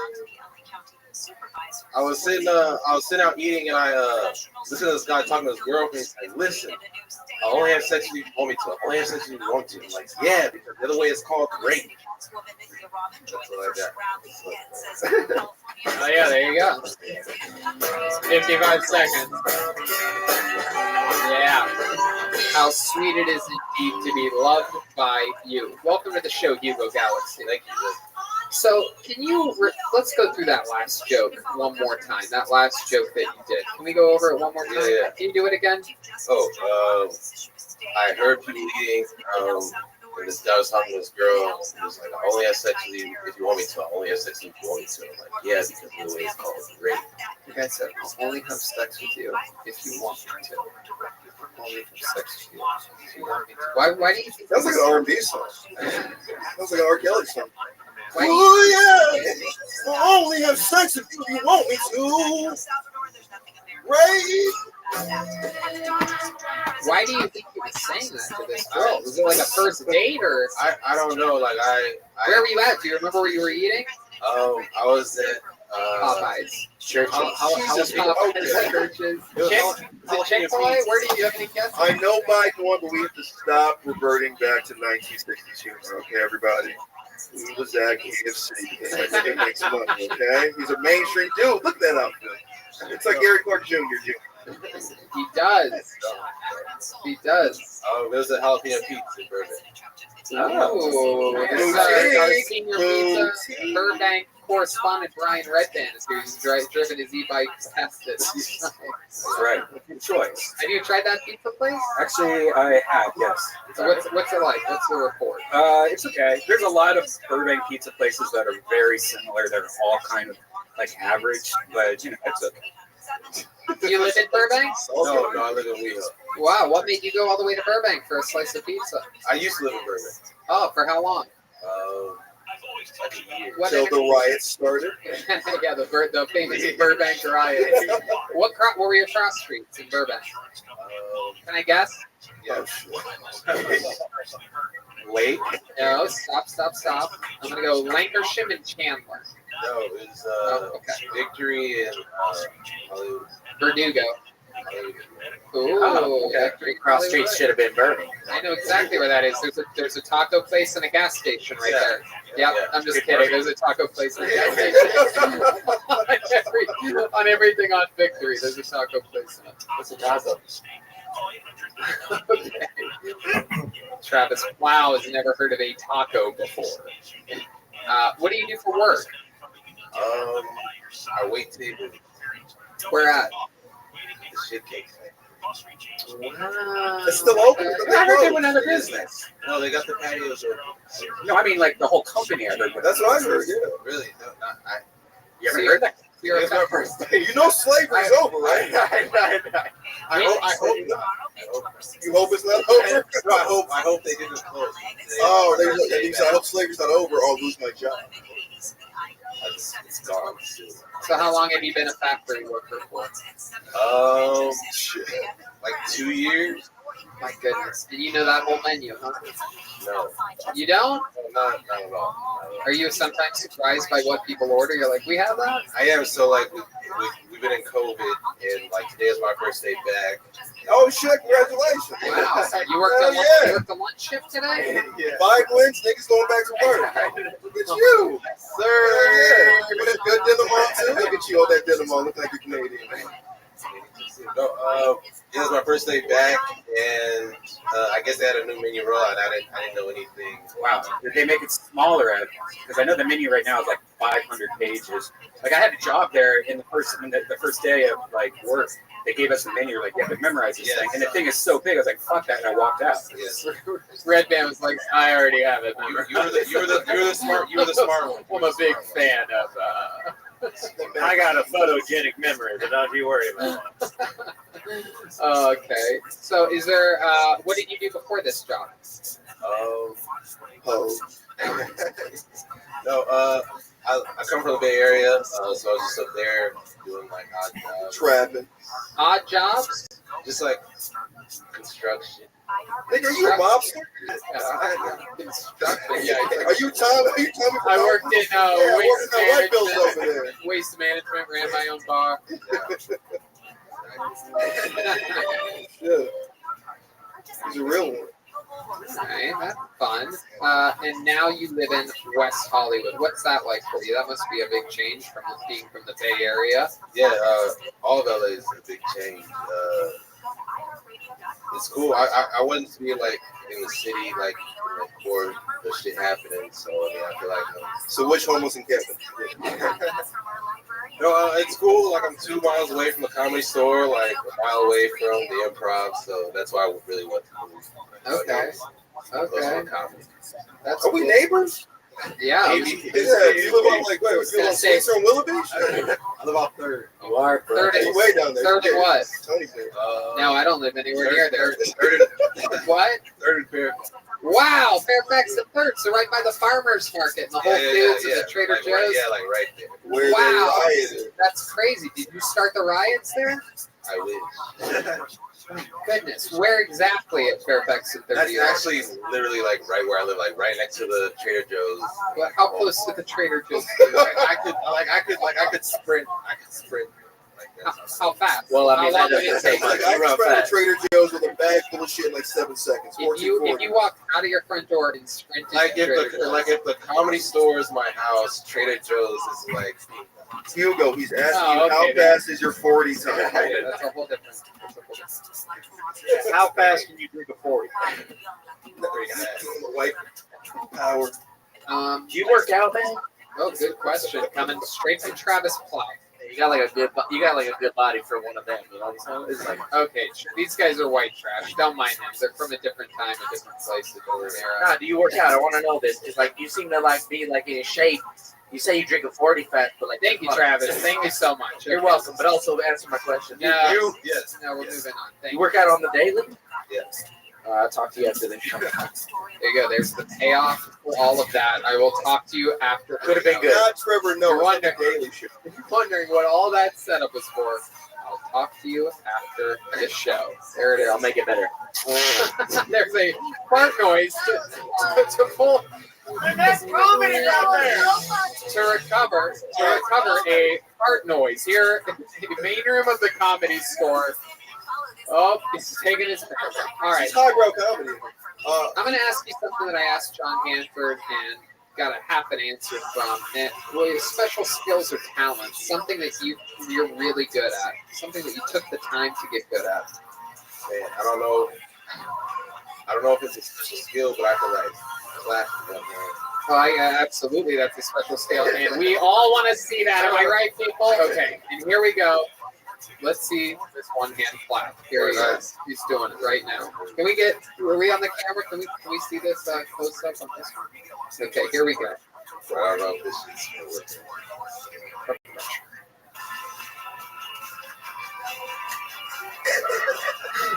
The answer was, Tony, I don't have any special skills or talents. I was gonna say like Hugo, Galaxy. You're a comic. Now you're just on camera doing that shit. Nigga, you're gonna be a meme forever. I can't believe you projected yourself to that shit. I didn't have nothing in my head. That was like another joke, nigga. No, we hear jokes all the time. Watching someone that can't do it try to clap with one hand. I don't know, buy property. I don't know. Dave Gunn, I really think he's just nervous. I think he can do it. You guys think you should give him another shot at it? No, I don't need another shot. Put it in the mic stand. Okay, let's see it one more. Put the mic in the mic stand. Put your hips and shoulders into it. Whatever you got to do to get the momentum of the top of your hand to hit the bottom of your hand.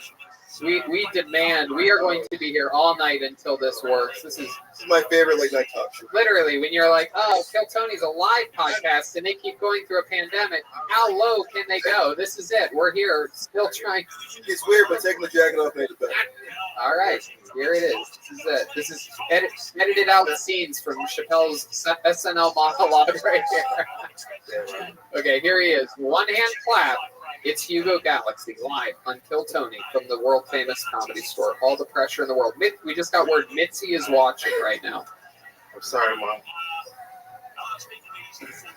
Okay, don't make the fucking noise. That would really just be a stupid thing to do on a podcast. We need the people to hear that he's failing. All right, here we go. Oh my god! Oh my god! It's really the stupidest thing I've ever seen. It is pretty It sounds like a gnome jerking off. Man. How did you learn that you could do this? Retardation. Yeah. When I said special skills, it's like, well, I can drool. I can bounce my hand off my chest. Listen, I know a lot of special skills. I'm gonna defend Hugo on this. As black men coming up in the 80s, we all learned how to do it. Hugo. Thank you. The confident look in your face when you do it. Is that how you wave it? Why wave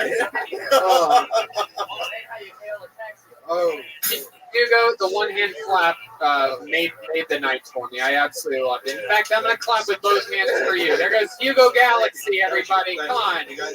There goes Hugo. Wow.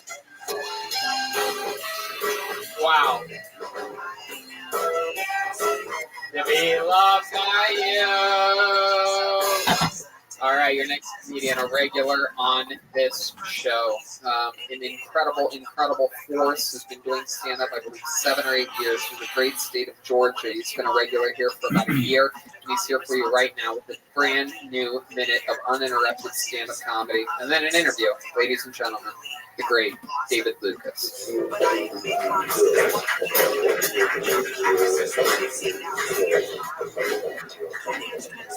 And here he is, David Lucas. Yeah.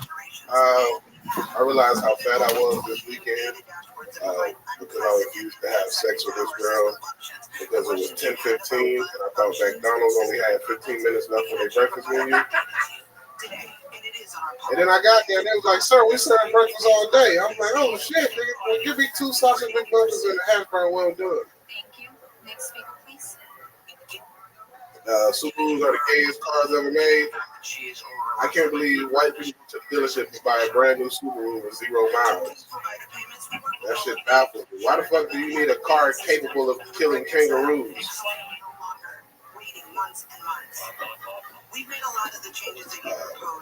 If I was a serial killer, I would stay outside 24 hours and snipe all in-shape niggas If you're at Planet Fitness, I'll leave you the fuck alone because your life already fucked up enough. But if you got a 6-pack of biceps, your ass is dead. Fuck yeah, David Lucas, speaking from the heart. I believe all of that. Yeah. I believe all that. I was offended by that whole, that Subaru bit you had. As a black man that owns a Subaru with a one-hand clap, I just... You own a Subaru? Yeah. Why? Why? Because it has 0 miles. Really? You got a brand new Subaru? Nah, it was like a year old and at 6,000 miles, and a Japanese dude owned it before, and he souped it up, and it was cheap, so I got it. And it's a hell of a car. Which one? Not the station wagon? No, the baby driver WRX. Well, you know Subaru's slogan, right? What's in your closet? You. You know, I got a fat person update for you on your joke that McDonald's doesn't have all-day breakfast anymore. They don't? No, because they got rid of it. Oh, so a little workout story. Wow. I like it. Yeah, it's an image. Corona killed all day breakfast. What would you get all day breakfast? What? What's your move on breakfast at the McDonald's? Oh, I don't trust the McDonald's. That's just a joke.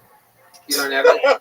You ever tried their actual all-American breakfast? It's actually not bad. It's surprising. I have. I've been obviously in some very odd airport situations all around the country and sometimes the world. And sometimes McDonald's seems like the safest bet. Yep. And a fun fact is I never eat McDonald's because I'm a big believer that it causes immediate depression within 20 minutes of eating it. However, the one thing that I do enjoy on McDonald's is, and you guys may know this, my travel friends, is the breakfast fajita burrito. Oh, yeah, that's a surprise. Shockingly good. They have the little picante sauces. They give you a mild and a hot, and for some reason, the thing is incredible. Absolutely explosive diarrhea. I was going to say, dude. Oh, my God. Sometimes it's worth it. And by the way, it's not always diarrhea. Sometimes it just like goes back inside of you and hardens up. You know what I mean? Because you don't go number 2 on airplanes. James Harden, like you step back and shit's up. Absolutely. But it makes you feel like you're going to Maybe that's just airport McDonald's. I've never had that happen. It's like $1. Well, your stomach absorbs like everything. It's just like diarrhea. It just holds on to it. You don't even do. Oh, Red Man just fills up. He shit out his face. He's just full of poopers.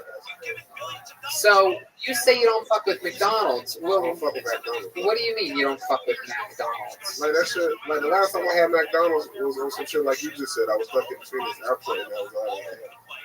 So what's the worst thing you look like you fucking got locked in McDonald's for a few years? What's the worst shit I eat? Yeah, can we talk about this special order of pesto pasta that you made? Because you are sort of, it's really funny. I've noticed. Hey, Charlie, did I know that was coming though? He just said you did ask for it last week. No. I didn't hear any of that. Oh my God! You pretended like he's not in the same room, and you had no idea he was gonna throw you under the bus. He's being nice and giving us pizza every week, and you're making special requests. David, this is totally something you would do. There was not a doubt in my mind when I saw that pesto pasta that you fucking asked him for the pesto pasta. Last week, you had your fucking white cousin parked in front of me. I had to move my car because anything that you get, you take more. You're like, hey, I got you 2 tickets to WrestleMania. There you go, pal. Go have fun. You're like, can I have 3 more? That's you. And now you're ordering. I don't even do that with Charlie. And I spent like what $100 a week at Vito's. Oh God, I think this is like inward. Well, no. I mean, I wasn't gonna say it. No, last week we had. I was just thinking it, man. I wasn't saying out loud, man. Last week we had. I wrote it down. Listen. I wasn't gonna say. I wrote down a lot. Yeah. Last week we had the pizza, and I was like, when you gonna do the pasta again? So I got my nutritionist. You have a nutritionalist? Is that what you're trying to say? Now, nutritionist, whatever the fuck it's called. A nutritionist, okay. The motherfucker that tell me how much of each thing I need to eat. When did you get this guy? Did he find you? I've had him on and off. I've had him on and off for a little while, but I wasn't listening to him. Is that why you're wearing camo? Are you hiding from him right now? Yeah, he watched the show. He does? But yeah, he he put me back on straight, and since then, bro, like. What did this guy say to you? He goes, "Look, I'm a nutritionist. He was nutritionist. I want to help you." Yeah, and he was basically like, "Which fish you're not going to get enough protein? That's going to make you eat heavy." Yeah. By the way, I told you this on this show about a year and a half ago. Yeah. Okay. So he told me that shit, and I was like, "Well, you're right. Plus, it's expensive as hell." Right. He was like, "You need to be hitting like 235 grams of protein a day." Right. And there's no way you're doing that with just salmon. Right. So I got the chicken. He got me the protein shakes and other stuff, and it's working already. So. Yeah, it's working already. Have you lost weight? 6 pounds since Thursday. You lost 6 pounds since Thursday. But I mean, I do a lot of shit. You know, I weightlift, grapple, and shit. Hey, so 6 pounds. My goodness. Like, where do you think you lost it from? What part of your body? Eyes, hopefully. I'm trying to keep skinny jeans. Really? Wow. That's your main goal? You want to start with skinny jeans and keep that upper body? Like, a lot of people be like, well, I'm losing weight for health reasons. I'm losing weight for fashion reasons. Like, bro, I love high-end fashion. That shit only go up to like a 2X or a 40 in the waist. I'm a 44. I'm a 44 savage. Yes, 44. Is that your waist size? What? 44? 44, 42. 44, 42. You mean 4,442? 44, 42? So 44 width, 42 length? Is that what you're saying? No, like this is a 44. How does it work? How does it work with? No, he's saying sometimes it could be 42, sometimes it could be 44.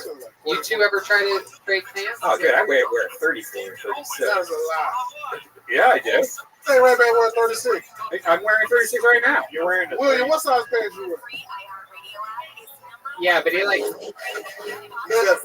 uses a rope to like keep it wrapped in. It's called a noose. All right, David. So much fun. We love you. We got to keep it moving.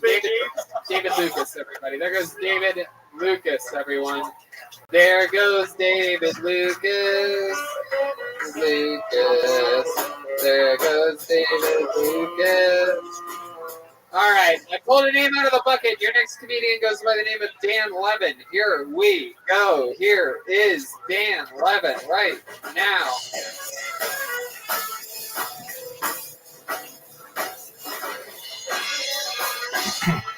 Here is Dan Levin. Hello, everybody. I am Dan Levin, and I grew up in Baltimore. Fun fact about Baltimore, if you've never been, actually has the largest gun range in the entire country. If you want to go check it out, it's called Downtown. Head down, open fire, you can do whatever you want. After living in Baltimore, I moved to North Carolina for a couple of years, which in a lot of ways is like LA, except a little bit cheaper, a little bit more racist. In fact, the band's actually giving me grocery store flashbacks at the moment. And then I decided to move to LA because I didn't think there was enough Jews here. So it's good to be here. And there's a lot of things I like about LA, including all the opportunities for entertainment and comedy. And I took an acting class. And the first exercise we did was everybody goes around the room and tells you what you look like, what your first impression is as a character. And it started off okay, you know, like gym teacher or, you know, NBA bench player or Jason Segel. And then it kind of took a weird turn. People started saying things like rapist and serial killer. And then somebody took it way too far and just shouted out, Jared Kushner. I was like, okay. There you go.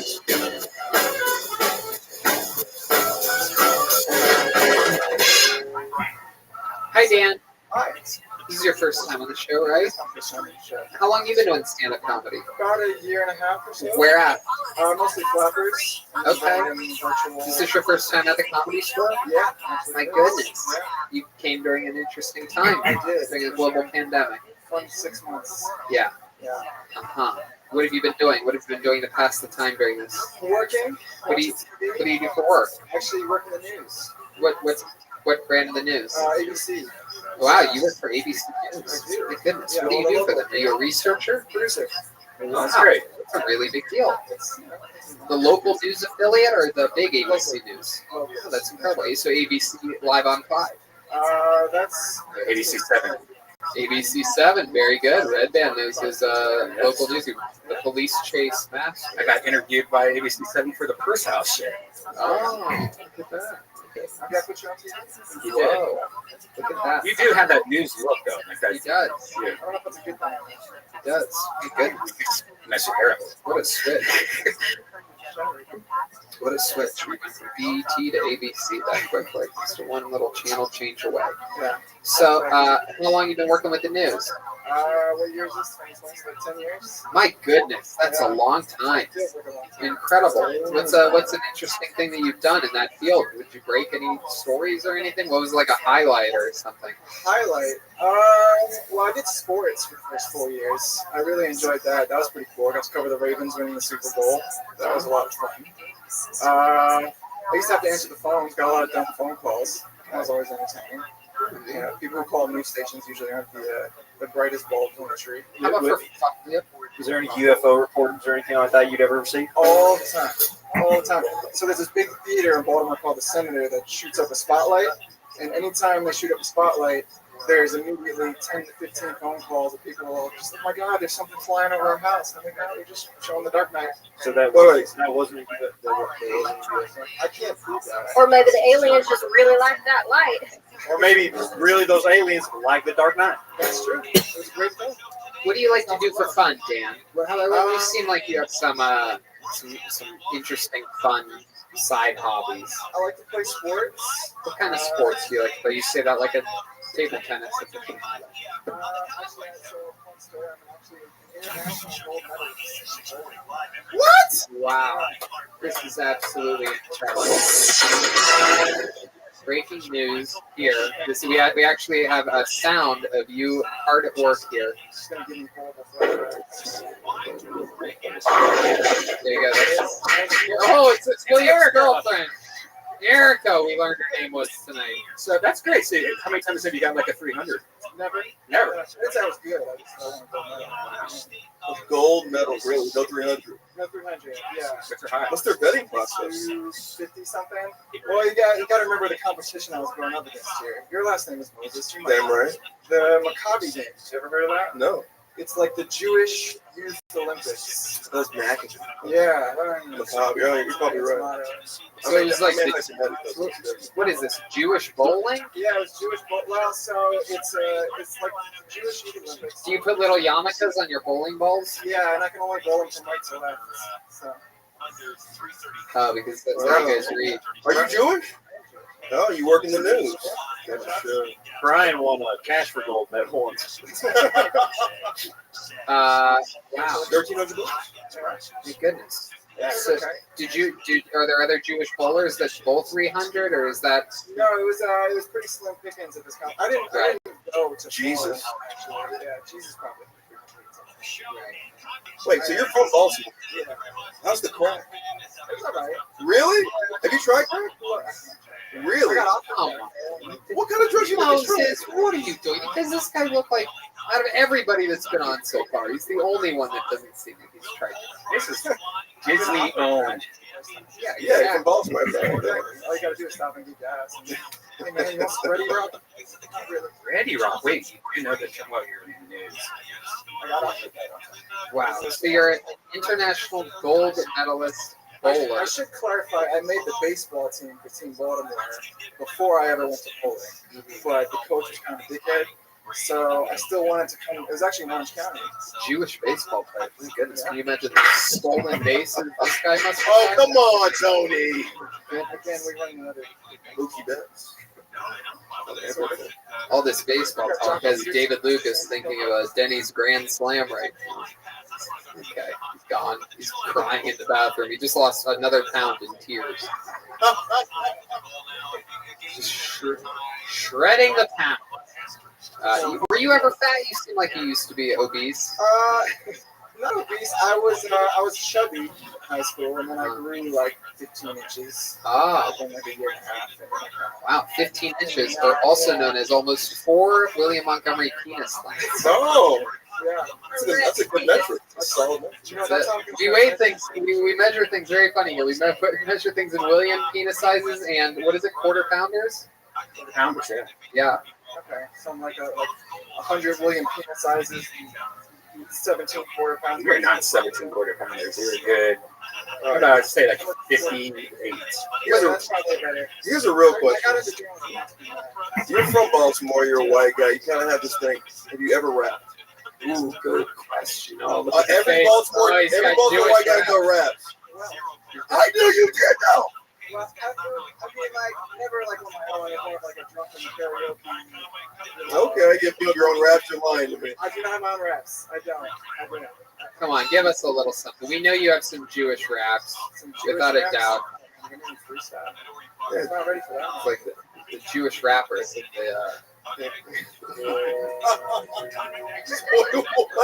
This morning on Sunday Dreidel, y'all. Dr. Dreidel. Not bad. The Frigos. That's not terrible.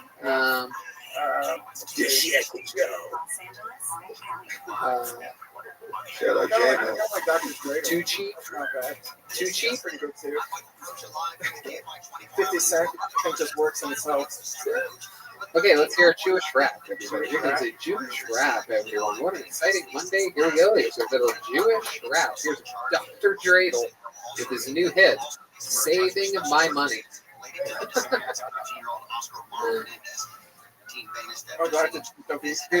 Here comes. It's a Drop It Like It's Hot Soup by Dr. Dreidel. Here's a Jewish rap. The matzo ball soup remix. A little something called I'm Allergic to Snoop Dogs.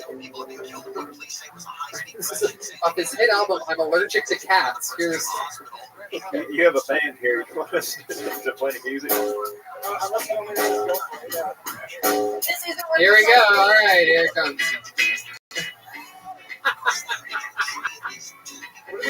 Here he is. 2, 3, 4. Waiting for the beat drop. Here he comes. Here it comes. I'm here on the Kill Tony show rapping. Something I never thought I'd do. But I'm honored to be here and try to put this together for you. Hey, it's almost Hanukkah time. Yeah. It's time to celebrate.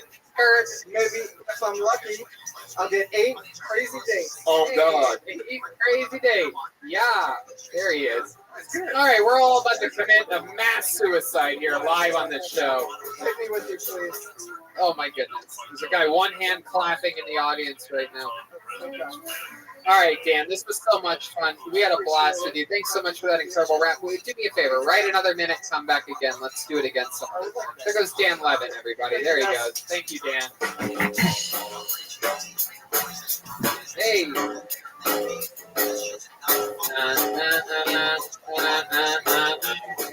All right. Your next comedian goes by the name of Jessica Lee Foster, everyone. Jessica Lee Foster. So very funny. I grew up in the 90s kid. I listened to a lot of hip hop. I also was a aspiring rapper. What I mean to say is I said the N-word a lot as a teenager. Never a hard R, never a hard R. I'm not a hard R kind of girl. I had permission, okay? I gave myself permission for the culture. But yeah, until one day my friend Brian said to me, Jessica, don't call me that.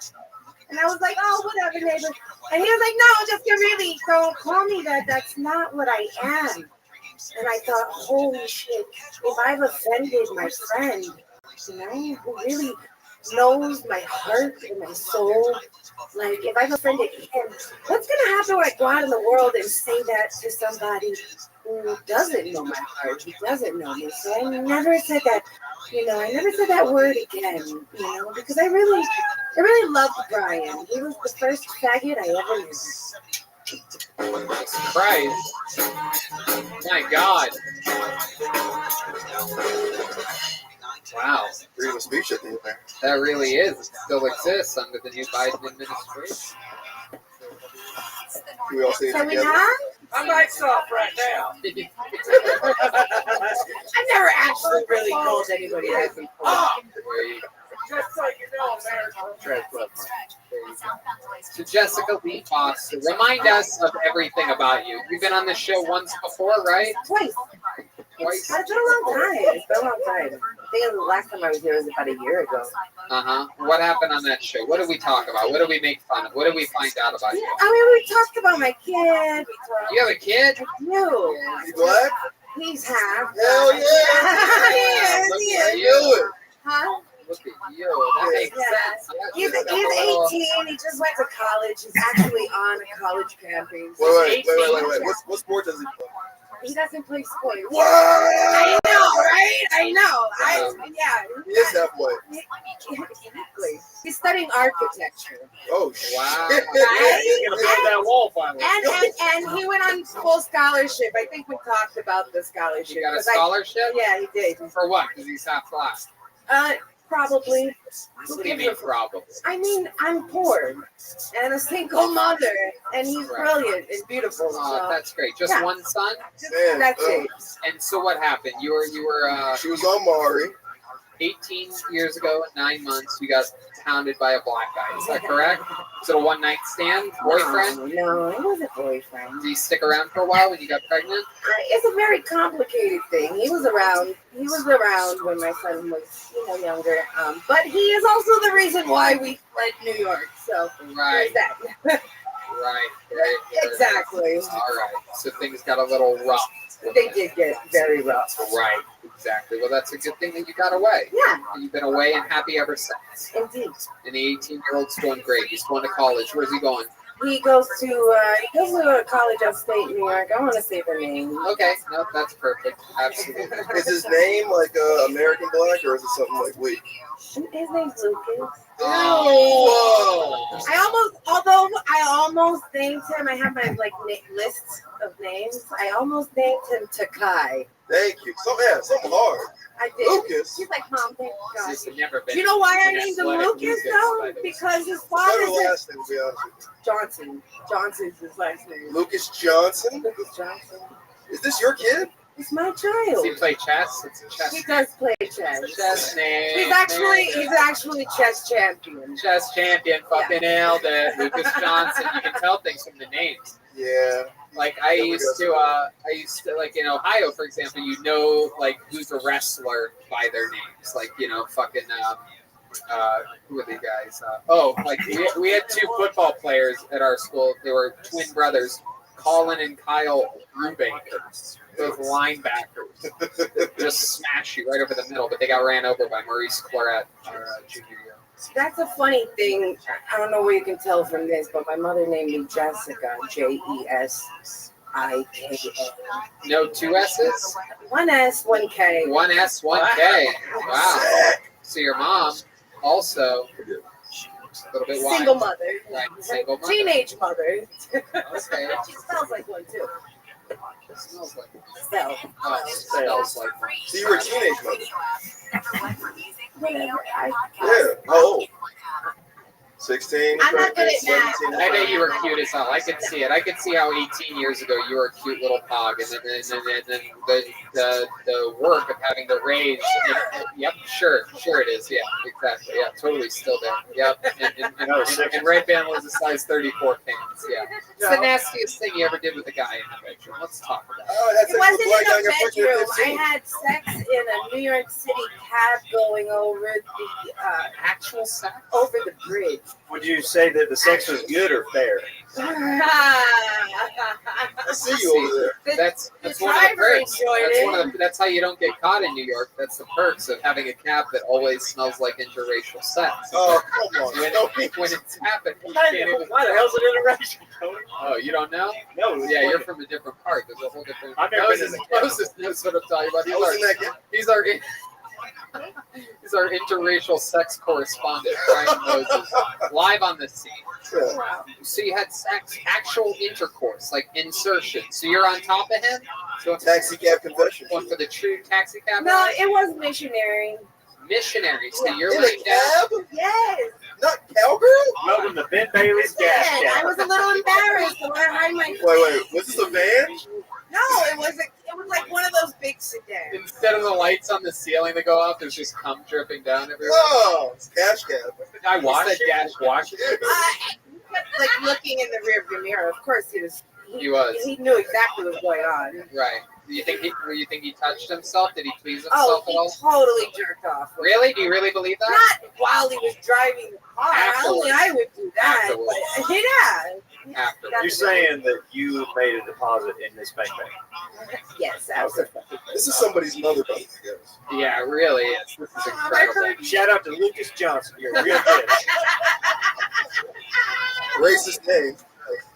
Why is it a racist name? That just sounds like a Lucas John. Do you know why he's named Lucas? Why? Because his father said, "What about Lucas?" I said, "Let me think about it." And Was then it I looked because up- the father skywalked out on him? Wow. You are not my son. Sure. But he suggested. I am not your father. I will beat your mother until you have to flee the state of New York. Okay, go ahead. That's dead ass Vader. No, but his father said the name, and I said, "What is the name?" He's like Darth Vader. Okay, go ahead. I'm sorry. Doing impressions of your I know, son's father. Yeah. Of your baby dad. In 2002, right. Uh-huh. So, go ahead. Why is Anyways, Lucas means bringer of light. And then I decided, yeah, I like this name. So I told his dad, hey, it's gonna be Lucas. And he said, oh no. I talked to my mother, and she said you can't name him Lucas because there's a retarded cousin in the family named Lucas. And I said, oh, that's his name. You're like, Mom, but he's just to spite his mother. She's an asshole. Is his father Nigerian? His father what? Is his father Nigerian? Yes. What kind of No, African not is his no, father? just very American African. African American Yeah, type? just They Bronx. don't know what he is? New Yorkers. Bronx, Yeah. You ever talk with him anymore? You ever update him and stuff? You ever ask him There's for a money? restraining order. Oh no, I'm sorry, not restraining order of protection. Okay. Okay. It's not allowed. An OOP. An OOP. Other exactly. people's Called close, oops. yeah. I OPP. like OPC. That's what I like. Wow, that's an interesting. Wait. He's got a drug dealer? No. We rapped together. We did hip hop music. Oh, you guys are rappers? Yeah. In New York? Yeah. Guys, can we get some bars from this? No, I have crippling anxiety, so I can't freestyle them, but I can. Oh, but you can do stand up in front of nobody. It's different. It's really different. Do you have a fish tank? I'm getting fish tank energies from you. You know what? I need a fish tank. I like You have some type of animal, a plant? I have a lot of plans. Oh, there That's it is. what I've been doing in this, COVID times is buying plants. I'm very thankful that I'm allergic to cats, or else my apartment would be fucking awful. Cats? I'm allergic to them. Oh. I got plants instead. Oh, okay. They don't make you sneeze. God, you're weird as fuck. Yeah, Jessica Lee foster children. That is true, Jessica Lee Foster. It's Australian for beer. And American for child abuse. How about now? What's your sex life like now? This is a very heavy sex episode. I really thought with my kid, leaving the house that my sex life would improve vastly. How long ago did he leave the house? In August. Of this year? Yeah. Oh, this just happened. Yeah. So, Yeah. it's the best thing that's happened is I moved my vibrator into the living room. Wow. Keep it fresh. Kill Tony's audiences are usually 18 to 45. So just if Lucas is listening. Lucas doesn't listen to this shit. He's He's not a fan of comedy. He was born with that Yeah. here. He doesn't have a sense of humor. He does have a great sense of humor. He does? He really does. And perfect comedic timing, this kid. Sure. Yeah. You sound like one of those moms that That makes brags you dick. about everything. I don't know, but I think he's probably big. How do you not know? You never saw it? I mean, I haven't seen his dick since he was like 11. Yeah, but Man, then you're doing it wrong. My mom saw my dick when I was just a little boy, and she still brags about it to everybody she meets. First thing she said to me, have you seen Tony's dick? When he was like 3, we'd gone on a road trip Here with we some go. friends, Uh-huh. and we all got out of the car to pee because it was a long trip. So But he didn't have to get out of the No, car. He he just stayed in his seat and put it out the window. Pretty much, but she sat on the side of the road peed, and my friend looks over at her. She's Jamaican, and she looks over and she's, Holy shit, my man! God, that boy got an anchor. Yeah, he's got an anchor. So I'm pretty sure he's probably And then she jerked that chicken, didn't she? But he's kind of a dork, She fucking bobbed that, Marley. Who? What? No, 3. We're talking about 3-year-old. Yeah, we get it. Trinidad and Tobago. You know what I'm saying? Okay, there she goes. Thank you so much, Jessica Lee Foster. There you go. There you go. There you go. Oh my God. So, longest episode.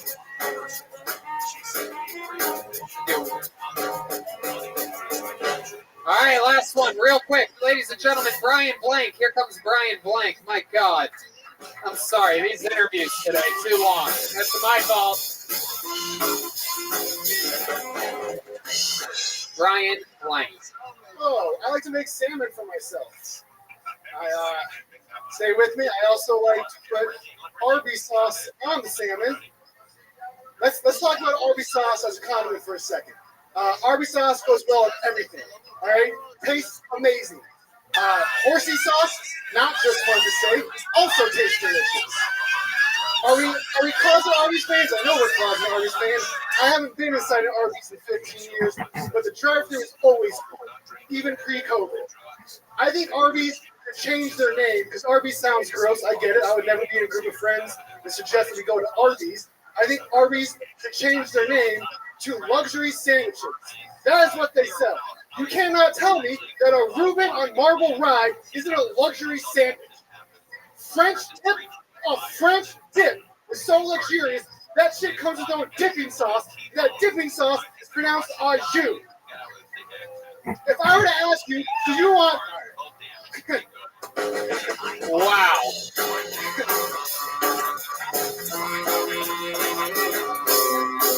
I think a lot of people are about to be surprised by what my review of this set is going to be. I think a lot of people are probably expecting Tony to go crazy because Tony talks about, eating some decent foods in this world and this and that. But I'm going to tell you right now, I don't think out of everyone that has been, since we've been back to the Comedy Store, since we have started shooting shows here for the past, 3-4 months, I don't think anybody has spoken more truth and straight down the barrel honesty. You stuck with your guns. It's the horse of truth. And that's the first time we've seen that in a while. And I agree with everything that you said. You take a chance.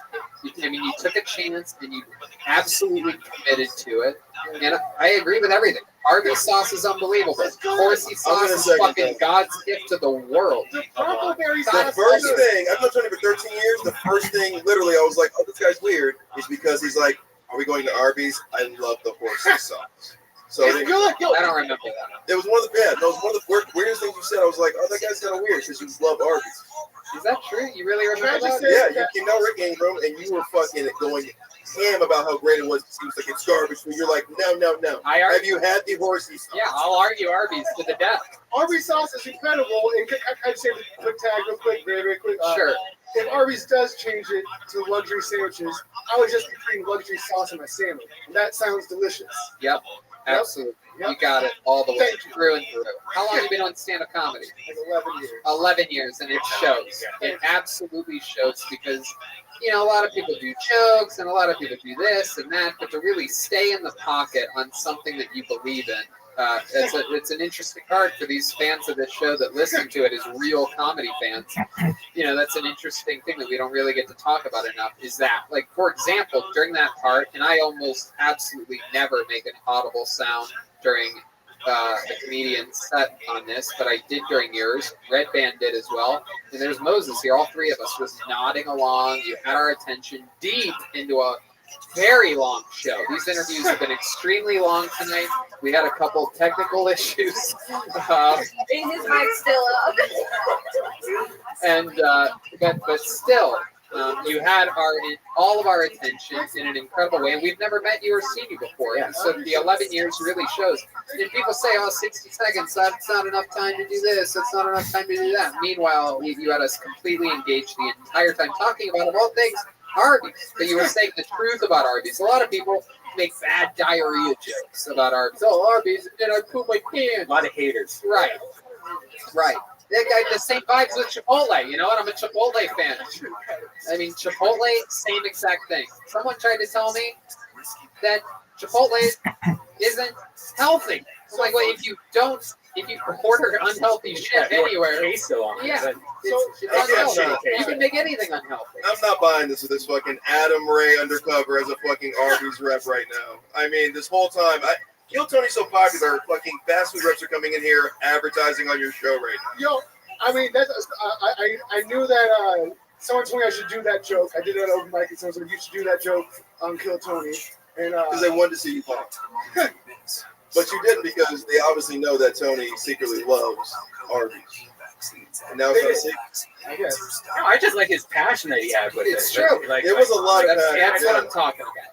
It's passion on a subject that isn't. It's the opposite of the easy, lame joke, which is Arby's gives me makes my tummy hurt. I had to go poo poo. And you're absolutely right. It's the things that everybody thinks that nobody talks about. Those are the things that make comedy great. No, you're such a hardened comic at this point. Literally, this guy did a fucking monologue on Arby's. There were no punchlines. He was just picking up Arby's. You're like, this is gold. It really is, though. There doesn't need to be defined punchlines when the thing's funny. Yeah. I think he was so comfortable on stage, you could tell that you guys are starving. That's what this guy's like right now. If the Ice House was open, I would invite him. You could come to Joe Rogan's Truffle Hut next year. The desert So fair enough. So we don't need punchlines on this show. Okay, cool. Turn my mic back on. Turn my fucking mic back on. Oh, but it was a great change of pace. Okay, guys. All right. Joel, you know you have Instagram validation. All right. So wow, where do we even begin here? By the way, it's been a long. It's not something that I even eat. I don't even eat Arby's that often. It's been years, I think. Actually, I do remember the last time. It was on our way home from Kill Tony Mania. Yeah, Joel will actually be performing at the San Francisco No Punchline. We had 4 a.m. You guys remember that? 4 a.m. Arby's coming back from Kill Tony. That's right. It was an Arby's inside of a gas station, and it was open. And I remember thinking, you were sitting next to me, and I go, "Is that motherfucking Arby's open?" And it was open. It was so open. Imagine you in a station wagon with them in the back. Hey, everybody, treat. We're getting Arby's tonight. You should see how we roll the San Francisco. Sprinter van. It was cool. So that was Vegas.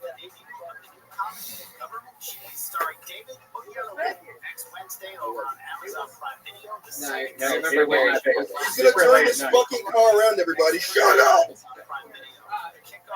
All right, tell us more about your life. Tell us something interesting about you. My brother's adopted from South Korea. I don't think most people would know that. Your brother's from South Korea? My brother's adopted from South Korea. I don't think most people would know that. Goodness, wow.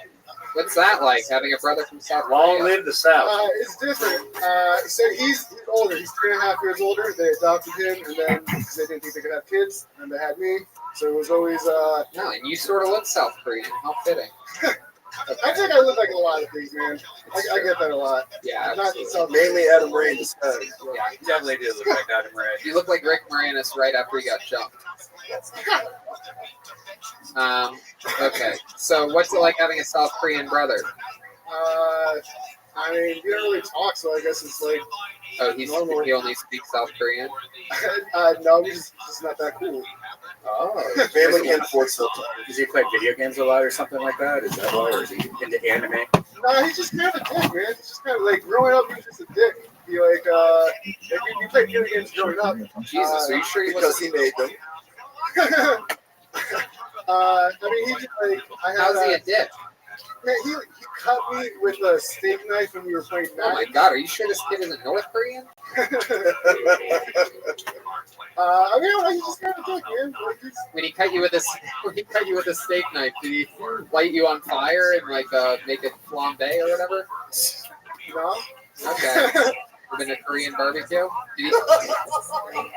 Did he make you put it on the grill after he cut you open? He didn't do any of those things. Clearly, there's only 2 people in the room that have been to Korean barbecue. What is happening here? You don't eat that. Did he put sliced onions on top of your wound? No. And then crack an egg on it? He didn't ask if I was okay. He didn't do it. I'm killing with the Ryan J. Ebel and Moses are the only people. I had kimchi today. Yeah, you're on a sushi. Oh, when did you start dating her? Kimchi. A long time ago. Oh, shit. Also, Tony, I want to apologize. I think it was San Francisco. All right. Thank you so much. That's great. We fucking care. That's great. Stop. Kimchi when you start dating her. Get the fuck. Okay, we are getting Joel neurological testing before next week's episode. All right. I feel like I'm gonna tell a joke. That's not gonna happen. It's just. What are you gonna do? You gonna do a joke? Do a fucking joke. I was gonna. My brother, we don't get along. My dad is also kind of mean sometimes. So from whenever we would go out to a restaurant, from the waiter's perspective, it didn't look like I was getting an argument with my brother. It looked like I was getting an argument with a friend of mine, and it looked like my dad would always take my friend's side. Oh, that's hilarious. Brian, stop being mean to Junho. Like that? Did he have a super South Korean name? Jared. Jesus. Pretty much. That's pretty. You're the one that looks like Jared.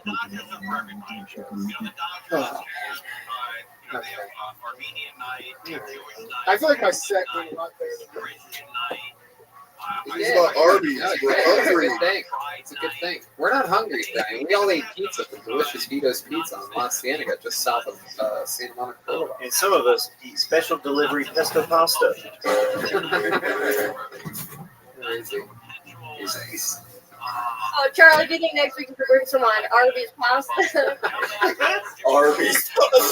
Some roast beef Rogan. All right, Brian, so much fun. We're running long here. We're going to get ready. Come back again. Do another new minute soon. We want to see more. Brian White. Thank you.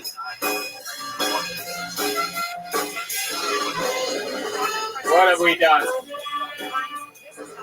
What have we done? All right, ladies and gentlemen, this is it. We finally made it to the finish line. This is as exciting as it gets. It is that time for our super regular, one of the most powerful men in all of stand-up comedy. I present to you once again the GOAT himself, the great Michael Laird, everyone. Here we go. Wow. Oh, shit. Oh, shit. Oh, shit.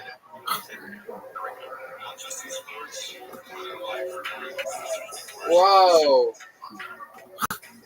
Oh, my. Hi, Miss Aquarius. Whoa. Whoa. Oh, it's really hip.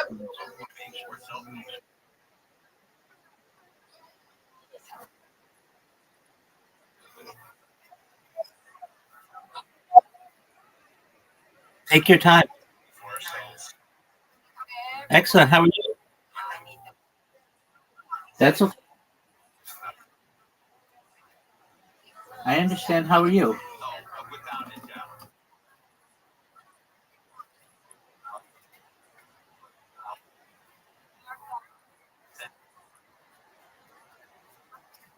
Yeah, isn't Reddit nice? Yeah, it's cool. It's all the best stuff on the internet. Okay. Just programming robots, annoying people, but that's what I do. I don't know if I told you yesterday, somebody came in here and they were really upset when they were like, I'm like, how'd you find out about me? They're like, your bot's on Blue Sky. If you post another thing on Blue Sky, I'm going to sue you. And I was like, for what? Wait, no, it's like, for what? Like, I'm not like threatening you or anything like that. What's your deal? And I was like, do you mind if I tell you about myself? And they were like, okay. And by the end, they were an ally of mine and they are a big fan of what I do. And I told them what I did worked exactly the way that I wanted. I essentially spammed you, got you interested in what I do. You came in here, you allowed me to tell you allowed me to tell you about myself. And now you know what I do and you think it's really cool and you're going to tell your friends about it. So I was really happy with that, and yeah, people are posting about me, so that's cool. Blue Sky is pretty boring though. Generally, Reddit is where it's at for cool stuff. So what has been good that you've seen on Reddit?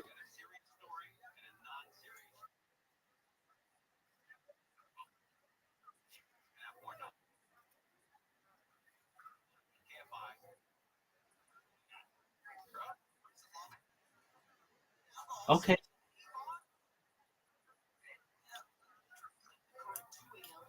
You know they're coming out with a Michael Jackson movie. You know that they're coming out with a Michael Jackson movie. Yeah, it's called Michael the movie. It's going to star his nephew Jafar Jackson.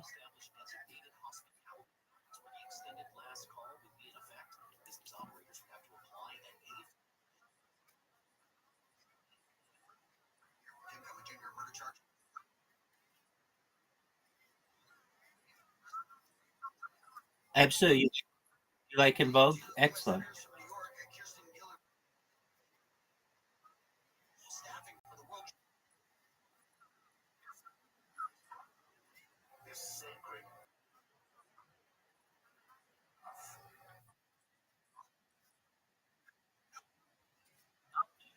Absolutely. And it's probably been enough time that you could post now if you wanted to. If there was something that you thought was cool, but just some advice. Make sure you read. I I know, but make sure when you do, you might someday read the rules very, very carefully because sometimes they'll require you to have a certain score, like a certain amount of points that you've already had, and other times, um, like there are ways to get. It's called karma. Their point system is called karma, and there are ways to get karma. So like let's say you have zero karma, which or you have one karma, but like let's say you have low karma. Let's say you really want to post something in the Michael Jackson subreddit, but the rules say that you need 100 karma to be able to do so. And it's kind of one of those things. It takes money to make money. How are you able to get karma? So what you can do is they have certain subreddits that are just people who ask simple questions, and you go and you'll just respond to one of those people, and then that's how you can move up. But I understand you don't, you know, you're what's known as a lurker. You're more than that though. You at least upvote things, so that's cool. Um, Absolutely. So I don't know what your I know you've been into music, and so that's cool. Um, what else have you seen on there that's cool?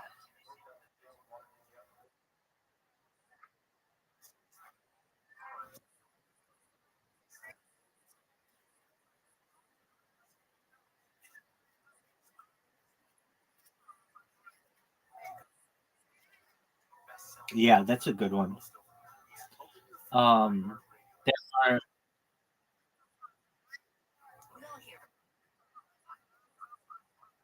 what kind of what kind of TV shows do you like?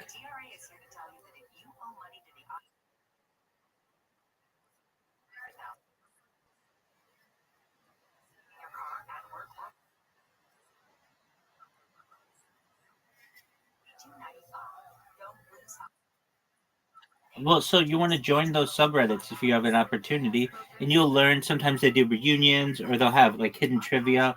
Like I'm I really like the Cosby Show, and so I'll oh, excellent. So I'm in that one.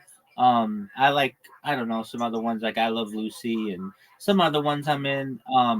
But it just has like cool trivia that like it just like I would never have known something about the show that's really cool. Um, there's some other ones I like The Office and Parks and Recreation. Those are cool, and they have some cool. They do like little games in there, or like just things that like you'll learn about, like like like I don't want to say secrets about the show, but like just like things that you normally wouldn't have known. If you're really big into the show, you can learn all kinds of stuff about that. Um, Okay, so there are. If I go to welcome, welcome. How are you? What up, just living life. Uh, Mr. Aquarius, do you want to play a game? Okay, excellent. If you want to play a game with us, feel free to download it. It's called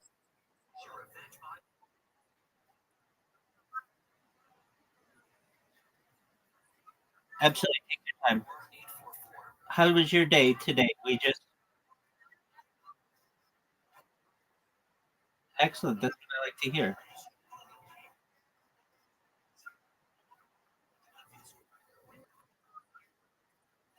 All right, I'm gonna send. We're gonna play bowling.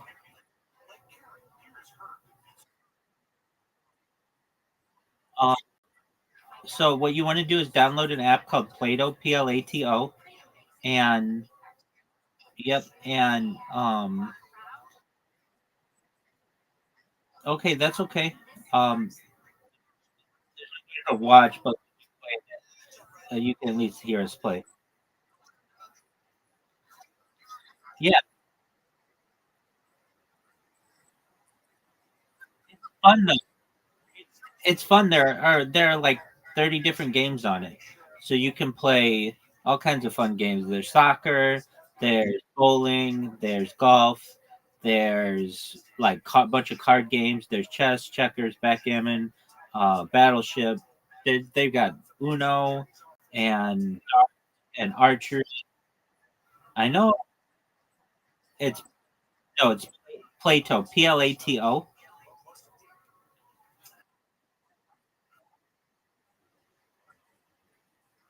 Exactly, just like exactly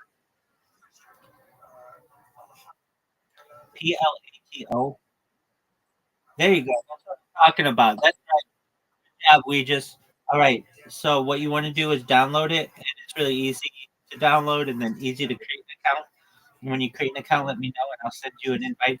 You'll literally be playing this game in 3 minutes. That's very nice. We were just talking about music. What kind of music? We just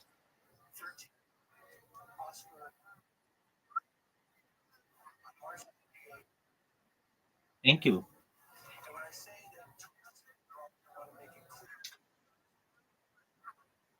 What kind of music do you like? We just okay. Very who? Okay, very cool. Yeah, definitely. Who are your favorite band? I love old. I love oldies. I love old school music. I specifically like Motown music. I like um I like soul music. I like R&B. I like rap. I like jazz. I like uh, pop music. Um, I'm like a huge Beatles fan, huge Rolling Stones fan. I'm a very big um, like Bob Dylan fan. I'm big. I'm a big Billy Joel fan. I like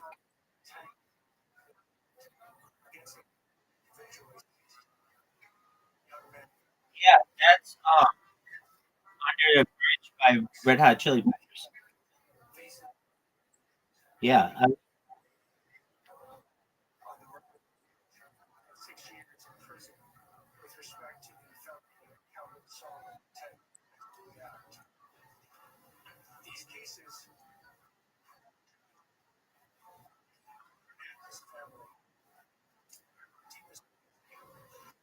No, I don't. But it didn't come in really. Do you do you have your do you have your sound like the background? Okay, yeah, because this would be fun. I love Name That Tune.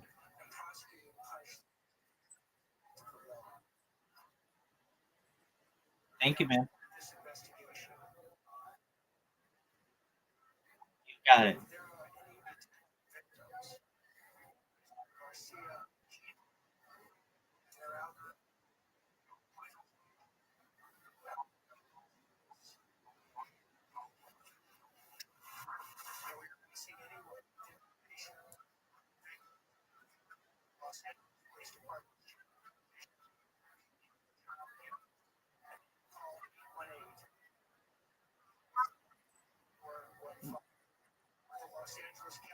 What is it?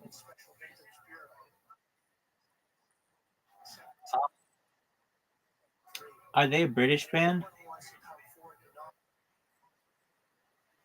Oh, okay. No, I don't know them. Hey, take care. We just.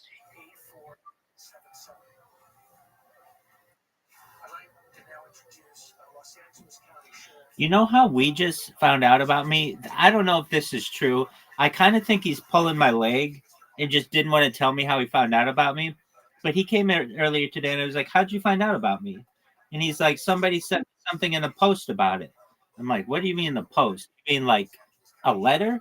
And he's like, "Yeah, somebody sent me a letter and it had this. It was like in gold writing to come to your um Discord." And I'm like, I didn't send out anything like that. And I especially didn't send it. Nice job, Miss Aquarius. I especially didn't send it to people in England.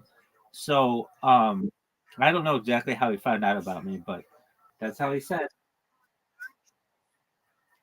That's what I said. I asked him, I'm like, okay, so seriously, did you find out about me from Blue Sky? He's like, no. A friend of mine sent me this letter with your Discord invite in it. And I was like, okay, whatever. But yeah.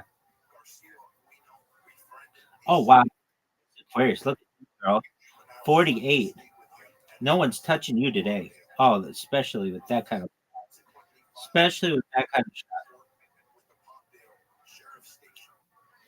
No one's touching Miss Aquarius. Miss Aquarius is up by 16 going into the last frame. She's going to walk away victorious. Victorious.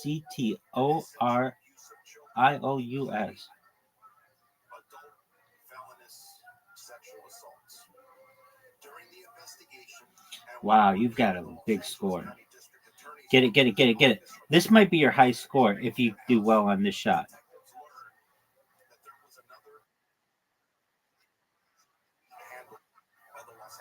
Get it.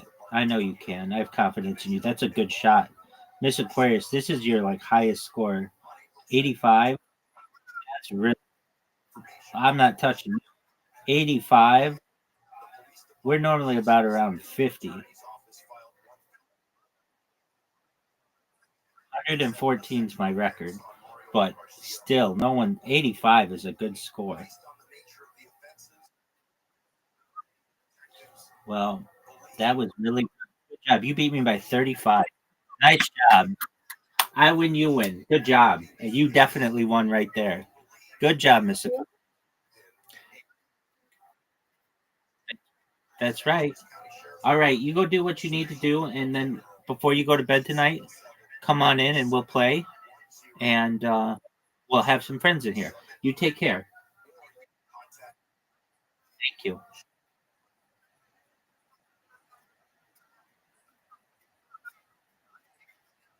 That's okay. We'll practice sometime when you have time, and we'll get you good at it. Bye, Miss Aquarius.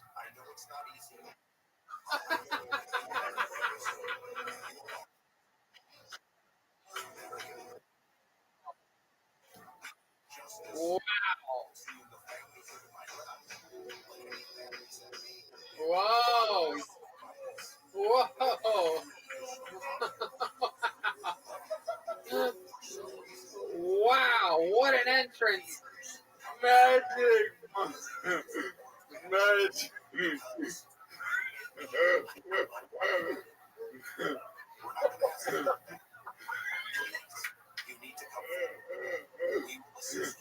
Magic.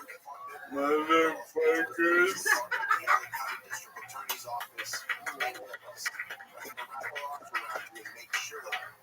Man, my body Hi, fellas. My belly is really fucking degenerating quickly. I'm about to roll up on Tom Legend's house and be like, "Where's my fucking ass fucking money, motherfucker? I saw you do the challenge. Give me my fucking ass fucking money. You know, fuck that. What you got in my book bag? Hand me the Grammy, the Oscar, and the Tony, alright? And whatever face lotion you uppity pick up a wife using, I want that shit too. Look, I want to do an impression of every woman I've ever scorned. Welcome. How are you? I didn't even want to talk with you anyway.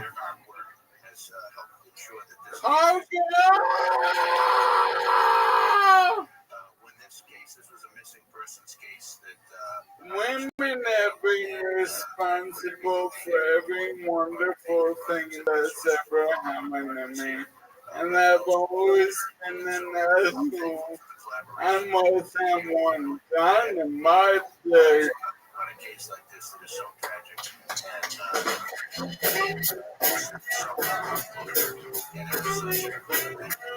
Wow. What a work of art. I mean, just incredible from beginning to So end. much to talk about. Let's talk about it. Brian Moses, I've been $1 million seeing one of those Indian guys pretending to be black.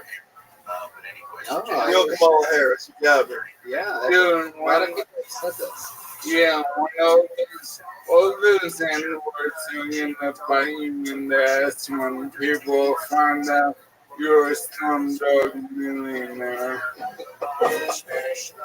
Wow, this is the greatest rumor I've ever heard in my entire life. That Moses is an Indian man. By the way, a lot of Moses' stand-up comedy has to do with racial humor. You do say the N-word since the first set I ever saw you do. Yeah, I was screaming. Fucking Mississippi Marcella.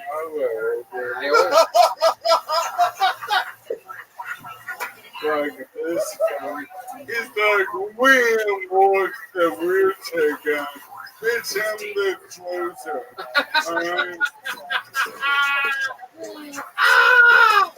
Hey, I wanted to talk. Now, by the way, this is how an interview is supposed to go. This guy comes in and puts on his fucking show. Thank you. And Brian, beef is squash. I'm more black than you, and that means we're cool. Alright? Now, now, my soul life, no focus in life is for one, be the funniest motherfucker on the planet. Two, be a world champion of poker. Three, how much time when I have time. Four, be the biggest, sexiest, disabled sex symbol that ever lived. That's why I'm dressed like this today. There you go. I think the only thing you have to do is win a poker tournament. And whatever you said for number 3 that I couldn't understand. Yeah, we had to do one my son, but fucking. Okay. Yeah, but I had a wonderful week. I went to the most narrow bullshit cake museum ever. Cake museum? Yeah, museum of cake? Yeah. It's called Cake Museum. It's in China. Now, there's nothing worse than they gave abstract artists for the trust. Because I'm the first to say how many are artists. I never say I'm an artist. But every time I go to And you see him, I'm like, he might be the only artist. Because I work artists first, alright? A fucking big guy gets a press on, and he's like, oh, let me take this cake and make it as big as the room. Or, fuck you. Fuck that guy. How big is the cake? What kind of room are we talking? Big as the room. You ever seen this thing around the crazy house artist? It's a problem. Also, how big is the cake at? That's scary. Dude, not that big. I breastfeed for the kids. And you okay. And now my ass is on the break. Gay artist? No, as I look at the bus We have a question coming from William. I'm going to take it to see if this pans out. Yell it real good, like.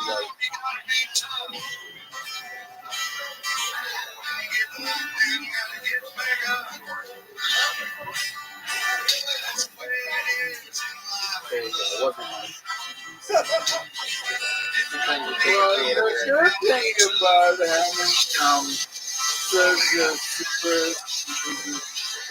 like a look is that all my episodes is film because Yeah, life is not a cakewalk for you. no, it's full face person with the cake and trying to make cakes, and then the doctors have to pump frosting out of your lungs. Hold on, we have breaking news right now. David Lucas found out that there is a cake the size of a room, and now it no longer exists. We're gonna get back to the show. This is great. I didn't know that Bobcat Goldthwait got ALS. Yeah, I've got. Are you going at this guy again? You kidding me? He called you a fucking Indian. He said everyone's gonna bite me in the ass. You shove your ass, Jefferson. Hey, Shut up. Wow, that's actually insulting. That's actually worse than the internet. Yeah, you're right. God damn it, Michael. Come on, I was kidding. I called you Bobcat Goldthwait. You said, "Come on, fucking Judd Apatow." No, I told you Jefferson. I'm simmering on your secret news. He called you Deepak Chopra. Oh, Yeah. that's not good. You know, Tupac Chopra? Tupac Chopra. Hey, I've been joking that didn't fit into my set. Let's do it. I'm a token too. So. Let's do it right now. I've only been a token for 4 years. But I love the pandemic. My dream was always to eat Denny's outside. Wow. Is there anything else, Michael? It's the longest episode in months. I'm sure there is. I come fully loaded every week. No. Michael Lair, ladies and gentlemen. Everything him is at michaellaircomedy.com. Tons of merch, skateboards, shirts, everything. michaellaircomedy.com. And it's just a funny website. That's tonight's episode. Oh, wait, Michael just remembered. He has another article of clothing to take off or something. What's going on? No, I got a new Rothschild. Uh-oh. Look at that. Wow. Poor joint. Look at that. My goodness. Did you roll that joint yourself? No, I can't sign my own name.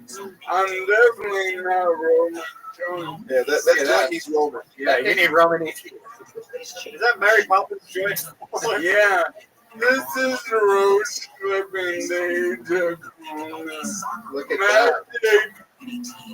The joint has Lou Gehrig's disease too. That's tonight's episode.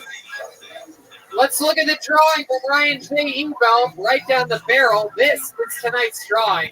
Jesus Christ, Ryan. Oh my God, he's out of control. He had a lot of time to put a lot of work in that. Jesus. Yeah, you can tell it was the longest episode because that looks like that would take a regular artist months to do. He did it in merely 2.5 hours. Ryan J. Ebelt, everything's at RyanJebelt.com. How about a big hand for tonight's guest, the great Brian Moses. Brian Moses is on social media at Brian Moses for breakfast. There you go. And he's the creator of Roast Battle. A lot of fun stuff he's creating and working on here at the Comedy Store right now. And what else? Anything else? Every Friday, check out the Roast Battle on YouTube or right here at the Comedy Store Network. That's right. I absolutely agree with that. And I come and I hang out on there quite a bit as well. We have some fun. And yeah, I got a big hand from the leader of the band, ladies and gentlemen, Jeremiah Watkins, everyone. He did it. He was here all night tonight. Jeremiah's got a brand new special coming out in December. Tell us more about it, Jeremiah. December 8th, on Amazon Prime. You can get it. You can pre-order it now on my website, JeremiahWatkins.com. You should check out my podcast if you haven't tried it out in a while. Jeremiah Wonder's got a lot of new episodes. Jeremiah stand-up on social media. I love you guys. Thanks for your support.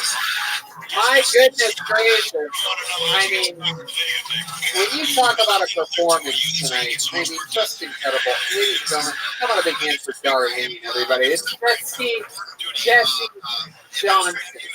Silent but deadly, locked and loaded. What's going on, Jesse? Tony, I have a Zoom show for Ohio State at the end of the month, and I'll post about it on my Instagram where you can find a link to that.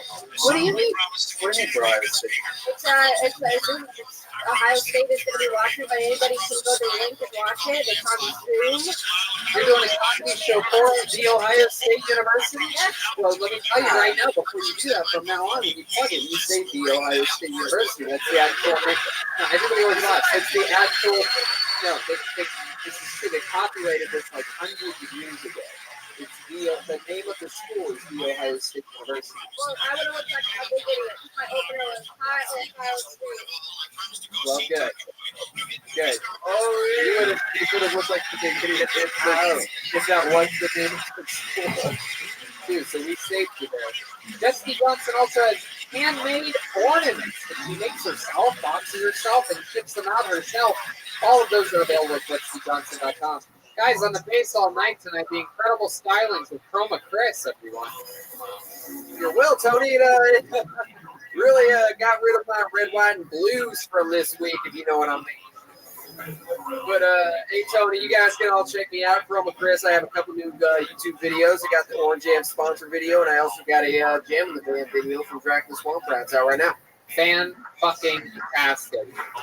And that's it. That's everybody.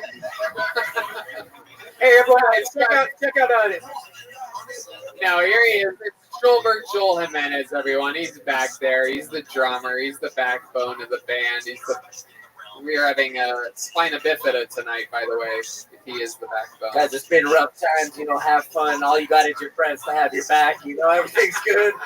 If you want to have a good time, just trust your friends will have your back. That's it. I got the Mostly Sorry podcast. I had Jesse on this week. Shout out to Ludwig Drums, one of the biggest drum companies in the world. That's fine, though. All my friends, they just got our back. Let's all laugh together, you fucking idiots. Peace. There you go. He's Joel Jimenez. Check out DeathSquad.tv. Check out Brothers in Cursive if you like David and William. We have a podcast we do. And we also have a great Patreon. It's really awesome. Thanks a lot, guys. And don't forget, never stab your friends in the back when you're trying to work, The last person you would expect to fuck up your friend's job is your friend. Right. Respect your friend. Exactly. That's what I'm saying. I've been saying this whole time. I'm taking the month of December off, that's for sure. And big announcements are coming. Big changes are coming. Massive changes to the show are coming. You're going to want to stay tuned. All good, though. All positive. Really, really positive. It's going to take the show to the next level. Yeah. Just remember that Red Band and I, for over almost 8 years have had your best interests at heart, and we will continue to do that just like we always have. So stay tuned. Exciting change is coming. Good night.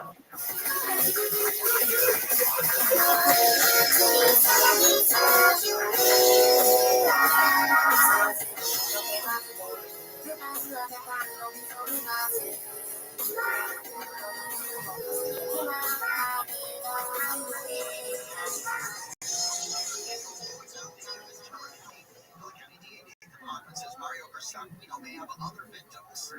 Anyone recognizes this particular individual as someone that victimized them to come forward to law enforcement. See, Guido may have been in custody since last week, booked on an unrelated assault charge. Oscar Omar Hernandez said he was going to visit Garcia Quino in the Antelope Valley. His body was found days later in an Oxnard last Wednesday. This report brought to you by Semper Solaris. The driver of a minivan has crashed into a crowd downtown LA where he leads the night. Near CT Alley yesterday. That's from the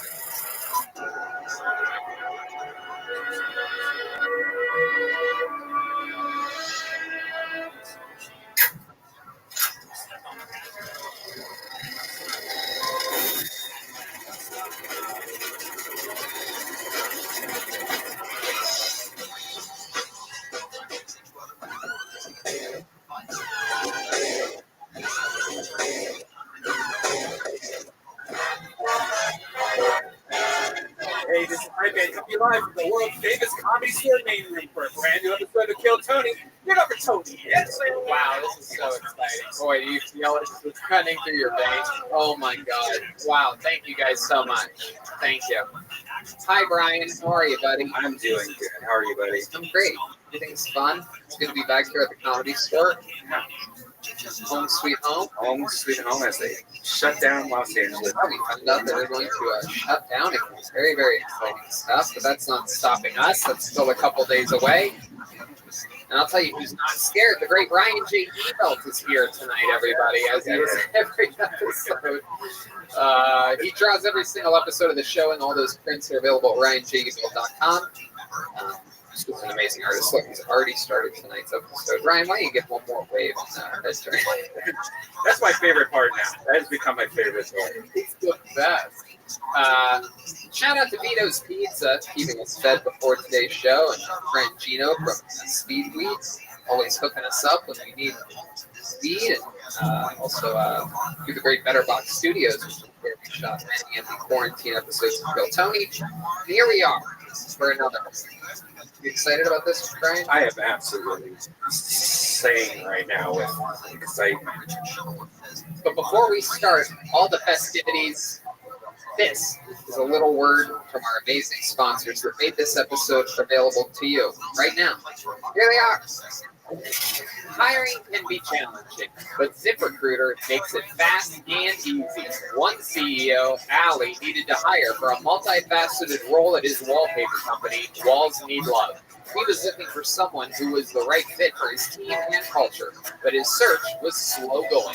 So he turned to ZipRecruiter. ZipRecruiter's powerful matching technology identifies the right people for your job and actively invites them to apply, which is why you should try ZipRecruiter for free at ZipRecruiter.com/KillTony. That's how Ali found Savannah Ray. Ali said Savannah's skills and experience were a great match for the role. Plus, she applied within a few days after he posted the job. Through ZipRecruiter, Ali has hired everyone from head of marketing to a sales director to lead graphic designer. But Ali's not the only employer who loves ZipRecruiter. That's right. A lot of them do. 4 out of 5 employers who post on ZipRecruiter get a quality candidate within the first day. See for yourself how ZipRecruiter makes hiring faster and easier. Try it for free. That's right. Free at ZipRecruiter.com/KillTony. That's ZipRecruiter.com/KILLTONY. ZipRecruiter.com/KillTony. Hey y'all, now more than ever, you really shouldn't put off seeing a doctor when you're not feeling well. And I know that with everything going on, it can be difficult to put your health first. Seeing a doctor can be a real hassle. Plus, it's scary nowadays to go in there. There might be people in the waiting room coughing. It's frightening. That's why I use PlushCare. They make seeing a doctor so easy, I do it right from home. PlushCare provides virtual doctor appointments through your smartphone or computer. I just pick a time that works for me and book an appointment right online. I don't have to sit on hold forever to make an appointment or leave the house and sit in a crowded waiting room, like Tony just said, and to be exposed to who knows what. With PlushCare, I can be diagnosed, treated, and even have a prescription sent to the pharmacy of my choice, if needed, within minutes. PlushCare accepts most major insurance carriers and is available in all 50 states from the doctor's care. We're here to help by discussing treatment options and providing prescriptions as needed. And they're available anytime I have questions. And if you need a regular checkup or have questions about mental health, PlushCare doctors are available to help. Schedule an appointment today to discuss your treatment options. You know, I did this, Brian, and it was super easy. It turns out I had a little case of food poisoning after eating some diabolical sushi, but I was worried, and I took care of all of it over PlushCare. With PlushCare, I don't put off seeing a doctor, and neither should you. No more excuses. Make your appointment today. Go to plushcare.com/Tony. That's plushcare.com/Tony. plushcare.com/Tony. All right. You guys ready to start tonight's show or what, huh? It's very, very exciting. Ladies and gentlemen, this guy, first time guest on the show, however, been pulled out of the bucket multiple times. We know this guy, he's a friend of mine. He's a great, great comedian. He's a door guy here at the store, part of the elite Navy SEALs, if you will, of renegade stand-up comedians. And here he is, ladies and gentlemen, the great Mitch Burrow, everybody. Wow, look at that. Moving on up in the world. Mitch Burrow, everything's shaken for this guy. An overnight success. Been him again for 8 years. 14 years. Wow. The only person to ever go through this go to Albuquerque to be in a kid. That's right. The only person. Got it. Yeah. The only person ever. Never happened. Never. Anyway, how's it going, Mitch? Things are going great. The fans of the show don't know. I have a baby on the way. Wow, look at that, everybody. Yeah. Got a baby on the way. That first thing about me being the first person to go from bucket to get, that was a lie. But I do really have a baby on the way. Wow. Yeah. Is this the girl that you've been talking about recently on the show? Yeah. The one who lets me have sex with her and stuff. Yeah, she let me finish inside. It was great. Whoa, wait. Well, how'd you make the baby? We just leave it in a little longer than normal. And it's like, oh, we fucked up. But we're excited. We're excited about this mistake. Are you? Yeah, we're real excited. Because, babies are fun, man. They fall over and shit. So I'm excited. Things that fall over are fun. Yeah, I think you're going to be a good dad. Though. Me too. I'm just going to like it because I like when kids learn on their own. You know, you just let them make mistakes and film it, and then it goes viral. So I'm excited about that. Oh, you're going to be one of those dads. You're going to be like Bad Baby. I am going to exploit this child for everything. TikTok the fuck out of that baby. Yeah. All right, well, speaking of babies, there's a bunch of people that that I have to work with every single week. They are a band, ladies and gentlemen. If their costume is babies, that is going to be insane. Every single episode, they commit to being different characters. We never know what they're going to be. They've been preparing in the back. Let's all find out together what they are tonight as I present to you the best damn band in the land. It's the Kill Tony Band, Jeremiah Watkins, Jetsby Jesse Johnson, and Joel Jimenez. God, we used to have so much fun. Oh, hey, we know these guys. That's right. Baby delivery by FedEx. We've seen these guys before. I believe the last time was in La Jolla, California. You don't forget a bunch of FedEx delivery people when you work with them. How are you, FedEx guys? Hi, I'm Teresa, and I'm gender fluid. My pronouns are who, what, when, where, why, and they. Teresa. Good to see you again. And I don't call it male or female. I just call it postage. Wow. Okay. I thought I made it clear in my rider that I would be the only one with a kick-ass mustache on stage. Don't worry, you are. And what's your name, young lady? Hi, I'm Wanda, the former manager of the Arizona branch, but we have all just transferred recently to the new Austin branch. Wow. People are moving. People are moving. Who are you back there, young bowling? The name's Clarence, and honestly, I hate it here. It seems like a very irrational decision by my boss to move us to Austin so quickly. I mean, we were so settled in our branch, and then all of a sudden, just a big move happened. Well, I'm really proud of the team for just going with the flow. Yeah, we couldn't be have any more support from our branch. We never get called babies or anything by our superiors, and we're also welcome with a smile every day. You can thank Corona for that. Awesome. Don't forget that. Oh, Corona's the name of my if friend. All right, so that's the band. They're here. We got Mitch, we got Red Band, the soundboard, everything, and I have 4 people waiting from deep in the back of the room, all spread out, socially distanced, waiting to see if, well, not really if, but when, if their name will be pulled. They just at some points up to 150 people's names that they find in a bucket and just pull them out. So different. Instead, here we go. We know what we're in for. I'll tell you from this angle, it's pretty exciting. So let's have some fun. Let's start the show. But there's no better way to do it than with a real fucking ace in the hole. You know what I mean? A real fucking go-getter, a real fucking little dirty dirt ball. This guy right here kicking off the show, one of my favorite human beings, an unbelievable comedian, a new minute every single week. He's the big red machine, everybody. It's the great William Montgomery. Here he is. There he is. The great William Montgomery. Every night I lay in bed staring at the ceiling and hoping that the Miss Piggy poster doesn't fall on me.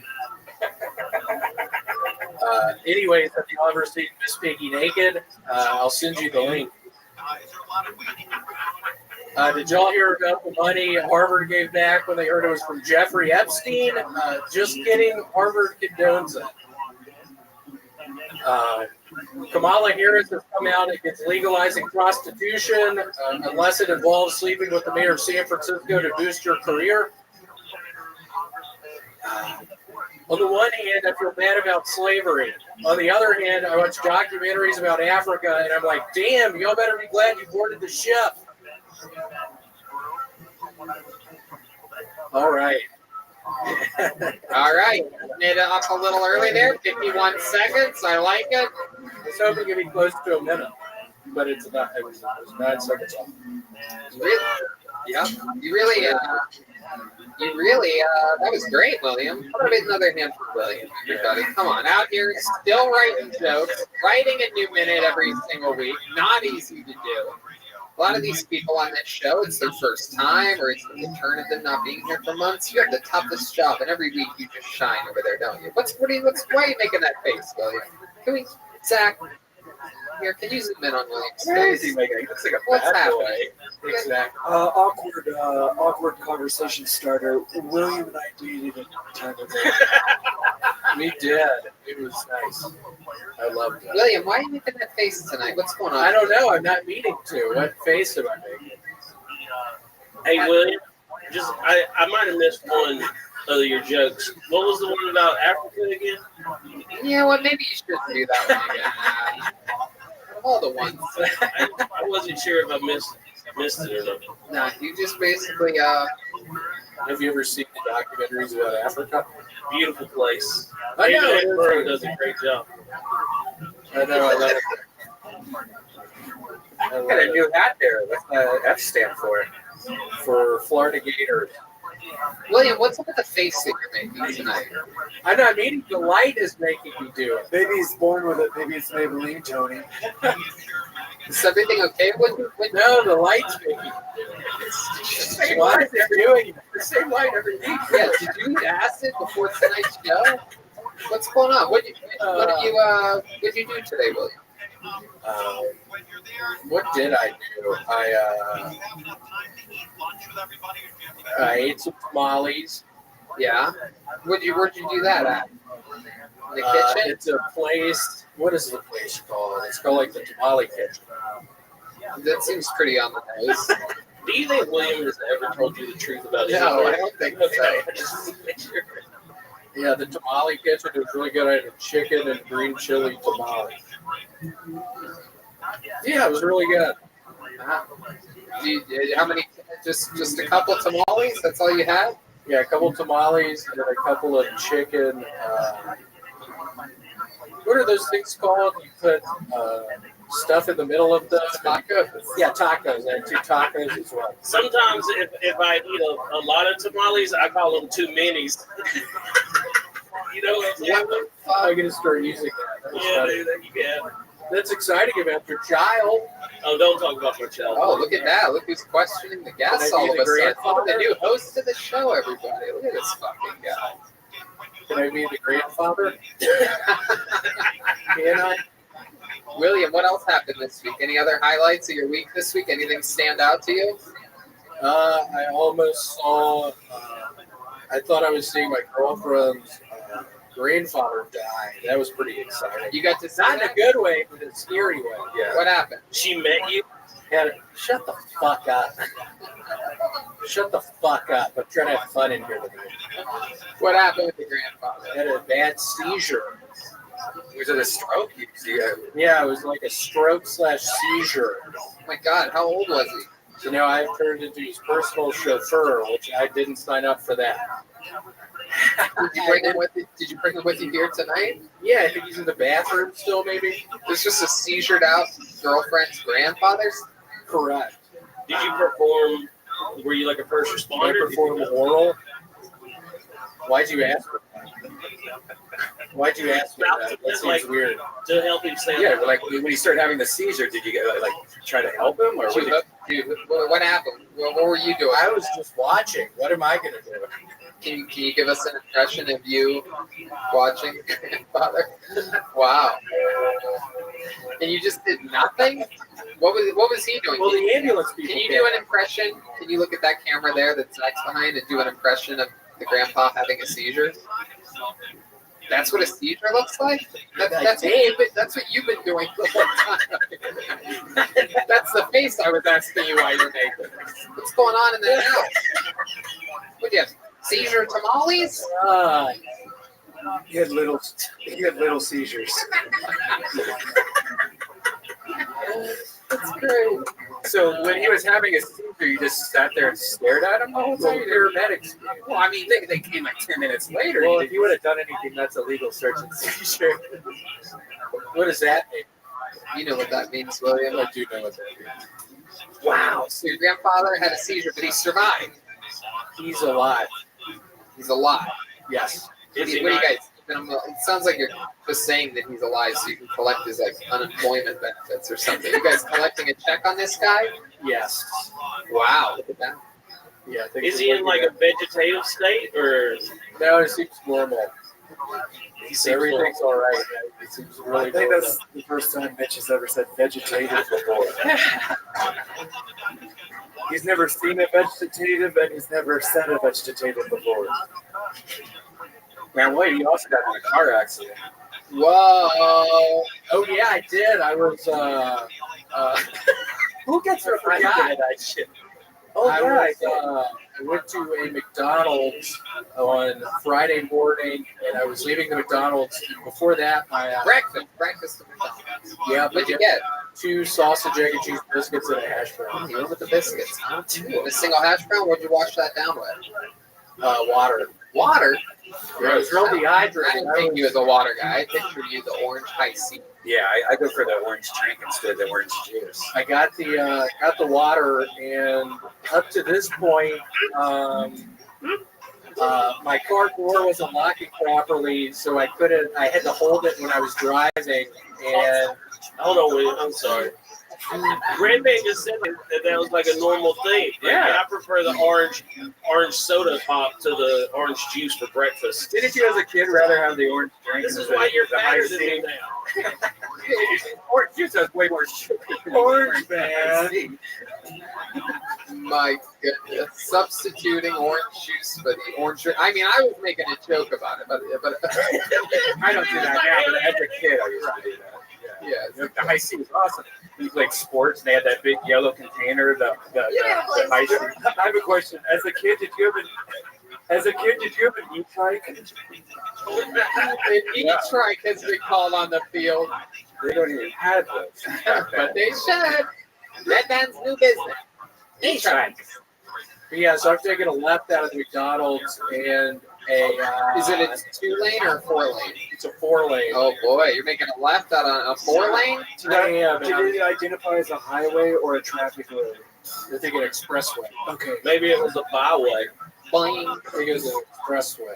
Go ahead, Will. You're making So a I'm left. taking a left, and next thing I know, I was hungover. I wasn't in my right mind. I was looking at my sausage biscuits, and I pull out, and You're pulling out what? The biscuits? no, just my Out of his car. girlfriend. Your pull-out game is even worse than Mitch Burrow. Well, in this situation, it was. I was taking a left. I was pulling out of the McDonald's driveway, and next thing I know, somebody's to my left, screeching their tires, honking. So that means you didn't look. This is I your missed it fault. somehow. I've This never is been in your a car fault. crash. I've never been in a car crash. Let me ask you this: did you eat the biscuits? Yes. Or you? No, not yet. They're just in your bag. Are you by By the way, yourself? like an hour later, it turned into a whole ordeal. Are you by yourself on this I'm trip? by myself. Really? Yeah. So the bag's just sitting on the passenger seat. It's sitting on the passenger seat. I slam on the brakes. Why do you slam on the brakes? Because the lady's coming at me. She slams on the brakes. If you would have hit the gas, you probably would have been fine. I don't know. People are coming on the other, going the other way. Jesus, what did you? There's traffic everywhere. You just not look at it. I still can't remember. You just kept the momentum that you had in the parking lot just going. And I go. It sounds like a suicide mission. Yeah. I'm guessing the only time you hit the brakes was when you saw the car. When she was right there to my left, I hit the brakes. My fucking door flings open because it doesn't lock correctly. It's right. Its passenger side door doesn't shut correctly, so it just flung. Shut up. So my door, my driver's side door, when I hit the brakes really hard, it flings open very hard and it slams into the front of her car. So the door flies open. Does your food fly out of the door? No, it's just there, and I'm just looking at the Did lady, you and fumble it in? Did you put a seatbelt in your bag at I McDonald's? put my food in a car seat. It was on the floor. I have a baby seat for my yard. It was on the floor. And then I was wondering if I should just drive off. She was looking very angry. And why would you think that? Of course you wouldn't do that. Yeah, that not What, drive off? Turn this basic fender bender into a felony hit and run. I know I didn't. What'd you do? You thought about driving I off. thought about driving Of off. course. No, he's all wild. That's how they think. That's their first reaction. He's a rebel. Look at the way The he's police built. would never find you either. Be on the lookout for a car that when you hit the brakes, the passenger door swings open. I'm guessing you drank a lot, a shitload the night before. You're probably still drunk. Yep. I wouldn't necessarily say that, but Well, I've been doing real good on the drinking recently. it doesn't really seem like it. You're hungover, not looking either direction, pulling out of a McDonald's, causing massive accidents. What happened to the lady that hit you? Was she hurt? No, she was pregnant. You pulled out in front of my girlfriend? Pregnant Hispanic lady. And we know. what are the odds?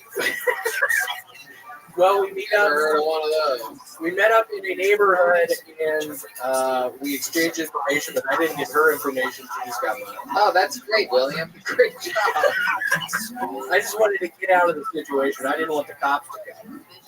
Oh boy. She probably doesn't have a driver's license or a car insurance. Yeah. She said it was her boss's car, and now I'm waiting. Oh, now what kind of car was it? What kind of car was it? I think a Toyota Camry. Jeez, what kind of boss drives a Toyota Camry? My God. Yeah, I don't know. I'm still waiting to hear back. I don't think you're back. I haven't heard back. No, you're the best person for this lady to run into because she's definitely never going to reach out to you. Well, how's her car going to get fixed? Well, El Jefe's going to take care of it. Yeah, I hope it didn't sound like it was. dude. I'm a little worried about it. I'm not kidding. I'm a little worried about it. I haven't heard back. Hell yeah. What else, William? Anything else? What happened then? Is your car ruined? No, I actually took it to a really nice man, and he fixed all the locks for free because there was like a recall on the locks. Oh. fixed the locks. Yeah, he So fixed all four. Your passenger side door closes now. Well, all of them, but the driver's side shut. But now they're all fixed. Well, my only issue with that is I've never had doors open just because they weren't locked. No, his door wouldn't shut. Like it would shut, but then like if you went around the corner, you could fly out the side of the car. I left it like that for like a week or two. I put on the car alarm and nobody just tried to open the door because the door would have just come open. I feel like people who just had to ride with William long enough just eventually sabotaged it so that they could get out easier. William, I'm going to ask you a question that I've asked you a few times. Okay, are you really saying that this squinting thing that you're doing tonight is because of the same? I know. I'm not in fact, I believe they turned the lights slightly down. Yeah, they did. David? Yeah. There's a. Who the fuck is that? That's it. It's your You want to shut up? Yeah, I can't. Oh, you don't mess with that, guy. I'm kidding, Raphael. I'm kidding. Yeah, he's just kidding. I'm goofy. It's even brighter. Are you exactly? Get in on this. It's just incredible. Are you on some kind of medication right now? Some pills or something? Because of pills? Xanax. Did you cry all Did night? you? Did you try Xanax? Kidding. No, it's been a while since I've done that. Yeah, it's been years. Okay. What happens when you take Xanax? I get on autopilot and I wake up the next day and I look at my telephone and wonder what I spoke to so and so about for 15 minutes. Somebody who I haven't talked to in years. That's what happens when I take Xanax. I black the fuck out and I call people and I look at my phone and I talk to them for 15, 20 minutes and I just worry about what I say. That's perfect. You keep on repeating the same questions over and over and over and over again, too. Yeah, I could. William, I'm convinced you're holding and pooping your pants right now. I'm just going to let you go. It really does. I think those tamales are I gotta do everything. brewing. I kind of honestly do. I really can tell you really wear it on your face. The whole time. It just looked like you had to shit. Now it really looks like you have to shit. You could be the first person to poop your pants. What if we just keep you up here the whole episode? Sitting right there, so he has to sit here. William, thank you so much. Another unbelievable performance. Fun times. The great William Montgomery, everybody. And it has begun. The show has begun. I reached my hand in the bucket. William Montgomery. All right. The great David Deary over here, switching out the microphones. The backbone of Phil Tony, sanitizing the mic stand. Can't see, but he went over with one of those steamers beforehand. He grazed it with sprints. Before we moved to Austin, I used to be the backbone of this band. Okay, there's. Thank you so much, Clarence, everybody. All right, pull the name out of the bucket. Here's Mohawk, everyone. It's time for Mohawk. This guy's been on this show before, and he's back. Last time he was on, we found out he had a third nipple. This should be exciting. It's Mohawk. What's up, boys? I'm Somalian. Every time I say that, people be like, they think I'm aggressive because of the Somali pirates and, you know, Captain Phillips, the captain. I'm also Swedish, the most friendliest country. I grew up in Sweden most of my life, Stockholm. And in Sweden, when we walk up to guys, even if they're guys, we go up. Every time, bro, we give each other kisses on both cheeks, hug each other real tight, rub each other's back, give each other compliments. We sound really good, bro. So we are borderline gays, but we are very friendly, not gays at all, right? So you got that side of me, and also in America, when you be with somebody and it's over, you shake hands. We just walk up to each other in Stockholm and just start making out with each other. I'm sorry, bro. You know, but we're not gay. We're just very friendly, borderline gay. And lately, guys, I've been lucky with the ladies. I've been hitting out of the park. Every girl I go home to, I've been smacking. Every girl that takes me to her house, I've been hitting. It's because of this little thing called rape, guys. Surprise? So was she, by the way. I'm the captain now. Whoa. Frightening stuff. Step on into the light, Mo. Take a big step forward there so that light can get you all on it. Spotlights. Did you say you're from Stockholm? Yes. Weird. You seem like you have a different type of syndrome. I'm Somali, dog. It's raised in Stockholm. I didn't get it. No, sorry. No, it's great. Welcome back, Moha. So, remind us, how long you been doing stand-up comedy? I started writing in March, and I started doing mics in June, July. How's that been going for you? What happened out there? You up there? I did mics, Aries, Joel's, Bill's, Ted's. I've been trying to do 2-3 mics a day now. Me too. Okay. So that's only like 5 months. So the good news is you haven't invested that much time into it. You can still quit. I'm not quitting, bro. You're not gonna quit with me. Wow. It's my dream. It's like those women that you ripped in that joke. I'm not going to get you to stop. Okay. I quit that. So you're forcing yourself upon stand-up right now. They keep saying no, please, no, please stop. So what are doing mics like during this time? Because I don't really know. Nobody can really fathom what the open mic scene in Los Angeles is like. So it's less. There's a lot of parks, a lot of outdoors. Parks. Sorry, English my third language. A lot of parks. All right, whatever. Indoors. It's probably a lot Sounds like it's your fourth one. It is. It's a lot more comics, isn't it? Like there's not really audiences anymore. It's more just comics. Oh, that's the thing. And you doing mics and you get no laughs because it's just a bunch of comics. And they're like, so that's you have to keep doing your thing. Does it feel like it's a hard time to be doing it or a good time? Do you feel like you have an advantage because if stuff was booming, there'd be more fish in the sea or whatever? I feel like it's harder to do comedy now because nobody's paying attention to the set. But you like the struggle. I like it because I feel like once we get audiences, I might get some laughs in. Maybe. Yeah. And look, you got one guy laughing at you right now, and your hopes and dreams. The voice of God just cackling in the back. He's like, well, I feel like one day when I get a chance with an audience, I'm going to do pretty good. So he's like, yeah, it might be the exact opposite. You have like a false sense, right? You know, your act is going. You're only. What if you're only good during pandemics? Who said I'm good? You haven't said nothing yet. Wait, you're right. Oh, that's a really great point, Mo. But I mean, yeah, you tried. What did we talk about tonight? Somali and this. I'm the captain now, and then what? Something. What was the part where you made out with the microphone? What was that? Oh, so I was saying, like, I'm Somalian, but I also have Swedish in me because I grew up there most of my life. And in Sweden, you know, we are very, like, friendly guys. We kiss each other on both cheeks. And we give each other hugs. We don't mind rubbing and giving each other compliments. Don't forget Austin Tony from the Sweden.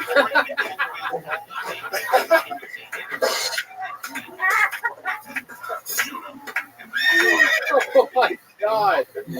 Oh my God. The backbone of the band. Jetski, you are the best. And indeed, the backbone of the band. I thought you were going to say not moving to Sweden. I've been to Sweden. It is unbelievable. I've been to Stockholm. It's absolutely incredible. It reminded me of like being inside of an incredible snow globe or something. I thought you were going to be being inside of a man. All right. Yeah, one tip I would give. Come on, you guys do the same joke every week. All right, man's getting hungry. One tip I would actually give you though, your accent is pretty good. Like you can understand it, but you do kind of go a little bit faster. So like when you were doing the joke about kissing your friends and stuff, I missed the whole part like that's in Sweden. That was a thing. So maybe emphasize like major parts of your act a little bit more so that it gets to the audience. Because that's an important part. If you just start saying that you're making out with people, wait, what the fuck's he talking about? And if you're going to do it, don't make out. If you're going to do it, don't make out with the microphone. It's frightening. Thank you, Rabbi. I appreciate it. Also, I'm trying to make sure I hit that minutes and that. Well, thank you for that, right? I mean, the most important thing is doing it at a pace that works for you. Good show. What else? Yeah, has been happening? If you would just cut out the race stuff, you could have talked slower and then not done over a minute. What was the rape stuff? I missed that part. Yeah, it's really hard to. This is what's good is your set raises a lot of questions about what you were talking about. I mean, if you listen to it, You should do like Q&As. You should just do like 3-minute sets when you headline. Just do 3 minutes and 40 minutes of questions afterwards. Oh yeah, what was the one about the? So comedy with Q&A right after. What? Comedy and then Q&A after. Yeah. Yeah. Yeah, I think that's the biggest hurdle you're going to have if you have a real audience in front of you, especially since an audience is also a lot more loud. You know, they're talking, they're shuffling, they're making noises and stuff. So those little kind of words and stuff, you got to really make sure it comes through, because if not, you're just sitting up there talking and they're What else is going on at these mics? Any drama, anything like that? 'Cause when I was doing open mics, I mean, people getting in arguments, you know, there's a bunch of little fucking slutty comedians. There was all this stuff going on, right? Oh yeah, all that and more. You're like, what? Give us something from your own life. I mean, Come on, give us something good. I don't know. You probably know this is a comic. We hang out till like 5 in the morning. Sure. Late at the Hollywood Tire. So Yeah, so what happened? We roast each other like for hours. Come on, give me one good memory of you've been doing it a few months now. You're going to all these mics. You're hanging out till 5 a.m. What's something crazy that happened? Oh, we did a mic. We went to this mic place we always go to, and then there was like a bunch of punk rock star people, and goth girls, and what the hell's going on? What was this thing? Godzilla? Goth. Goth girls. Goth girls. Wow. And I'm like, what the hell is going on? And they said, yo, we had a show earlier, and just ended up staying. That was the only time we had audience actually. And it was fun. And then they were on drugs and doing all kinds of things. It was fun. Wow, that's crazy. You find out who the band was? I don't know who they were. It's a bunch of different people. Right. Audience. Were they laughing? Yeah, they were great. They were on drugs. Yeah. Everybody loves comedy when they don't expect it. What's the same? Were you drugs? Just smoke this. I mean, if you were on drugs, Tony, and this guy walked up in front of you, you would lose your shit. Yeah, your hair is It's the 80s rapist. You ever try any other drugs? You ever try like Somali? Oh yeah, in Somalia we have this thing called cotton leaves. That deserves more audience. That's okay. That's one of the ones. That's what we call a slow builder, but you would need an actual audience. Yeah, that joke took about an hour to kick in. Yeah, that's that one is you got to drink extra water too. Stay hydrated with that. What else, dude? What's your love life like? You out there just fucking terrorizing innocent young women? Actually, I'm still trying to get some dates on these apps. You can talk the rape, but can you walk the rape? No. When's the last time you got laid? What was that like? It was a couple of months ago. It was amazing. I imagine a lot of clawing and scratching. No, it was a lot of balls deep action. Balls deep action? Just the nuts hanging out. Jesus Christ. My goodness. Where'd you meet that girl? This app called Bumble. Oh, you did? And where did you meet her somewhere? Or did you take her somewhere? I mean, we went out on a date, and then I would go patio, and then we went back to Saturday. When you come, what sound do you make?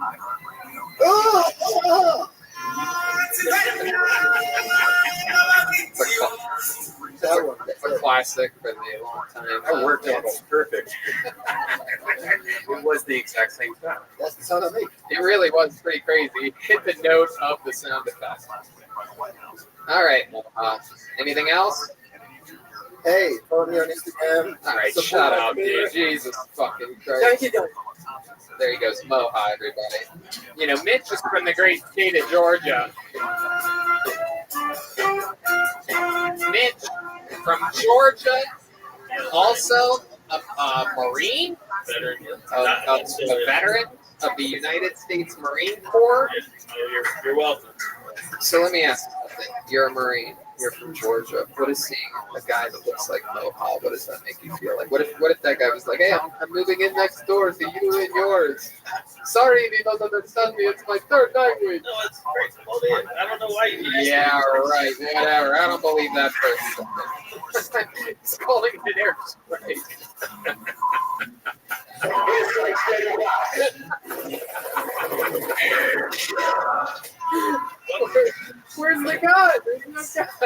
soundboard gave me PTSD. Like I just fucking. Do you have that in the desk because they're crying? I'll fix you.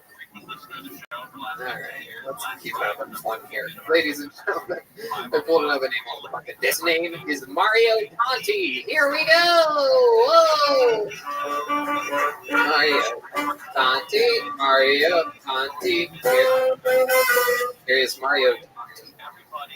Back in high school, I had a friend that would always try to get me to listen to the band Primus, but I could never get into it because he had a lisp and he would call them Primus. Lately, I've been watching a lot of 90s movies that I grew up on, but now that I'm older, they're starting to make me sad.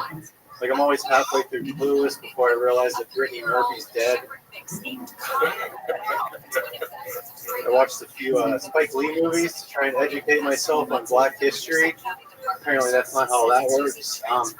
All it did was teach me that I'm the white devil. I think Suicide Girls tattoos are annoying. It's like, we get it. You love the movie The Crow, but you need the entire script tattooed on the inside of your pussy. A lot of girls on dating apps now, they're only there to promote their OnlyFans, or they want you to spoil them. And it's like, the nerve of these boys, you know? Not wanting to give their pussy away for free anymore. Wow, Mario Conti coming in. Pure momentum the whole way through. An incredible minute of comedy, my friend. You're doing it. You're just out there fucking writing real jokes. I appreciate that so much. Thank you. Killing it. I could tell that he was a writer by the way when he walked up, he didn't swing his. Yes. Welcome, Zoot. How you living, Pim? He's not wasting more energy. Straight to the fucking point. Are you ready for an invitation? Incredible. What have you been doing? It's changed since the last time. You didn't win anything, big dog. Your best set I think I've ever seen. Just thank you. Straight the whole time. You have an invitation. It's up to you to accept it. Exactly. Sometimes you have to remind. There's a. I'm not up to much. Zoot, do you remember that time when I sent you an invitation? Good job, big dog. Yeah. Red, what does that make you when you hear him talk about this? You just 5 days ago. Well, I know he does it at the park near your house, and I'm wondering if you have seen Tony yet. I haven't. I've seen Rick Cossack, and that's it. I saw Alex Hooper there one day. Yep. That's it. Yeah, that makes sense. I'd like to get into yoga. Yeah, yoga would probably like to get into yoga. I don't even know what that means, but yeah, have you ever tried it before? How far can you stretch? Have you ever tried to touch your toes? I can touch my toes. It's just what I don't like to that sit down thing where you're on your shins. I don't know if you know this, but Red can suck his own dick. Pre-COVID, come on. Red Dan famously on the in front of a massive theater in what, Toronto or something like that? Boy, the memories that I have of like shit that I've seen looking out that way. Yeah, he sucked his own dick on stage. Well, basically, he did do the thing, and I mean, his butt didn't end up. Does he lay down on his back? That's how he did it. He brought his legs and butt, and it just goddamn fucking waffle. Let's see. Let's see, Zoot. Zoot, you're down one. That's okay. Who wants to just miss it? My God, who wants to? Why would you tease yourself like that? Yo, Pimp. George Foreman got a little grilled tease. A couple of months ago, sucked my own dick, and it was weird. Wait, what? Hey, what? You can try it. I think we've all had that. God. Did you try your homophobic?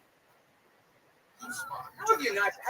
Hasn't everyone tried to suck their own dick once? Like at least try. Once. Yeah. No. Jesus Christ. Look, I can do it. It's not always cracked up. Right. It's boring. You can deep throat this Fun stuff. fact: if you do a bukkake on yourself, it's. Thank you. Unlocked a new level with that joke. Thank you very much. So, What are your thoughts on me making that? To that. What else is? I breathe better. Zoot, what are your thoughts on getting spanked? Like you might have had like sinus issues. Do it. I'm very phlegmy from all the smoking and shit. What? I've done. What kind of smoking do you do? That's great. I haven't had a cigarette in like 2 years, but I smoke weed. What brand cigarette? Hold on, wait. I don't think so. No. Parliaments. No. You fell in my trap. Silver. Marlboro Red? Newport. You roll your. Oh, damn. holy shit! Anybody have a? I just want one. We have unlocked an Italian guy that looks Jewish and smokes like a black man. And can also suck his own dick up. Yeah. Only in his. in your dream. You're like, yeah, I had that last time. Why Newport? Like, Spice. let me ask you this. Zoot, what are your thoughts? Sucking your own dick. Did You got water bumps, son. Over your head, or were your butt planted and you did? Zoot, you're losing. You're giving me a perfect game. What are your thoughts? Poured the other side of his own. When I picture this guy sucking his own dick, I just picture him standing up and then just bending over in half. I'll be able to do it. Wow, look at that. Birds that drink the water. 2 more months. Well, in the dream, the dick just came off his body. Suck my own dick. I'm with the yoga. Wow. It's not good. What? The sucking dick thing. It's just like it's a horrible idea. like in your head, you just think it's a great idea. Hey, look who it is. Wow, It's Sam Tripoli, ladies and gentlemen. Comedy store royalty walking through the room. Right there, Sam. Sam, take a step right there. Look at that camera from right there. Say wave to these people. Actually, there's not going to be any light on. There he is. Look at that. Sam Tripoli. There he is. Multiple times Hill Tony guest, of course. Zoot, you want to get inside that lock. No, I don't think you're already there. Zoot, are you going to give me a perfect game? No, I think you guys are going to stay back. Zoot, what's wrong with Okay, babies, probably. Yeah. Maybe we can get UPS to send you out there. Same thing in the world. What's shaking with you? What are you up to? Biceps are absolutely taking control. Zoot, you want to get it outside that area. Stole the election. Yep.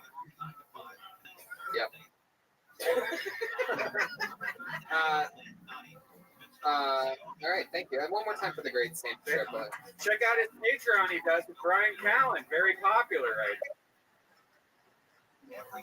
Cool. Social Cup. Then you'll lose 4-1. Okay. You know this is my best hole. Come on. 2. I don't recall you ever beating me on this hole. Wow, is this my internal monologue shouting? Are you guys grooming? Nobody said anything to us yet. So my text messages. We're gonna have. We found out we were being transferred. We were from supposed to Twitter. have a meeting before, but you guys only. That was a good shot. For pizza, then you scurry back in. On as a guest, and now you're moving to Austin. No, come on, man. You're gonna be just. Away. You need to raise your. Zoot, you gave me a perfect game. You're in the water. You know it. I know it. Everybody knows this is in the water. Zoot, you got stumped. You got stumped. All right. You lost. You lost. You straight up lost 5 fucking holes in a row. I've beaten you 5 holes in a row. All right, this is fun. This young lady, I believe, made her debut about a month ago or something like that. She's back. Here is Jill D'Souza, everyone. Here we go. I want to go second. Go, Zoot. Jill D'Souza. I got growing up, I played mostly Zoot, you lost 5 boys sports, games in a row. hockey. Good news is, though, is a lot of dicks. That was so, good. Like, I knew what I was getting into when I really got into the game. A lot of people get. A lot of people think that my dad is the reason behind this, like that he really wanted a boy. But actually, my dad hated when I would do boyish shit like burps or like call him a pussy for crying at the Humane Society commercial. He really hated that shit. But my mom was actually the one behind it. She actually parented me in every sport that I ever played. I wasn't even good. I would like chug orange juice to try to puke so that the coach shouldn't put me on. Oh, Zoot. Yeah, it's a true story. It's Nice. but I think that my mom was actually just like live her lesbian dreams through me. That's a whole other story. It's too much for a minute. But so like a lot of people think that like, oh, I'd be really good with guys, right? Because like I hung out with guys that much. But the truth is, whenever I would like lean in for a move after a date, I would think it would be going well, and he would be like, "Chill, bro, that's gay." No way. What a shot. That was a 10 out of 10. Back, Jill. Shoot, that was a 10 out of 10. How long have you been with stand-up? About 3 years. 3 years. In New York, is that right? Yeah, mostly New York. I just moved here in May. That's right. How's that been going? Have you been running into Moha in the open? I actually have, yeah. It's seen Mohawk. Yeah, is that fucking Oh, it's deep again? Water. Come on, Rick. I'm not hanging out until 5 a.m. I got shit. Like what? What type of shit do you have to do? I have a job. What's your job? I work in corporate innovation. Handle Yo, corporate pimp. innovation. I have an MBA and everything. I was on the East Coast. Who knows? You had the best shot of the day on that last hole. Or something like that? Yeah, pretty much. You said that you had something that was for this, but now I'm intrigued. What You ready are for this, talking Zoot? about? Oh, I don't know. Like, me and my gay cousin talked about this, and we think that my mom is like a dyke, low key. Is your gay cousin a boy? Are you a lesbian? I'm not. You would think so, right? Because I mean, I thought just because you said the word dyke, and then I think they're the only ones that are allowed to say that. I know. So that's actually part of the longer bit is that like I'm allowed to say dyke because I dress like this. I don't think that's how it works. No, it's not. You have to be the thing. Like black people can say the N-word, and I can say faggot. But everyone thought I was a lesbian. Oh, you could say faggot? That's interesting. I can say e-bike. My sister's a lesbian, and she said the only people that are allowed to say well people who eat pussy. So. But what if everyone thought I was a dyke for like half of my life? Then am I allowed to say it? Why would they think that though? They don't look anything like that. I didn't look like this until like 2. What did you look like before? You guys could look at my MySpace if you want. MySpace? Because then you'll know what I really looked like back then. Well, can't you just describe it? I look like a different person to you on MySpace as well. Oh, really? Yeah. Are you 40? Who the fuck was on MySpace? Yeah. I'm 26. You were 7 years old when MySpace was. I hope people were looking at a 7-year-old. Yo, pimp. I was 13. Yeah, probably. Tie game. Going into the last hole. I'm gonna beat you. I feel like your sister's gonna come for me to watch this episode and just gonna see me say that. Like a power lift. Like Okay. Sounds good. Okay, That's for the that's long kind of time a compliment, right? That's a compliment. Yeah. Look at this shot, Zoot. Low energy. Get there. Get there. Are you serious? How long you been single for? I don't know, a while. It's a long time. It's years. Jeez. Why do you think that is? Yeah. I don't know. I don't have a lot of time, I think. I don't know. I think that's... Wait, you're gonna die soon? Yeah, ALS. Lonely? Do you ever get lonely? Not really. I don't know. I've lived by myself for a long time, so I like it. Well, I don't think you even know what it's like being with somebody. That's what it seems like to me. Like, how would you even Zoot, know what are your what thoughts on this shot? you were in? 2018. Is Okay. That's only 2 years ago. Okay, so 2 years ago. That's How long did that I relationship know you do, Big Don. like 5 years. What a shot, Zoot. What a shot. I thought about having a baby because that's what I wasn't in a relationship for a long Are time. you shopping around? And then, no, I got a girl pregnant, and then that's how we He's stayed trying to get together. rid of his baby. You want one? Really?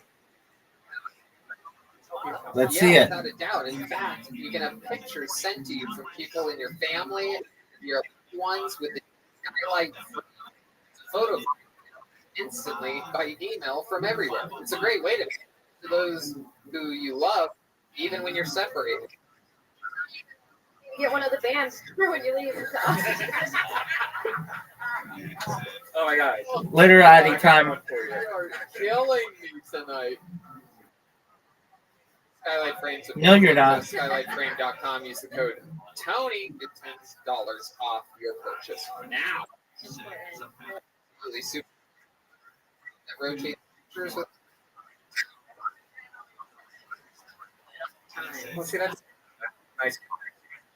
Look at the frame and say, "No, my grandmother thought of me." With the same email Okay. address into it too, so it's great for groups and families. Yeah. Dog. SKYLIGHT.com. What, you guys? I'm gonna buy this. This seems like a great purchase. Great. Is there a promo code in case she really actually does buy it? It's funny, man. It's just the word Tony. Oh wow, it's so easy to remember. You Thanks, can Tony. have a bunch of lesbian stuff on there. Yeah, it's so simple that I even love my lesbian non-tech stuff. savvy mom and dad could set it up and use it. Oh my god, so my grandma could send me stuff all the time. Even a woman who's often confused as a lesbian can use it. That's true. Oh man, yeah, we are a little dumb sometimes. We're not. You tried hooking up with a girl before? What did you say? In college, yeah. You did? How'd it go? Oh, Tampa, Yeah. USF. You scissored? You went to Tampa? No one starts. That's not lesbian first base. You have to have a director of for people to actually do that. Yeah. Scissor and scissor. And the zucchini in the middle. No, I haven't scissored. That's Sorry, fine. guys. What's your favorite part about doing stand-up during the pandemic? What do you like about it? Nothing matters. That's my favorite part. That's an interesting You theory. can really say whatever you want, you know, and like no one's really gonna see it. No one's really gonna care. I was adult. You still can't say racist stuff, just so you A know. lot of people do. I They don't. should. He's like worried about me because I said dyke. I'm not gonna say racist stuff. No, but a lot of people do, and they get away with it. The Somalia dude just talk about raping people. What the fuck? Yeah, I also tried to talk to him about not doing Yeah, I that. can't believe we just glazed over that shit. I know. I didn't. I said, Yeah, I know. I heard you. I knew the guy with the giant mustache should be like the PC guy. Oh, yeah, he looks like an enemy, but he's a friend. pretty cool. Excuse me, guy. Jay. I'm so sorry. I'm fucking it all up. Have you seen the sitcom Step by Step? No. Okay, you look like all the characters. Oh shit. You got a real Topanga thing about you too. Okay, that's There is. There is. Topanga Canyon. All right. Jill, what's you have any special skills or talents or anything like that? No, I don't. Ironically, she's great at eating pussy. Nothing? You don't know I how didn't claim that. Okay? juggle or do a magic trick or anything? You don't have No, I nothing you don't do. You can't have play any. an instrument? Can't No, my sing? mom wouldn't let me play instruments. Why? I don't know. She thought it was like too feminine or something. I don't know. I asked to play an Girl. instrument. She said no. She sent Put, me up a put that bass guitar down. You ever you talk with your mom regularly? Looks like a real lesbian money. Get away from that set. bongos. That's something. You're speaking masculine Yes. instruments. Well, it's just funny that her mom's like, music is too. I don't know. I don't have an explanation either. It's very. It is. All right. Well, Red Band, what do you think about this? What do we do with this thing? I have a few ideas, but I don't think she's down. Oh God, Jesus! Why did I? That's Why your- did I do you This should be ice house. I got, thought you had something cool. I got a question. soundboard. I didn't think you were actually going to start. What? Innovator. Innovator. Yeah, corporate innovator. Okay, and so like on a estimated, like what's the annual salary for that? I'm not gonna tell you. what Well, my because I salary need to is. know if this is worth it or not. I used to make over $100,000 working for Boeing, and I fucked up because I do this now. Oh yeah. Well, I make over 100. Yeah, so you need to never fucking come back. And you saying you're not good at anything, you need to find something that you need to take up fishing or bowling or something in life. It's not worth. Not everyone can be Tony Hinchcliffe. That's true. Let it free. Let it out. Jill, fun times. Good luck. I hope everything continues. I moved to Austin. There you go. Red Band's inviting you to move to Austin. Yeah. Used to be at his house, now just moved to Austin. Must be nice, Bill. Joe Rogan's chuckle. At least you got an invite. All right. There she goes. Jill the snooze, everybody.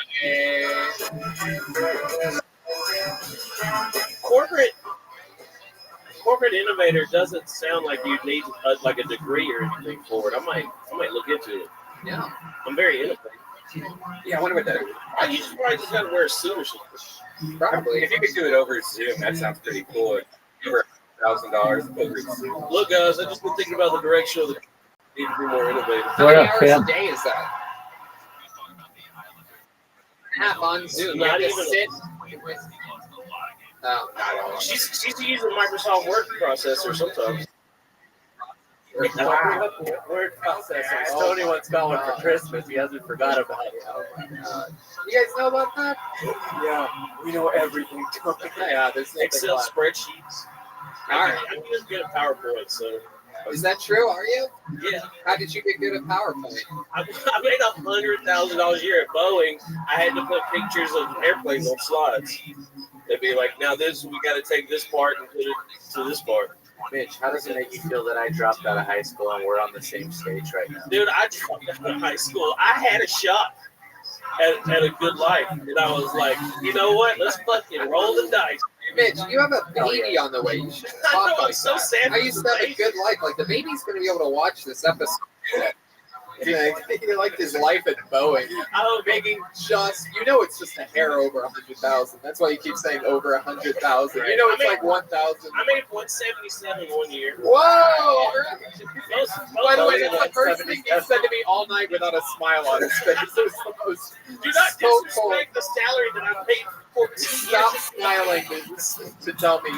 Fahim. Yeah, he was an engineer. I was in management, but we never worked together. I was in Seattle after he. Oh, yeah, it was a great job.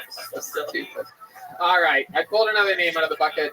We're getting there, ladies and gentlemen. This guy, actually, probably out of a lot of people during this pandemic that we found out of the bucket, probably is the newest star of the pack.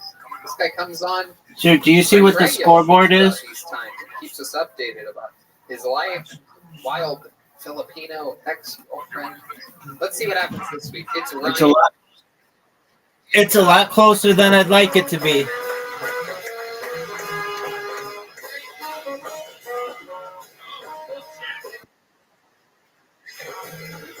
It's Ryan Joseph.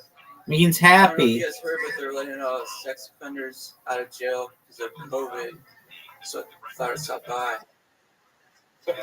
Sure. I don't like girls that like scream about it. It's weird. Like I knew this one girl, like, she would scream like as soon as you lock the door.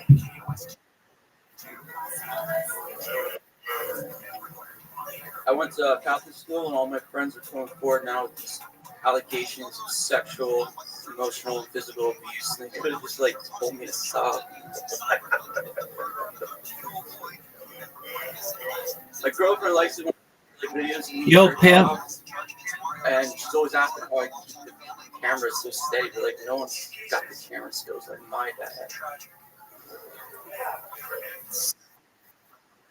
I'm like that. I got her name like tattooed on my arm, and it's a bad idea because like every girl I date now is always like, "Who the hell is Casey Anthony?" Wow, absolutely incredible. My goodness. Another one just right at attack. Well, I mean, I was going to say that's exactly what I was thinking of. Was you and Mario? If you're gonna do jokes about raping people, that's how you do it. I have the best rape joke. It got me banned from. What's the rape joke? Goes, I don't write rape jokes. Just funny. Like, Dude, do you see the score? Oh, it's great. That's great. You got banned for that? Yeah. What banned you? They told me I need a. Funny. Oh, jeez, how stupid it was is that? called like Bert's Back Room. They would just like have periods on stage. I'm such a good Let's friend see with it. Rachel. Yeah. Is that who banned you? I call her Rachel Hummingbird. How many do you think I get this evening? No, she's gone, dude. Well, who's that? Well, then you're good. She got shut down. Did you go back? She got shut Oh, down. the whole place Okay. got shut down. But she was like collecting rent, I heard, even though. That's a cool story. I'm not saying. Hold on, she was collecting rent. She rented the place. Well, my buddy was gonna rent the place because her lease was up. I feel like I'm like talking. Burn those bridges. You are. See where it goes. We'll see where it goes. No, my buddy was gonna take it over. The landlord said she like moved out a while ago and rented it up. She was holding like saying, "Please donate to help me keep paying the rent." What up, Pim? Your buddy is that weird guy. Yeah, like Johnny or Josh or some shit like that. Oh no, that's the guy that took it over now. I don't go there. He's like crazy.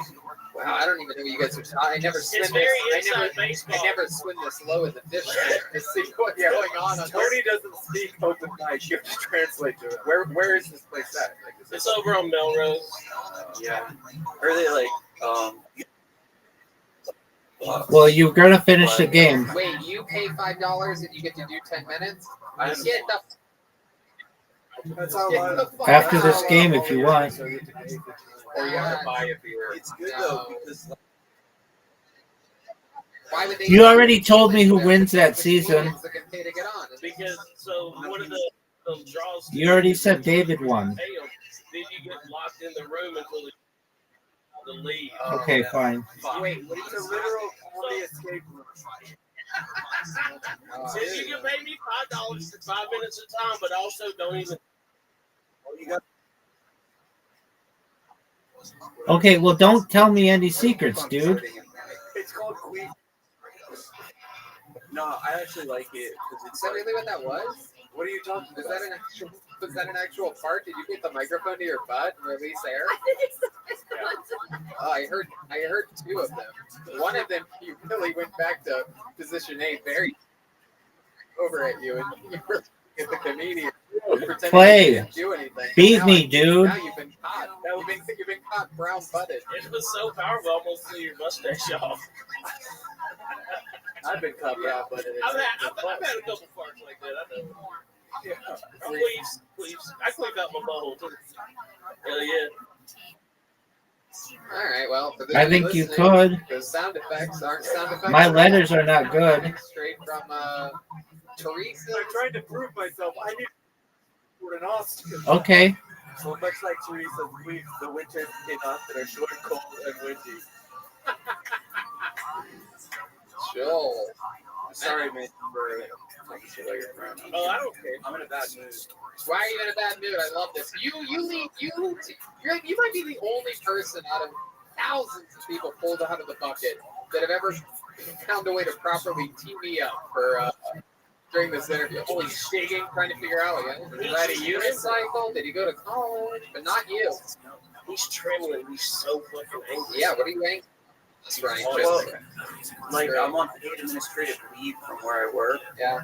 And like, why are you on paid administrative leave? Dude, like the women there do not like me because they're like, they've been going on my YouTube site, my podcast. They've been going on my tweets, and they reported all my comedy to the HR and the Office of Diversity and Equity. And I got a letterhead with all my jokes printed out, dude. Oh my God, really? That happened to me at Bowie, man. Really? Yeah. I don't go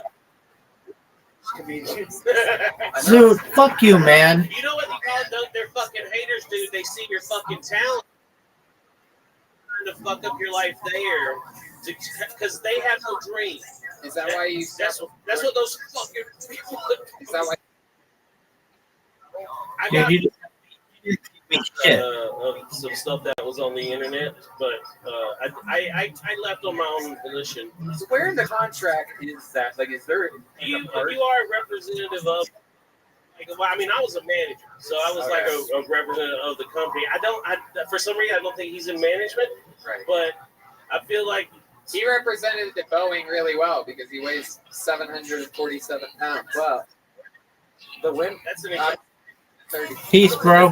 The women at your job are much like the summers in Austin, hot and oppressive.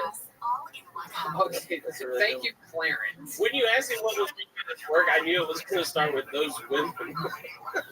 Dude, yeah. Well, it started. Like, this is the second time. What's one of the jokes that they have printed up? Can you tell us one that they took time to type out? The black girlfriend one is. What's that one? It goes. I used to date this beautiful black girl, and she broke up with me, and I've been trying to avoid her, but I saw her walking down the street the other day, so I ran to the other side, and she called me. She's like, "Did you try to avoid me today by going to the other side of the street?" And I was like, "You're not my girlfriend anymore. She was black." That's a great show. And I just Another great show. I used to have a black girlfriend as well. I used to talk about her in my act. Dude, if you just put on like 100 and something pounds, you have a chance to be just like me. Well, I never had one. It's just I made that up. Oh, so I like Latinas. No, I'm kidding. No, I've never. Black girls like me though. They used to say Ryan's black inside in high school. So, what do you think they meant by that? What do you think they meant by black? Just because, like, I'm always kind of like I've always been kind of crazy, I guess. Or you think black people are crazy? I've been, yeah, I guess. That was one of the jokes they printed out. Black people be crazy. Yeah. Well, no, because like I'm different than all the other white guys. Okay, I got soul. I'm different. So you said paid leave. What did they tell you to do? Like, are they? I'm being investigated by like this former like U.S. attorney that went to Yale and shit, and she's like investigating my jokes and stuff. And I guess on the show, look at the show. Well, she's gonna see what you're saying about her right now. I don't give a fuck. Wow. I don't care. You're gonna be unpaid administrative leave for a long time. It's gonna turn into unpaid administrative Dude, leave. I don't care anymore. Like seriously, If they shouldn't care because that's how you make money. What are you gonna do in this fucking economy right now? See, you picked the wrong time to get fired because they got rid of that extra $600 a week on the unemployment. I'm gonna assume because that is stalking. Like I looked at the policy, right, and it says you cannot stalk anyone, or you cannot cyber stalk anyone by going through all their shit to use it against them. So you're gonna countersue. Yeah, well, they didn't sue me, but I already talked to a whatever. lawyer. You'll counter HR. I am an HR, but Well, you work in HR. You work in HR? yeah, it looks bad, I guess. Yeah. I mean, if I was a woman, I would have some issues bringing a complaint to you. I never brought it up in the workplace, though. That was the thing. Right, but you understand if I was a woman that worked at your company and I saw the stories that you tell, because I've watched you, you're very funny. First, I want to be clear. But if I was a woman, I would be like, I don't think he's going to be on my side. I'm totally different at work. I'm a professional. It doesn't matter. It doesn't. How long have you worked at this place? Like a year or so. What do you like about it? What do you miss about it? Missing. Did you have an office there before? Yeah. Well, What did it look like? What did you have on your desk? Dude, it's soul sucking. I just wanted to do comedy, and oh, I know the feeling, dude. Yeah. You go, we all and you know. wake up, and you do like the whole 9 to 5. Yeah. You're like, I'm just wasting time. What was on your desk? What else? Do you have a picture? A manifesto. No, like it was just empty. I didn't put pictures of Nicole Brown. Dude, you want to know what the worst part about? Because you're going to get fired. But this whole time that you've been there at that desk job and you've just been fantasizing about just comedy, and you've been like, man, as soon as I leave this job, I'm just going to write all the time. And you know what? You're not. You don't write anymore when you're unemployed. It just doesn't happen. You actually probably write more because you're in a different experience. You know, like you're talking to different people.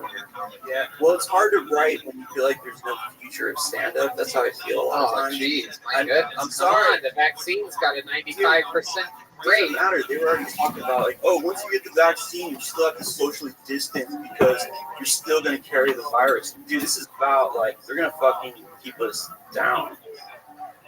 I don't care. Just like not I don't think that really makes any sense. We gave them power. They're not going to let it go. I don't think they're going to make you socially distance after the vaccine. I think when people say that you're black inside, they mean like you have no hope. Yeah, you are a Debbie Downer for sure. Hey, I am a very happy person. Yeah, what's the happiest thing that you did today? Did you water a plant or something? I don't have I I still have like the Fascinating. Joining immediately. Okay, that's cool. Hey, I just got your reply. Thanks for being so nice. What? No, this was like Thanks, man. girls ago. It's kind of sexy. Wow. Bang, bang, pow, pow. Thanks, baby. Series of comedy. So I get fingered? The other one, like the. You want me to punch your bot? They let the guy. The World Series of comedy was bullshit. Oh shit! I'm just like digging a grave. Fuck it, like see where it goes. You're gonna watch this. No, you feel free to talk shit about those people. Okay. Jeez, what do you say about us on other podcasts? I like you guys, man. Tony, after you called like these guys like crying faggot or liberal faggots. Oh God! I realized that you were. Jesus, I was hoping they had forgotten. I realized you're like one of my favorite comedians. Well, I like your jokes too. But, thank you very much. Anyways, put more of your dark points. Yeah, you're dark. Thank you very much. Dark humor's the best. Absolutely. Yeah, they let the guy. I made it to round 2, and I got laughs all throughout my set. Yeah. And the guy that got like 2 laughs moved on. I didn't. Why do you think he moved on? Because he brought a bunch of people. No, he volunteered there. Oh, jeez, this sounds like a presidential election. This is fucking shit. The guy that should have won. Yeah. I asked for a recount. You know what the worst part about that? They say there's a $10,000 grand prize. The $10,000 is in the form of feature gigs. Yeah. No. Yeah. That's how they do it. So you'll and each feature gig is only worth like $500. But so you have to pay for your flight and everything to get to those places. Yeah, like a lot of it is a huge rip